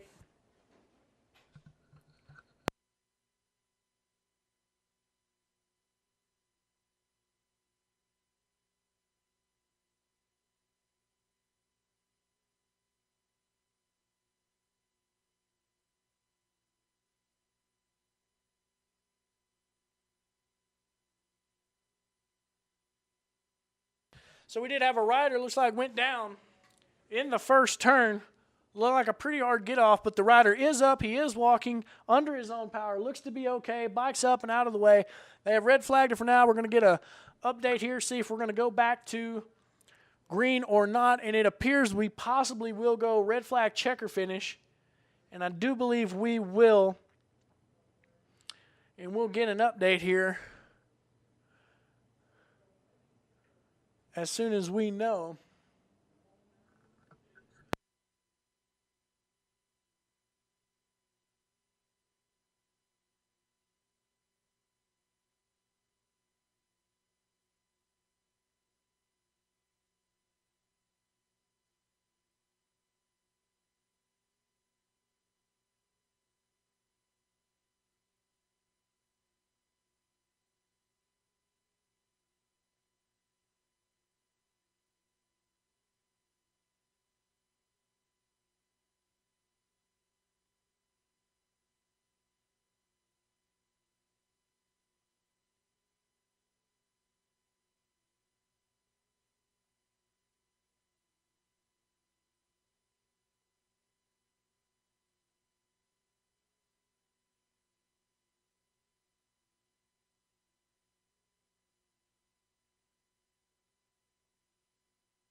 So that race gets red flagged, and your unofficial official results are going to be Brian Childry taking home the win in the heavyweight superbike with David Purcell in second, Gage Reese third, Scott Peck fourth, David Peterson fifth, Michael Hawkins sixth, Warren Rose seventh, Mark Harper eighth. in your sportsman results, looks like Marshall Miller takes home the win there. Travis Larson, Don Lucy, Donovan Mortensen, local guy, taking home 4th. Then James Smith, Darren Nepper rounding out the sportsman class. So as we move along here in the program, it's race 12, and it's going to be the BMW Triumph of Salt Lake Formula 40 class. If you don't know what Formula 40 means, it means everybody's over the age of 40. And they're still faster than half the people out here. Pretty amazing, if I do say so myself.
So we just got an update to the wonderful folks in the actual town of Tooele.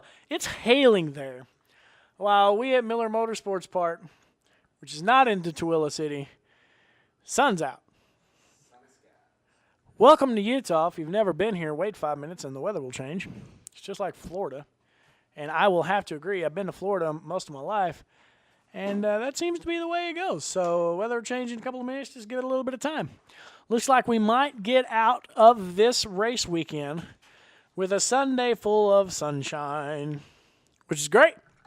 I have to say thanks to Kip from Vortex Racing. Stopped by earlier, checked out the operations. It was really good to meet Kip. And can't thank Vortex Racing for sponsoring the Masters of the Mountain Series by Utah Sport Bike Association here the last couple of years. Hope to see them many, many more times in the future. And I personally use the products, and they are very, very good. So not just a sponsor plug, it's the truth. So as we're getting ready for race number 12, sponsored by BMW Triumph of Salt Lake City, the Formula 40 class, where if Bradshaw has his motorcycle back together and he is okay and is out there, he's going to turn 50 this year and will probably put a whooping on folks. But I don't see him currently on the grid sheet. What I do see on the grid sheet is 689 Sherwick Men, number 312 David Petrowski, number 5 Ryan Brand, number 69 Danny Egbert, number 96, nope, there he is, Michael Bradshaw, number 43 Steve Olson, and number 98 John Hopperstadt, along with number 33 Brad Moore. He would be racing the Formula 40 GTU standalone. So you've already won before you even start, right, Brad? Well, technically I have to take the start. Technically, you have to take the start. But I'm an old guy and I'm tired. So as he just told us, he's an old guy and he's tired, so he's done for the day. Brad Moore up here doing work as a member of the Utah Sport Bike Association board. Always a fun and good face to see here at the racetrack. Wow, man, all you had to do is start and take the win. Maybe we can get Taylor in your leathers and get down there and just start before you can collect that trophy. I need some motor therapy. Yes, you do need motor therapy after your SV. Has it? Yeah. Is Taylor, our in-house camera guy here for the weekend, just picked up his SV650 from the shop. And what happened? Blew a cam chain and totally cam chain broke and went through the engine case right after he picked it up from the shop. So Taylor could use some two-wheel therapy. We're thinking about picking him up a Barbie scooter on the way home from the track today and see if that might do the trick for him. It's going to need about 70 horsepower. Yeah, it's basically the same horsepower as the SV is anyway, the Barbie scooter. Just one more lithium battery and you've got it, you know what I mean? So Just more proof to the pudding that the guys at Ignite, we don't just say we ride, and sometimes we crash, and sometimes we just blow motors up. In the case of Taylor here, as the last track day in July, myself took a tumble on the very last session on the West track, which is the quicker of the two tracks here, the two courses in Miller Motorsports Park. We were doing perimeter, which is the perimeter of both tracks, and I decided on the last session of the day to go into turn one and try to apex it sooner than everyone else. Well, you can't move the apex, as I learned at 120 miles an hour when I went down and face planted and tumbled like Shamu on a bad day at SeaWorld. I was more upset that my RC51 was destroyed on the left side than I was myself with a little bit of road rash on my hand. I didn't even knock the breath out of me. That's how crazy that wreck was. I got up cussing under my breath and hoping that the bike had caught fire, because that's how mad I was that I wrecked it. Because those aren't exactly easy to get parts for in this day and age, because they were a fat pig. But anyway, enough of me. As Chad, our resident tech guy, comes in and checks our stats from today, they look pretty good. We've seen a lot more people watching, but we do appreciate. So far, we've had Canada, the United States, Romania, Great Britain, Brazil. Where else have we had tag locations of people watching us? So we might be club racing in Utah, but they're watching all over the world, which is pretty damn cool. And look at Brazil. Brazil number 2. We've had more people, obviously, from the United States watching, but Brazil 2, Canada, got to leave it to Chad Swain, the Canadian crippler, bringing us some viewers there. The United Kingdom, Australia, Italy, the Philippines, Ecuador, Spain, and Mexico. How cool is that? I love technology. We can just talk about all these awesome people and fans that are watching us all over the world. Thank you, and tell your friends. I saw Romania on there earlier. They must have dropped off. Romania, start watching again. We promise we'll do better. We do. The racing's awesome. You know this. So hopefully those folks can get back in here. We've got a couple of races left of the day, and there's some of the most exciting races of the day as we see the Formula 40 class taking in their sight lap, as Sir Chad will play the graphic for it momentarily, as it is what he does. He's a bad, bad man. And we will get cracking here at 3:34 local time in beautiful Tooele, Utah.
All right, bikes are on the grid. We're getting ready to rock and roll here. We're counting the number of bikes, and there's not a whole lot out here. Let's see. I don't know who that is. I don't know who any of these people are. No, I'm kidding. I'm joking, of course. I see Danny Egbert. I see Steve Olson. I see Ryan Brand. I see a guy on an MV Agusta, which is just a really kicking motorcycle. And there Ryan Brand wheelies down the start stretch. As he takes the whole shot, drops into turn one, and I have a feeling he's fixing to say later, as he is off and already gapping second place. Heaven's sakes. Don't think Bradshaw's out there. Didn't count his number anywhere. We'll wait for track intel to swing back around and see if indeed he is out there, but I don't think he is. Hopefully he's doing okay after his low side here earlier in the day. Ryan Brand swings around heading toward turn 7. Sizable lead already. Got about 6 bike lengths, and it is about 6 bike lengths between second and third, and 6 between third and fourth. Looks like Olson and Egbert bringing up the rear there as Ryan Brand is out front in the Formula 40 class and checking out. As I look west here and I see I can halfway see the town of Tooele again, so hopefully that cloud's moved on. There's no more hail out that way. Hopefully.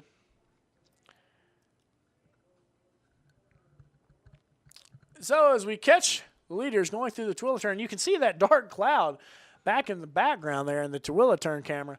Rather nasty looking back toward the Salt Lake Valley as Ryan Brand jumps in to wind up, still out front, sizable lead, fixing to pop in the release. If he can keep it on two wheels, I would like to see somebody track him down because Ryan Brand is not slow at all. As they come across the line, here comes Ryan Brand. Second place is going to be John Hopperstedt. That's who that was. In third place, Sherwick Men. Sherwick Men rocking the Envy Augusta. Not Envy Augusta. That was a Aprilia. Beautiful Aprilia RSV4, as Taylor, our camera guy, corrects me here. That gum you. At least he knows what it is because I thought it was an Envy Augusta, for heaven's sakes. Ryan Brand out front. John Hopperstedt second. Third, Sherwick Men on the Aprilia.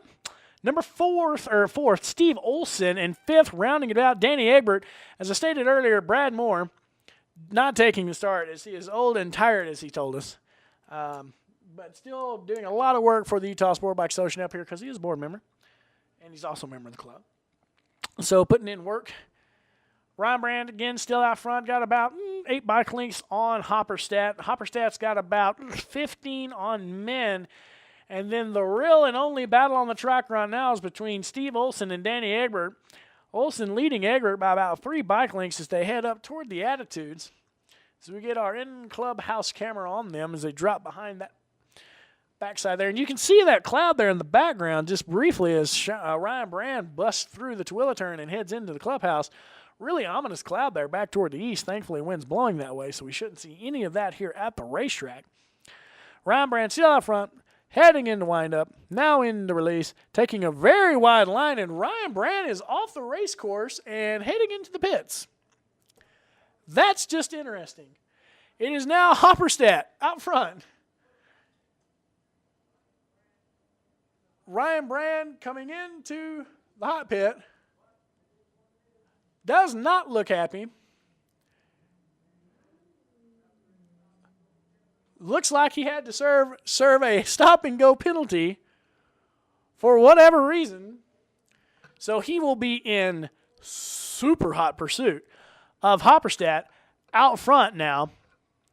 Sherwick Men in second. Ryan Brand being relegated back to the tail end of this race. So your new running order is going to be Hopperstedt, Sherwick Men, Steve Olson, Danny Egbert, and Ryan Brand after Brand serves a stop-and-go penalty in the pit and was not happy about it at all. So that'll be interesting to see if we see anything come from that.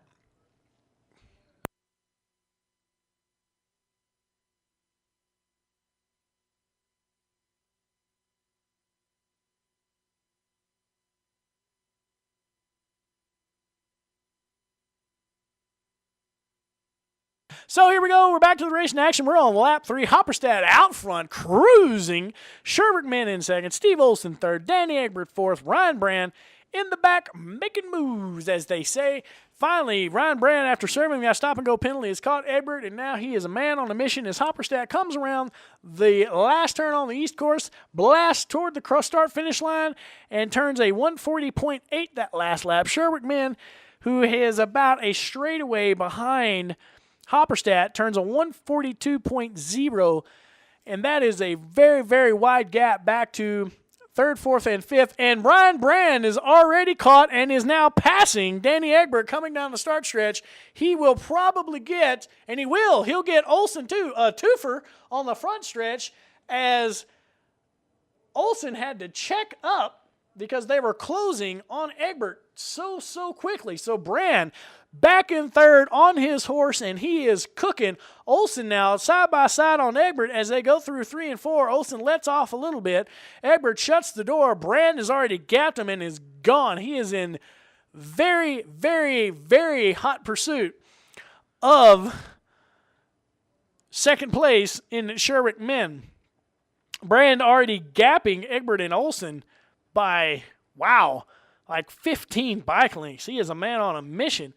Still out front is the leader, Hopperstep, then Sherwick men, then Brand, then Egbert and Olsen, leading off your Formula 40 class. Here in race number 12, Formula 40, presented by BMW and Triumph of Salt Lake City. Next race up will be race 13, brought to you by Nitron USA Middleweight Superstock. As we see Hopperstadt coming around, exiting turn 15 on cruise control, getting the halfway cross flags, comes across the line. His last lap time, a 1:41.6, so he's getting a tad slower. Here comes Sherwick Men in second place. We're going to see what he's going to spin here. Men spins a 1:42.2, so very, very similar lap times to before. And here's Ryan Brand already coming down the front stretch after serving his stop-and-go penalty. He's going to come across the stripe, turning a 1 that's not even close to correct. Apparently, since Ryan Brand had to serve his stop-and-go penalty, the information we have via track intel is not up to date because it still shows him missing a lap. So do not have an accurate time on him. Hopefully we will here in the next couple of minutes. I'm going to try to refresh real quick, see if that helps, and did not help at all. So Hopperstadt still out front. Sherwick Men in second. Ryan Brand in third. And Hammer Down can see Sherwick Men now. So he is going to cook it even more. Hopperstadt, commanding lead out front, just took the cross markers for halfway through this race. So we're going to see what he can do. I don't think Brand's going to have enough time to catch Hopperstadt, but it's entirely possible that he will catch Men. Very, very, very possible. As the leaders come through, wind up, Hopperstadt's on cruise control. Men coming through wind up now. And now entering release. And now we see Ryan Brand coming into the clubhouse turn, going into wind up. So he's gaining ever so slightly. Hopperstadt slowing even more, turns a 1:42.8 to Sherwick Men's 1:42.1. So Men getting a little quicker. Hopperstadt still with a sizable gap. Here's Ryan Brand, comes blasting across the line in third, and he is closed significantly on Men that last lap. So we're going to see. I don't know if he's going to have enough time to catch Men, but he is definitely ringing out that BMW S1000RR, and he's going to give it the best go he can to get there. When Hopperstadt comes around this next lap, he will take the white flag. So Brand got about a lap and a half to go as Egbert and Olsen keep swapping places here in the back. Egbert still ahead of Olsen, but Olsen about 3 bike lengths back there on Egbert. As Hopperstadt, again, out front, heads up and into the attitudes. There goes Men. And Brand is closing. Just do not know if Brand's going to have enough time unless Men gets off the gas here, and we have not seen that. Hopperstadt's best lap was a 1:38.7 and has progressively gotten slower as this race has run on.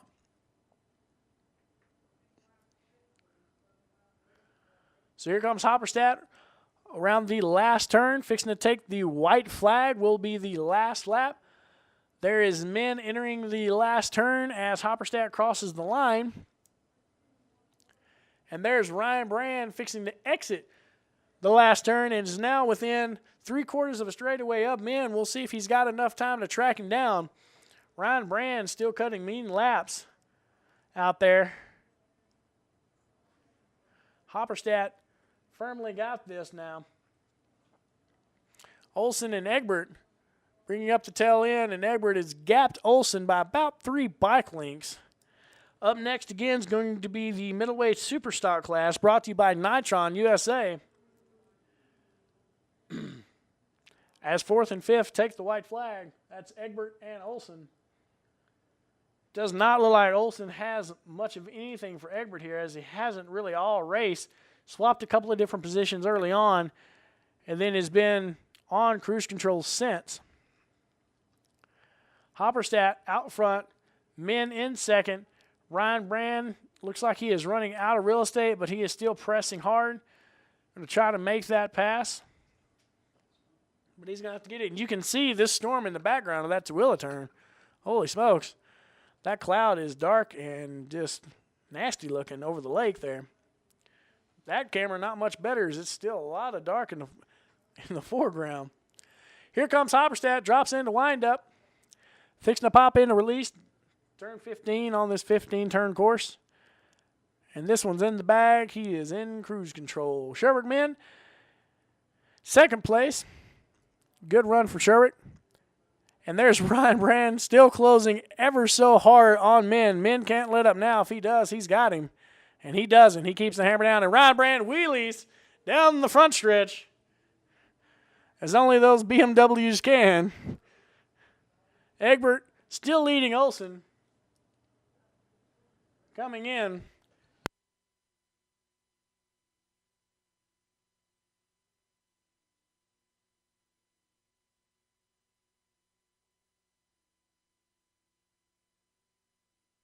Here comes Egbert and Olsen. Egbert's going to stay ahead of Olsen. Olsen trying to draft a little bit, but it's not going to work. Egbert at the line. Olsen was closing pretty hard. So there it is, folks. It's going to be Hopperstadt, Min, Brand, Egbert, and Olsen in the Formula 40. Up next is going to be middleweight superstock, race number 13 of 15. 3 races left for the season. Vortex Racing Masters of the Mountain. Round 6 coming to a close here. Beautiful Miller Motorsports Park.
All right, folks, up next is going to be middleweight superstock, brought to you by Nitron USA. If you need some suspension, check out Lenny and the Nitron guys.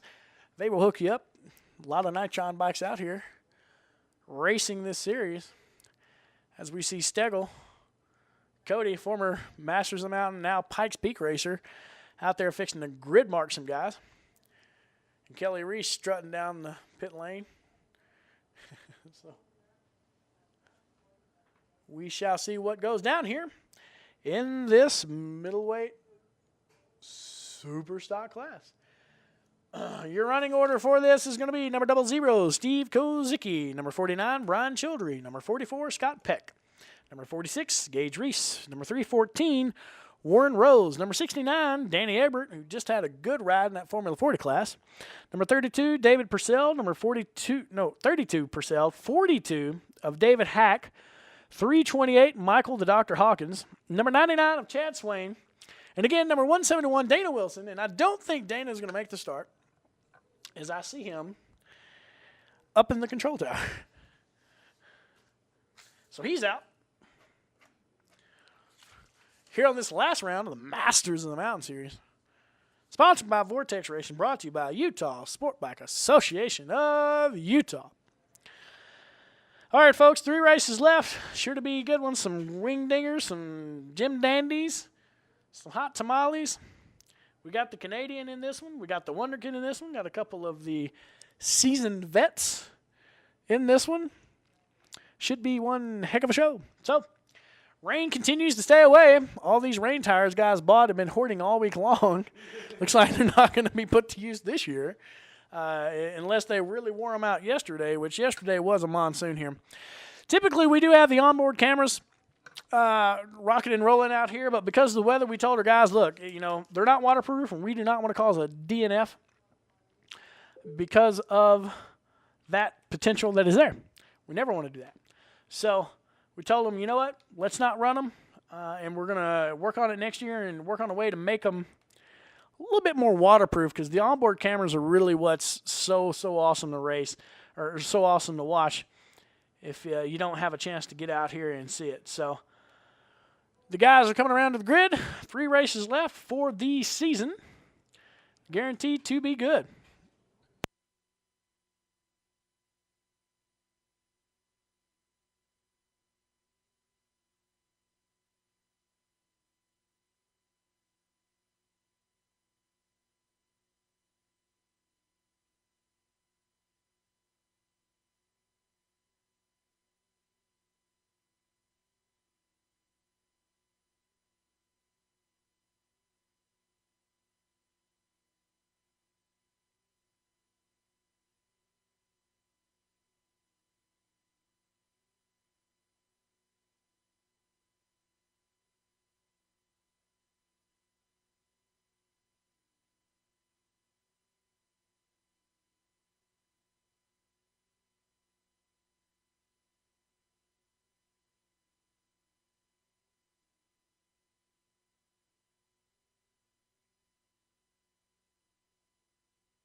All right, folks, we're fixing to go live in 5, 4, 3, 2, 1. We're off. Chad Swain, Brian Childry going to get the whole shot. Scott Peck blast from the back to the front. We're going to see who's going to drop in first, and it's going to be Swain again, stealing it from the outside. Then Childry, then Peck. Trying to see, it looks like Purcell, Hawkins, Reese, Egbert. Looks like Kozicki and Warren Rose rounding out the back end there. Holy smokes. Running and gunning as they head into the first couple of corners in this race. Middleweight Superstock presented by Nitron USA. And Swain is out front and doing all he can to gap and get away from Brian Childry, because Brian Childry will hunt him down. USA versus Canada. USA. Anyway, all right, here we go. Swain out front. Childry in second. Purcell third. Peck fourth. Can't see who is in fifth, but I know it looks like Gage Reese is in sixth. So we'll see as they come around here. Great start for Scott Peck, who was toward the back of that grid there and just shot to the front. That guy's got his starts down. Holy smokes. Of course, Chad Swain just hammers it and then swoops in from the outside. It's like, nope, not happening. Chad Swain out front. Got about 6 to 8 bikes on Brian Childry. Purcell in hot pursuit of Childry. Got about 4 lengths behind. We drop back to Scott Peck. Reese has gotten around. Looks like Hawkins So Reese looking like he's around 5th. Here comes Swain out of the last turn. And Childry and Purcell that's the real race right now, as there goes Swain. Oh, Canada. There goes Childry. There goes Purcell. Here comes Scott Peck, then Reese, then Hawkins, then Egbert. Looks like Warren Rose. We'll make sure, yes, it is Warren Rose. Steve Kozicki and David Hack rounding it out. Swain out front and doing everything he can to get away from Childry. Childry and Purcell are battling out for second and third position. And then they've got a pretty good gap back to Peck. And then it's Reese and Hawkins and Egbert here as we are into the second lap of this, I do believe, 8-lap race. Looks like Childry had some issues coming out of turn 6, and there goes Purcell again. Just like we saw earlier, Purcell did the exact same thing to Childry coming out of that exact same corner, and Childry was not able to get back by Purcell. And it has happened again, second time today. Childry on the gas again, going to try to get Purcell back. In the meantime, Chad Swain is out front and getting away. Scott Peck still all alone there in 4th, followed by Reese. Then looks like Hawkins still, as you still see that dark cloud in the background of the Twilla turn. Swain coming into the clubhouse turn, then wind up, and then he will finish with release before jamming down the straightaway. I wonder what songs are going through his head. He's Canadian, but I saw him with a University of Georgia Bulldogs hat on yesterday. I thought, well, that's drastically different. But you know what? They drive down here every round, and he's been getting it done for those Canadians. Chad Swain still leading from the whole shot, still on, and it looks like Purcell still ahead of Childry, Peck, and then Reese. We're going to check these lap times here. Chad Swain turns a 137.4, Purcell a 140.6, Childry turns a 141.2, Peck a 143.7, Reese a 143.2, followed by Hawkins with a 145, Egbert with a 145, Warren Rose with a 146, and Reese is all over the back of Scott Peck right now as they come through 3 and go into 4. We're going to see if young Reese can make the move here. Heading into 5, looks like Peck pulls him a little bit. Maybe he can get a run coming out of turn 6, heading down into turn 7 that they call Ecstasy. Looks like Peck's going to keep it in front of Reese here as Swain is checked out. He's gone. Purcell and Childry about a straightaway behind, and there goes Reese showing some wheel on the inside of Peck, trying to keep it there close to the inside, keeping a very, very tight line as they come out of there. Reese going to try to get a run going up the Attitudes. Looks like he might have this, and Reese gets around Peck right as they drop into the Attitudes. Good move there by Reese. Now we'll see if Reese can chase down Childry here as we're into lap 3. Swain still out front, putting an even bigger gap on Purcell and Childry. Reese gotten around Peck. Peck still staying with Reese. Hawkins still in 6th. And Egbert is still following chase there. Here comes Swain down the front stretch. Canadians showing them how to get it done here. Childry back over the back end of Purcell again. Childry looks like he's found some more speed, going to try to make it happen. Purcell takes a look back as they start across the start-finish line. Chad Swain turns a 137.7 to Purcell's 141.3. Childry a little quicker that lap than Purcell, 141.1. Reese comes across with a 143.4 to Peck's 145.1. So Reese starting to gap Peck here. Chad Swain's checked out. He's got this one on cruise control. He just has to keep it upright, and he's got it. It appears.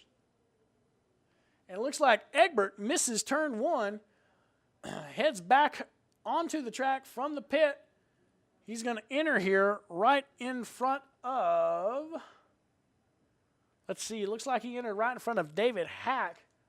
A little too hot running into that first turn, so Egbert's going to lose a couple of spots here. It's going to move Warren Rose up into 8th, and Warren Rose up into 7th, and Kozicki up into 8th.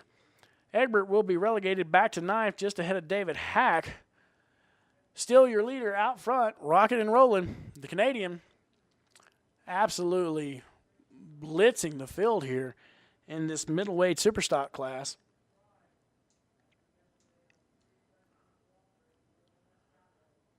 As Swain comes around the last turn, still Purcell and Childry second, third, but Swain, these guys can't even see Swain. He's so far ahead. He takes the cross flags as he's halfway through and turns a 137.7 that last lap. Childry cutting to the inside, going to try to get a run on Purcell as they come down the start stretch. Purcell head down along with Childry, going to try to keep it on as long as they can here. Oh, my goodness gracious. 3 thousandths of a difference in the lap times between Purcell and Childry that last lap, both turning 140.813 and 817.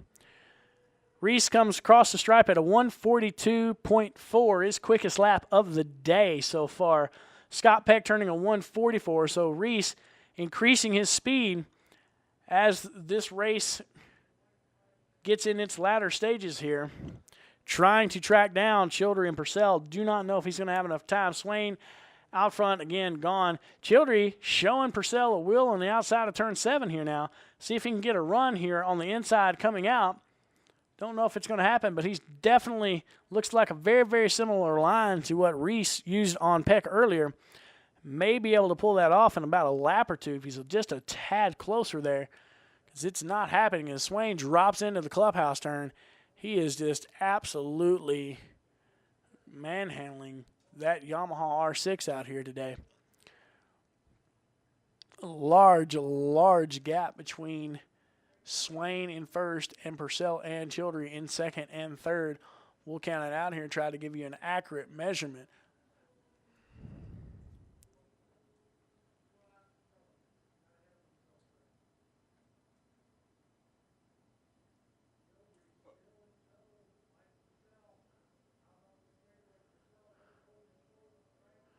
"17-second gap between first and second and third here.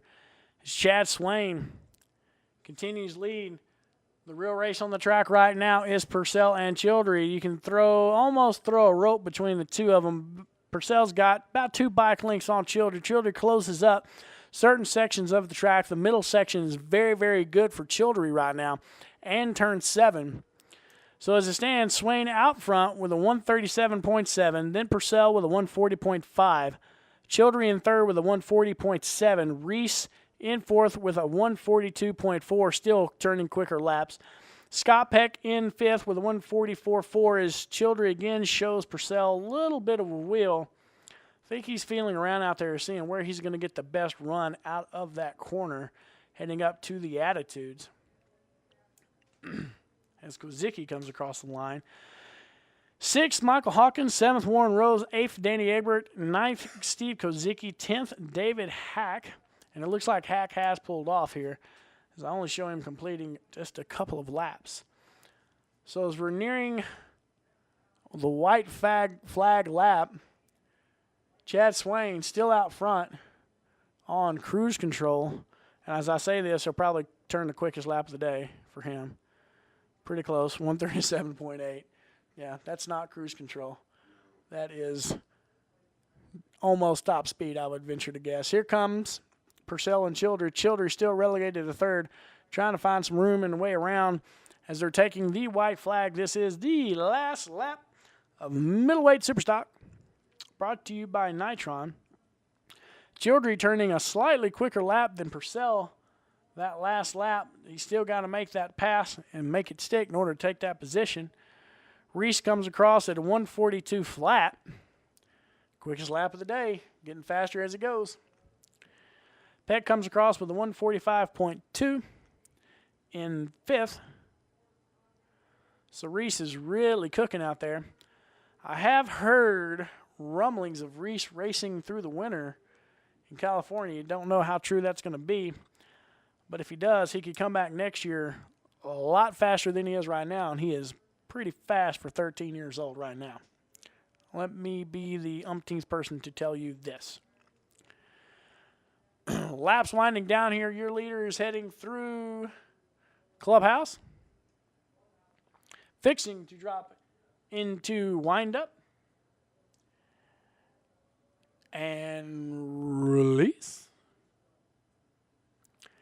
And there he is, your winner, Chad Swain, the Canadian, absolutely laying the wood here, bringing the big lumber down from Canada.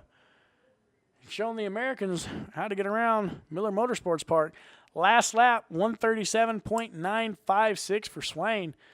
Extremely consistent. Never got out of the 137s that entire race. Here's Childry trying to make one last corner, last lap move on Purcell. It's not going to happen. Purcell's going to hold off. Childry pulls up. Purcell's last lap, one of his, his quickest lap of the day. Purcell, 139.72 to Childry's 140.1. Gage Reese, fourth place rider, comes out of the last turn, hammer down. And he's going to come across the start-finish stripe with a 142.3. Very good lap time. Coming across in fifth is going to be Scott Peck. Up next, the premier creme de la creme. The king of the mountain. 14-lap juggernaut. Not only is it a race of speed, it is a race of attrition and endurance. Brought to you by Vortex Racing, the title sponsor of the Masters of the Mountain Series. Presented by Utah Sport Bike Association. Last round, round 6 here, Miller Motorsports Park, East Course. Beautiful, no rain inside Tooele, Utah. 2 races left. They were calling for rain. Not a drop has came. Yippee-ki-yay. Hopefully it doesn't. That'd be nice. We'll be back after this.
going to be the King of the Mountain No Series.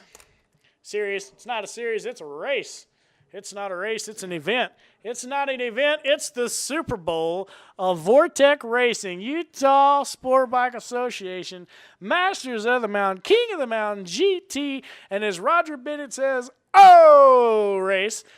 It's the best one of the day. It's also the longest. It's not only a war of speed, it's a war of attrition and endurance.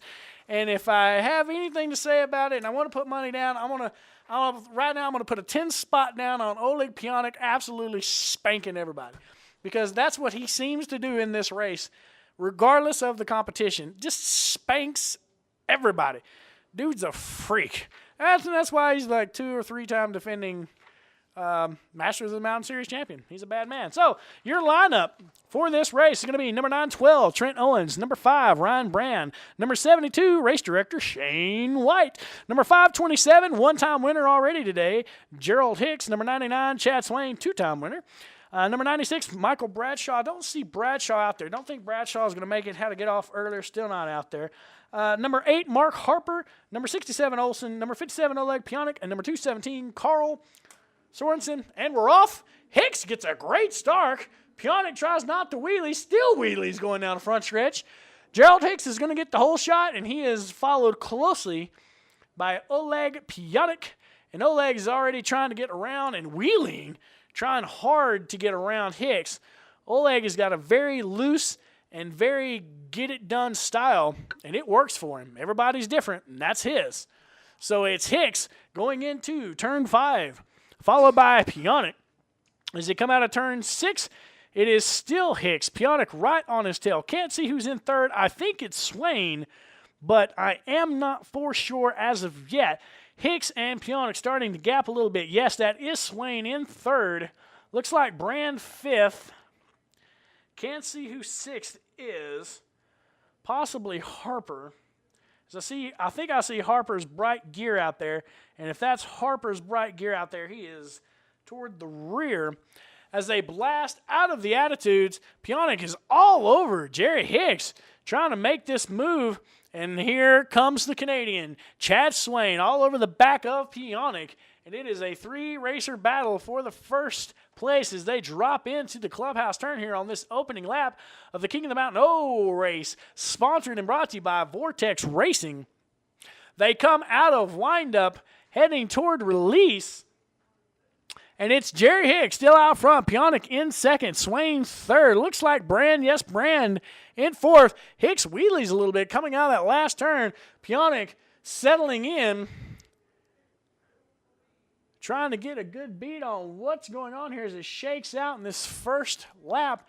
And it's still Hicks out front. Pionic second. Pionic really muscling that Gixxer 1000 around here. Swain in third, followed by Brand. Your running order: Hicks, Pionic, Swain, Brand, Olson, White, Harper, Owens, Bradshaw, and Sorensen did not make the start.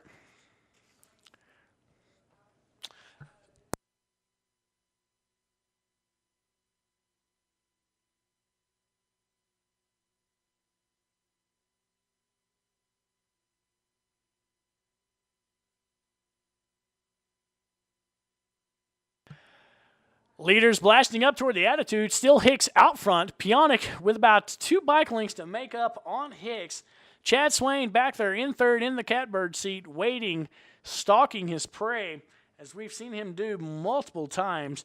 Ryan Brand back there in fourth, but a good little piece back now, about 8 bike lengths, and the same gap from Brand to Damian Olson, who is currently in fifth. As we go into the clubhouse turn, Pionic now all over Hicks, trying to get it done. Going to try to make something happen here on the wind-up and release. We'll see if Oleg can get some drive coming out of this last turn and really pull as he dives in there pretty tight. Ooh, look at him close up. Mercy. Here it comes. They're going to drag race down to start. Pionic is drafting. Pionic is side by side. Pionic showing Hicks how to get it done. Hicks is going to close the door, still lead him around, but Piontek is showing him that he is there, and he will have this position very, very soon. As Piontek, again, wheelies coming out of turn 2. Good grief, he is muscling that thing. Chad Swain still sitting back there watching, waiting, seeing the lines as they develop here. And I'm pretty sure Swain, the calculated racer he is seeing where exactly Piontek is getting that drive and where he's going to make his move to see if he can possibly pull the exact same move on Piontek, possibly, or at the very least Hicks. Piontek stalking Hicks as they go into turn 6. Hicks, Jerry, running a great race today. Already got a win in the column, as well as Swain with 2, and Piontek. I do believe Piontek won earlier, didn't he? Yes, Piontek. So all 3 front runners out front have got wins in the win column for today, and they are gapped and left 4th place, Ryan Bram, who has essentially done the same thing to 5th place, Damian Olson. So as you round out the field, you've got Olson in 5th, Shane White 6th, Mark Harper 7th, Trent Owens in 8th. Your leaders as they come through the clubhouse turn, and Piontek has made the move on Hicks. Hicks is fighting back here. Swain's closed in on them all. Hicks is going to try to go outside, then inside on this next turn, but Oleg is out front, and once Oleg's out front, it's hard to get back by him, as we've seen all year long. Here comes Piontek down the start stretch. That Moto Station GSX R1000 hammering down the front stretch, and it is Piontek, Hicks, and Swain as they head into the first turn, with Ryan Brand making up some room there, turning pretty consistent laps. Piontek's last lap, a 135.4 to Jerry Hicks's 135.7. Chad Swain, a 135.2. Swain and Piontek all over each other as far as lap times go here. Should be a great battle. We'll see if Jerry Hicks can hold out for second. Hicks making the move on Piontek, coming out of 6th. Nose to tail here. Going to see if Piontek can stay in front as they head into turn 7. Hicks looking for room here. Swain closes in, trying to give him a little bit of room. Swain might try to get a twofer here if we're not careful here, the Canadian. Piontek still out front. Hicks very, very close as they drop in through the attitude. Swain again right there. You can throw a blanket over nearly all of them. Some great racing here on the 4th lap of this 14-lap main event race, the biggest and baddest of the racers right here, the King of the Mountain O race. 14 laps. Oleg comes into the clubhouse turn, got about 2.5 bike lengths on Hicks. Swain is closed in on the back of Hicks. We're going to see if Swain can dispatch Hicks quickly and go after Piontek here sooner rather than later, because we have seen Oleg get in a groove and just lay down the laps time and time again and just gap folks. So as they come out, still very, very close. Piontek comes across the line running a 135.3 to Hicks's 135.4. And Swain does a 135.4 as well. Ryan Brand comes across the line in 4th with a 138.3. Piontek pulls hard on Hicks coming out of turn 2 into 3 and 4. Again, that Jicks are just flat getting it. Coming across here toward the rear, Harper and Owens going at it for the back. Harper trying his best to get around race director Shane White, while trying not to give up a pass here, as our cameras are on the leaders as they head into turn 7. Still Piontek out front, then Hicks, then Swain. About a bike and a half in between each of them right now. Looks like they're settling in here. Going to put it possibly on cruise control for the next couple of laps, and then really go back after it toward the end. Being this race is a 14-lap race, this is a very good possibility. Try to set a good pace, settle in, and see who's got the tires and the will toward the end to make it happen here. As you see the dark clouds back there in the corner toward Salt Lake as your leaders come into clubhouse, it's still Piontek, Gerald Hicks, and Chad Swain, the Canadian, in your top 3.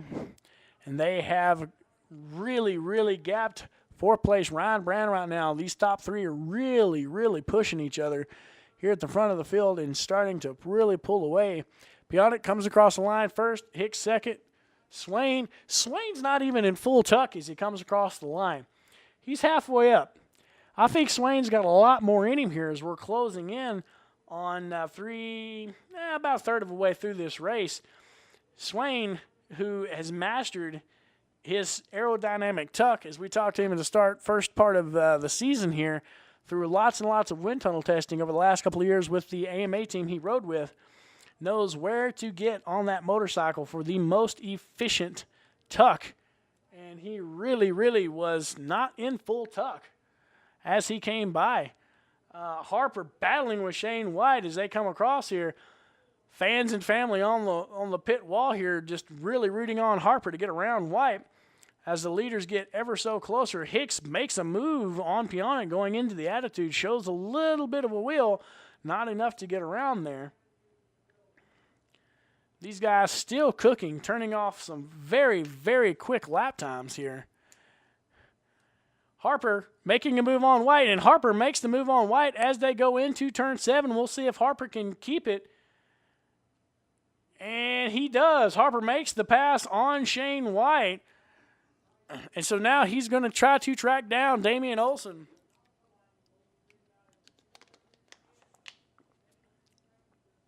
The Congo line continues out front as Chad Swain closes on Hicks coming out of the last turn. Going to try to draft mine. Piontek still out front. Jerry likes to pull off of that wall as they come down the front start stretch. As Swain sticks to it, they go into turn 1, and it's still Piontek, Hicks, and Swain. Swain looks to get a pretty good drive out of turn 1 and 2, but Piontek has got that down, and he just pulls away. Good grief. Last lap, Piontek's lap times out front, 135.424. Gerald Hicks, 135.472. Chad Swain, 135.431. You can throw a blanket over them, folks. That's how close they are out there. As our cameras are on it, they're capturing it. Just waiting for something to break loose here as we see Hicks going outside, inside, outside, trying to get a drive here on Piontek. And there Hicks again showing a little bit of wheel on Piontek as they head up toward the attitudes. Not enough to make it happen. But they are flat getting it around this racetrack as we are on lap 7 of 14. We're right at the halfway point of this King of the Mountain O race presented by Vortex Racing. A lot of the back of the pack is really stretched out now. The only real race on the track are the leaders. Piontek pulling a little bit of a gap on Hicks there out of the Tooele turn through the kink and into the clubhouse corner, which is corner 13. They head into release, and Swain closes on Hicks as Hicks loses some ground to Piontek, or Piontek just had that much of a drive. Piontek lifts the front end coming out of the last turn, and he is absolutely getting it. Still the same running order. Piontek starting to pull a little more of a gap coming out of turn 2 into 3 there. Ryan Brand still in 4th, turning a 138.5. Piontek still the quickest racer on the track right now as the lap times weren't a little bit of a change there. Chad Swain turning a little bit quicker than Hicks, but it looks like not close enough to make a move as it stands. Hicks really catches Piontek coming out of 6 going into 7 there. And then seems to get a really good drive. Here comes Swain driving deep into 7, closing in very, very tight into Hicks, but not able to continue that drive coming out. And there's Hicks again, gets a great drive going up the attitudes. It's very hard to make a pass going into that very, very hard, quick left, then right, then left, known as the attitudes.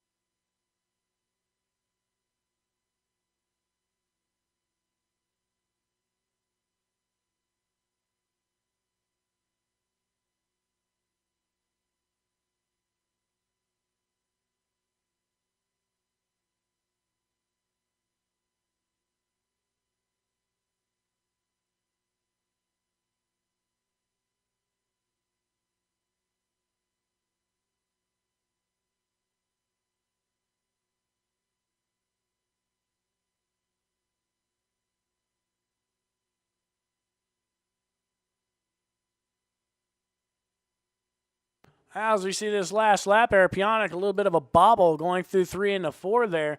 really let Hicks and Swain close in. Now as they come out of turn 6, heading into turn 7, Hicks closer than he's been here in the last couple of laps. I think Hicks sees a chink in the armor of Piontek there. A little bit of a mistake. Swain still sitting back there in third, waiting for a bigger mistake so he can take advantage as they blast toward the attitudes again. These three racers still turning laps almost identical. It is just scary how quick these guys are. The fastest man on the track last lap was Gerald Hicks in second with a 135.7. However, Piontek in first and Swain were turning 135.8. So it's not like he was just majestically faster, just minuscule amounts. Piontek pulling a little bit of a gap here as they drop into windup, heading toward the last corner before the start stretch here. Swain has closed on Hicks nearly every time they've come into that corner, as Piontek gets a great drive that time, really able to pull about 2 more bike lengths on Hicks and Swain. And this is where Piontek really seems to shine, coming out of turn 2 there, still lifting that front wheel up in the air and just blasts away from Hicks and Swain. Hicks takes a little bit tighter lines, able to reel in, but not really do anything with that real estate as they head into turn 5. Not really close enough to make any discernible change here. Still, those guys are just nose to tail. The slightest bobble is going to yield a pass, that is for sure. As Hicks seemingly is just looking for spots to get around Piontek right now, but Piontek is riding very defensively and very loose as always. On lap 10,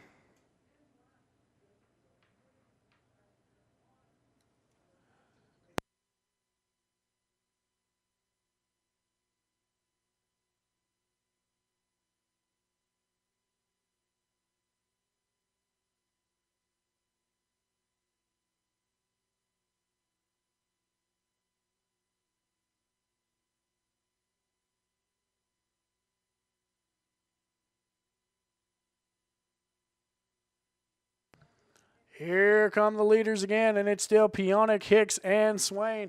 They blast down the front stretch. Our cameras are on it. Hicks trying to look for some room on the inside. Maybe going to show him a wheel. Ooh, very, very close. Piontek shuts the door. Swain closes a little bit. This is one of the best parts of the track for Piontek as he blasts away from Hicks. Hicks, I think, has got that line now, though. He really closes in. Hicks going for a move there, heading into 4. Woo, very, very, very close. I think Swain saw that coming, and he seemed to let off just a tad to see what was going to happen as they gapped Swain coming out of 3, going into 4, and out of 4 there. Hicks running a lot of different lines, trying to get this done here in the King of the Mountain O race. These 3 guys are absolutely getting it out here. Miller Motorsports Park in the creme de la creme race. We are on lap 11 as there are 3 laps to go, and these 3 racers have been nose to tail since the opening lap. Hicks getting the whole shot, Piontek putting the moves on a few laps later, and Oleg not able to put a gap on Hicks. Typically, he's able to gap second place unless it's Bradshaw. Bradshaw out of this race due to a low side earlier, and he's having to deal with Hicks now. And Swain still back there in third. Not a lot of time left here as the laps are winding down to see if Swain, the Canadian, can get around these 2 Americans and make a move. Piontek comes blasting down the straightaway yet again. Still a hit. Hicks is a little closer. Staying right there, just waiting for a bobble. As has been Swain the entire race. Last lap times, Piontek at 135.4, Hicks at 135.5, and Chad Swain at 135.4. So again, Swain has the speed, just cannot seem to get around Hicks. As while Hicks is trying to pursue his pass on Piontek, Swain cannot seem to get close enough to pull the trigger on Hicks. Your running order as it stands on lap 12. Oleg Pionik first, Gerald Hicks second, Chad Swain third, Ryan Brand fourth, Damian Olson fifth, Mark Harper sixth, Shane White seventh, and Trent Owens eighth.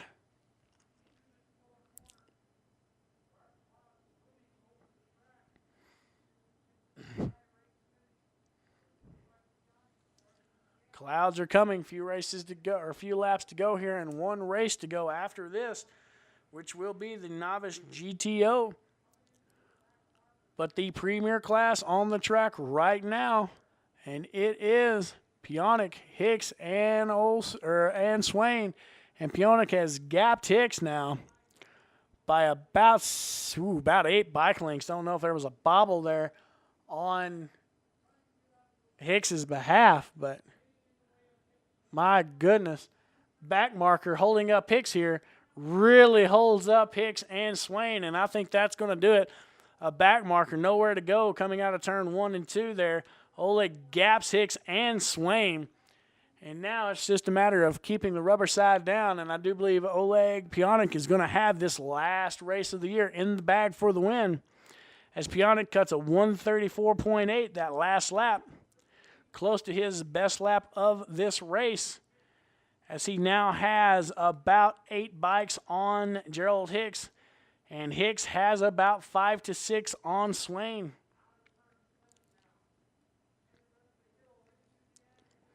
We are on lap 13. The last lap will be this next lap coming. They will receive the white flag. Harper still ahead of Shane White. Shane White still ahead of Trent Owens. But the 3 leaders out front remain the same. Pionik, Hicks, and Swain. Pionik heads into the clubhouse turn still with that big of a gap over Hicks. Swain trying to close on Hicks. Don't know if he's going to be able to get it done here with a lap to go. As they come into the last turn, they're going to get the white flag. Pionik with a firm grip on first. There is no chink in that armor as he takes the white flag well ahead of Hicks and Swain. Pionik just has to keep it up, and he's got this one.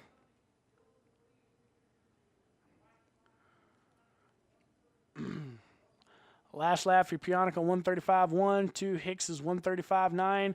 Swain cuts a 136.4. So as it's rare to see with the Canadian getting a touch slower here in the latter half of this race, I'm sure that last lap it had something to do with the back marker holding up Hicks and Swain.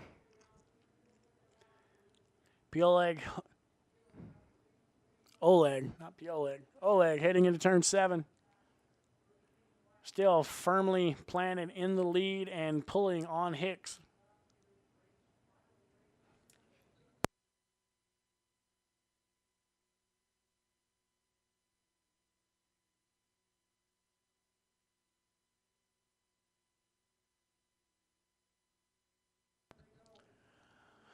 And here we go. We've got 3 corners to go as the leaders come out of the Tooele turn. Pionik still out front, going to drop into clubhouse right now. Got about 8 bikes on Hicks. Hicks has about 4 bikes on Swain. Swain closing hard. Don't think Swain's going to get it. Pionik heads in to wind up, breaks in the release. And Pionik has this one in the bag. Swain making one last ditch hard drive on Hicks.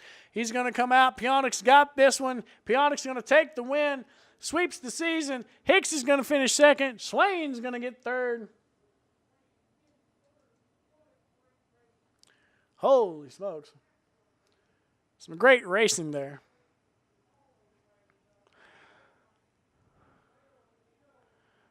Pionik celebrating heavily, as he should, as he has dominated this year yet again in this series.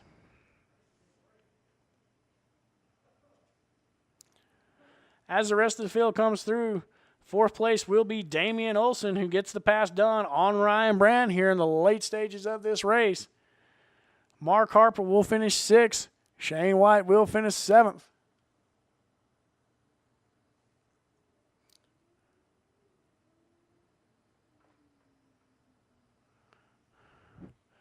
Trent Owens will come around in 8th.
All right, folks, last race of the year. Vortex Racing Masters about round 6 coming to a close here. Last race of the day, race 15, is LaMonica's Restoration Services Novice GTO race, and there it is again. The infamous fluorescent pink and bacon racing stripe race bike of Eric Gieb. Dun, dun, dun. Let's see if Giebe can get it done on his last race in Utah for at least a little bit because he's moving out of state. Ignite rider, busted his butt overnight to get his bike back rocking and rolling. Had some help from some friends. We decided to make it fluorescent pink with duct tape. And no, duct tape doesn't weigh that much. So I know everybody's thinking, well, it's got to be heavy. It's not heavy at all. We know. We weighed it. Added, what, like a pound? It was pretty ridiculous. So here's your lineup for the Novice GTO class. 727, Brandon Hope, which will be on, if he's out there, number 415, Ryan Luke's Gixxer 600. Number 631, the fluorescent pink bike we were just talking about, Eric Gieb. Number 312, David Petrowski. Number 512, Cyrus DeJong. Number 933, Travis Larson. Number 213, Mark Rio. Mark Rio just stacking it up. Already has 2 wins today. See if he can get a third. Number 409, Donovan Mortensen, who had a couple of hole shots earlier. Number 317, James Peterek. And number 179, Cody Conrad.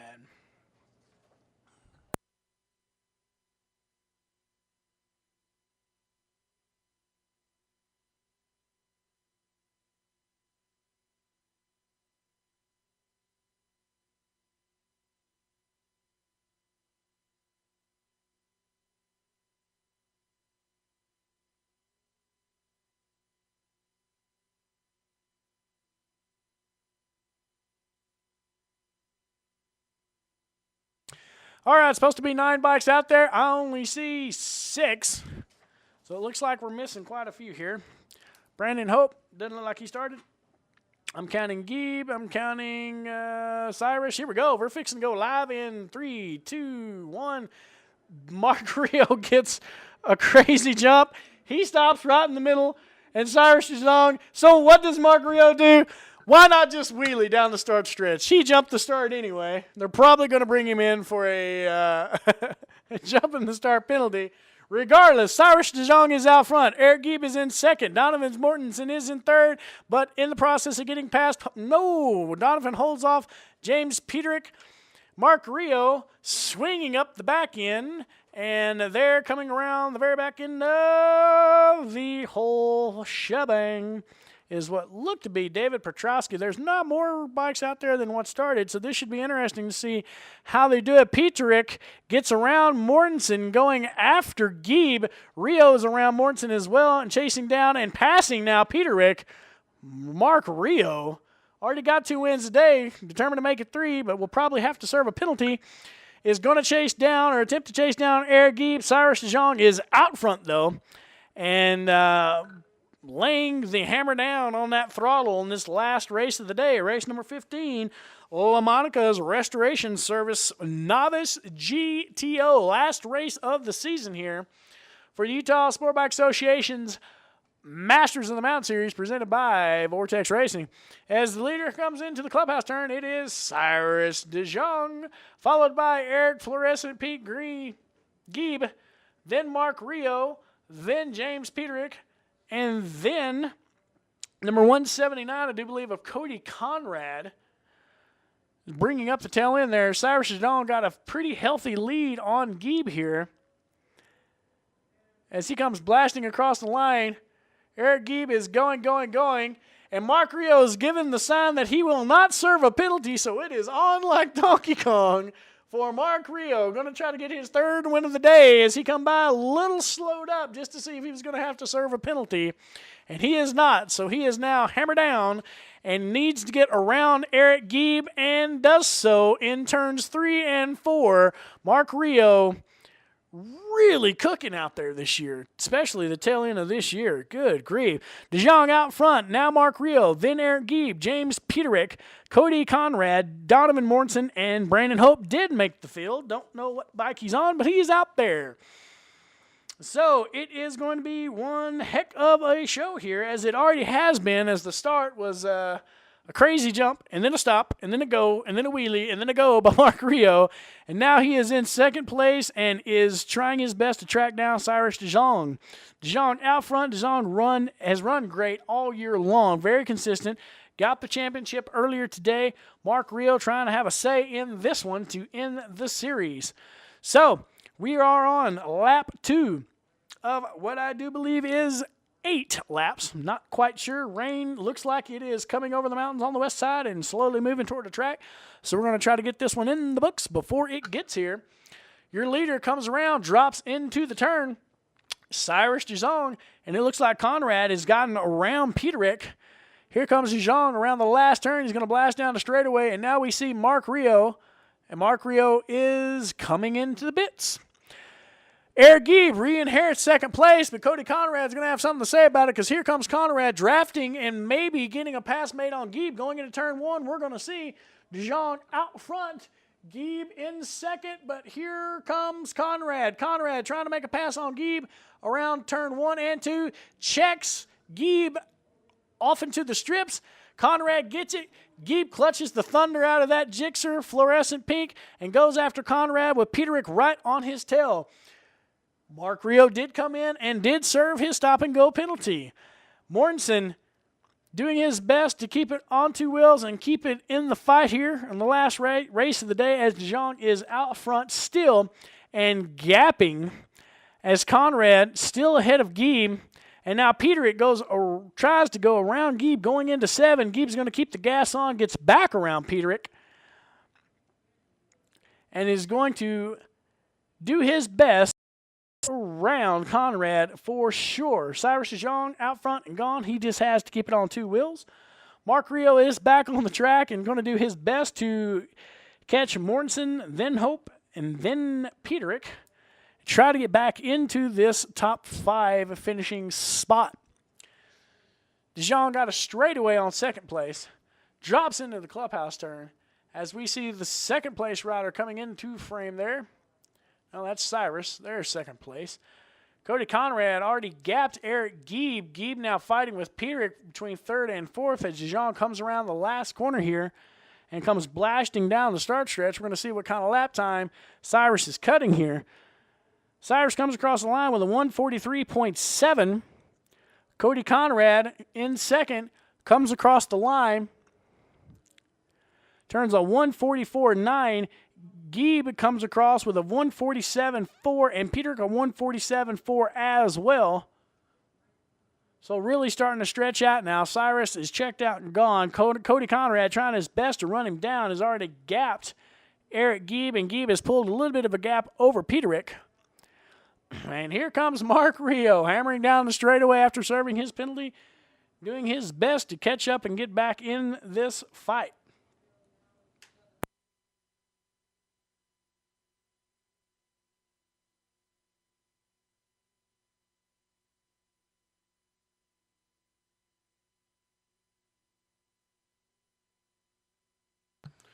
There it is, folks, the fluorescent pink and bacon racing stripe Gixxer 600 of Eric Gieb.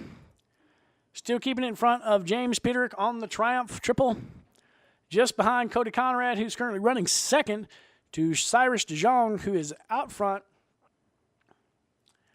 and gapping the field, as we've seen him do sometimes during this race season. As we are on the last race of the day and the series for 2014.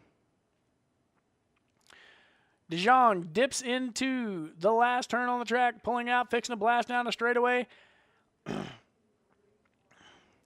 And there is second place, Cody Conrad, just now entering the last turn as Cyrus DeJong gets the cross flags for halfway through this race. Peter now trying to make a move on Gieb as they come out of the last turn. Peter goes outside, then inside, tucks in behind. He's going to try to stick it on the inside here going into turn 1. Maybe do exactly what Conrad did the previous lap, but nope, lets off a little early. Gieb's going to take it into that corner. Still maintaining third place while Conrad is in second, out to a pretty substantial lead on Gieb. DeJong still out front as Rio crosses the finish line. now ahead of Donovan Mortensen. Donovan circling the track. Had several hole shots this weekend, trying to finish out on a positive note, safe and sound. Get that ride back down to Utah County as Cyrus DeJong is still out front. Good gap on Cody Conrad. Conrad trying his best to run him down, not cutting quick enough laps to make that a reality. Gieb and Peter, the only race right now currently on the track, as Peter has stayed fairly close to Gieb the last 3 laps here.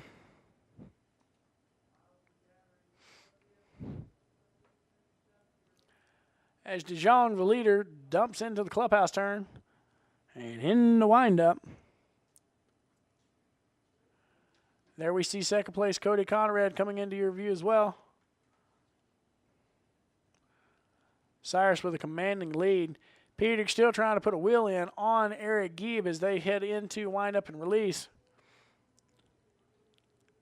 Cyrus comes across, cutting one of his quickest laps of the day with a 143.9. Here comes Conrad, closing in ever so slightly. Cuts a 144.6, not going to make it happen. Peter still trying his best to get around Gieb. Cuts to the inside, tucks right back behind. Not going to be able to make it happen going into turn 1 here on the East Course, which is an off-camera turn.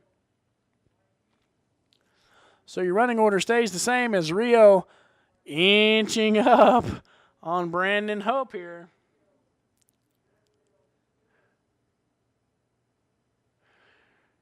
Rio cutting a 143.1. He is the fastest racer on the track right now.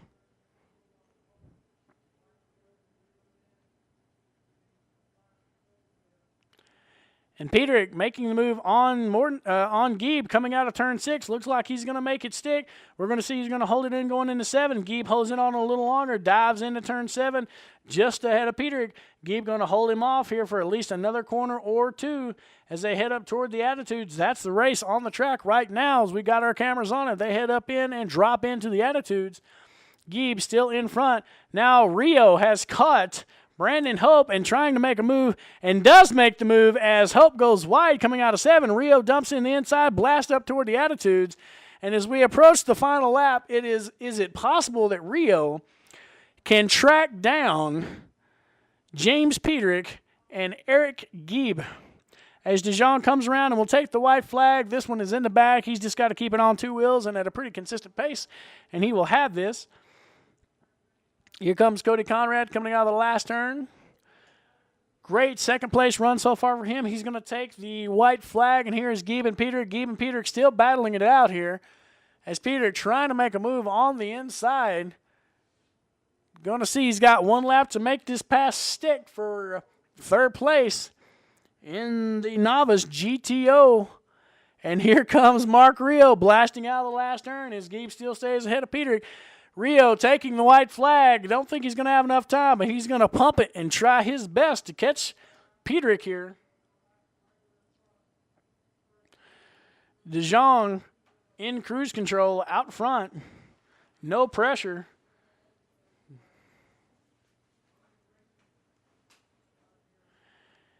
Gieb and Peterick still so close you can throw a blanket over him. This is where Peterick got around Gieb earlier. See if he's going to do it again. Attempts to, backs off. Gieb drives into turn 7, and Gieb extends the lead out on Peterick. Goes from about 2 bike lengths to about 6. Gieb blasts out of turn 7 and keeps that gap. And I do not believe Peterick's going to have enough road left to get Gieb before this checkered flag as your leader, Cyrus DeJong, dumps into the clubhouse turn one last time. Going to wrap up the season right here on this last lap.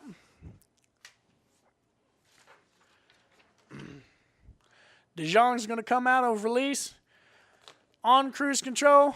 Got it made. Blast down the start stretch, and he's going to take the checkered flag in the the novice GTO class. As we'll see Conrad come out and is in second as well. Blast across the finish line. Conrad, a hard-fought second place finish there. And here is the battle. It's Gieb and it's Peterick. Peterick going to try to make a move on the inside. He dives to the inside. He's going to see if he's going to drag race him, and he is. Gieb's going to keep the hammer down. They're nose to tail, nose. And Peterick gets him at the line. and they both blast past turn 1 and into the west track without taking each other out. Holy cow, that was for all the marbles right there in a third and fourth place hard-fought battle. Peterek was not going to let off. Neither was Geeb. Geeb tried to hold it. Peterek gets him at the line, and they both go so hot into turn 1. They split the barriers, wind up on the west course. Now they're back on the east course, and everybody in race control is breathing a very, very big sigh of relief, as that could have been very, very, very bad. An exciting way to end the last race of the season here at the Masters of the Mountain Series on the east track of Miller Motorsports Park.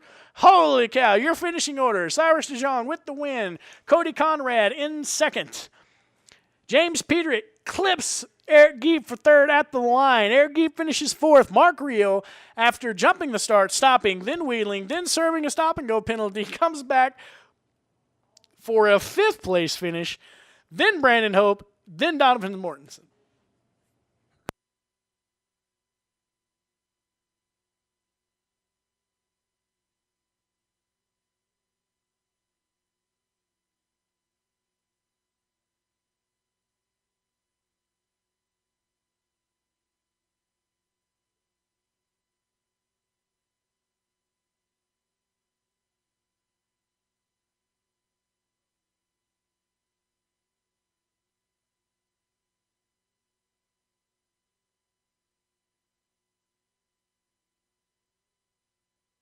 And there it is, folks. That's the last race of the series. This series is in the can. We'll see you next year.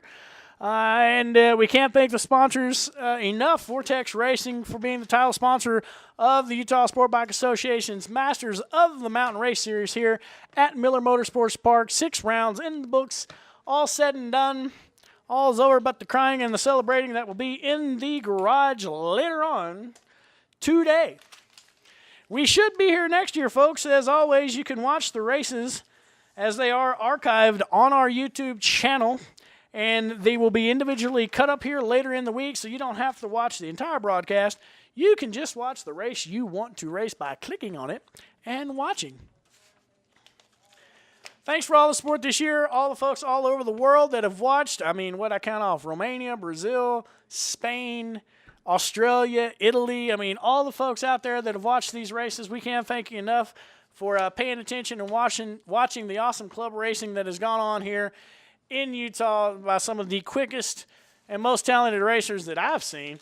And maybe one day I'll get to give it a shot as well. So until next year, see you soon. Be on and keep in contact with Ignite Media. See what we're doing. We tend to have a lot of fun in the wintertime. We try to do a lot of just fun stuff that's going to make you laugh or cry, depending upon your situation. So you can always go to our website, ignitemedia.tv. You can hop on our Facebook page, Ignite Media Utah. You can follow us on Twitter, Ignite Media TV, as well as Instagram. We eventually try to post some fun things. So keep in touch with us. Let us know what you're thinking. Drop us a line. You can shoot us an email off our website. Connect with us on Facebook. And until then, we'll see you.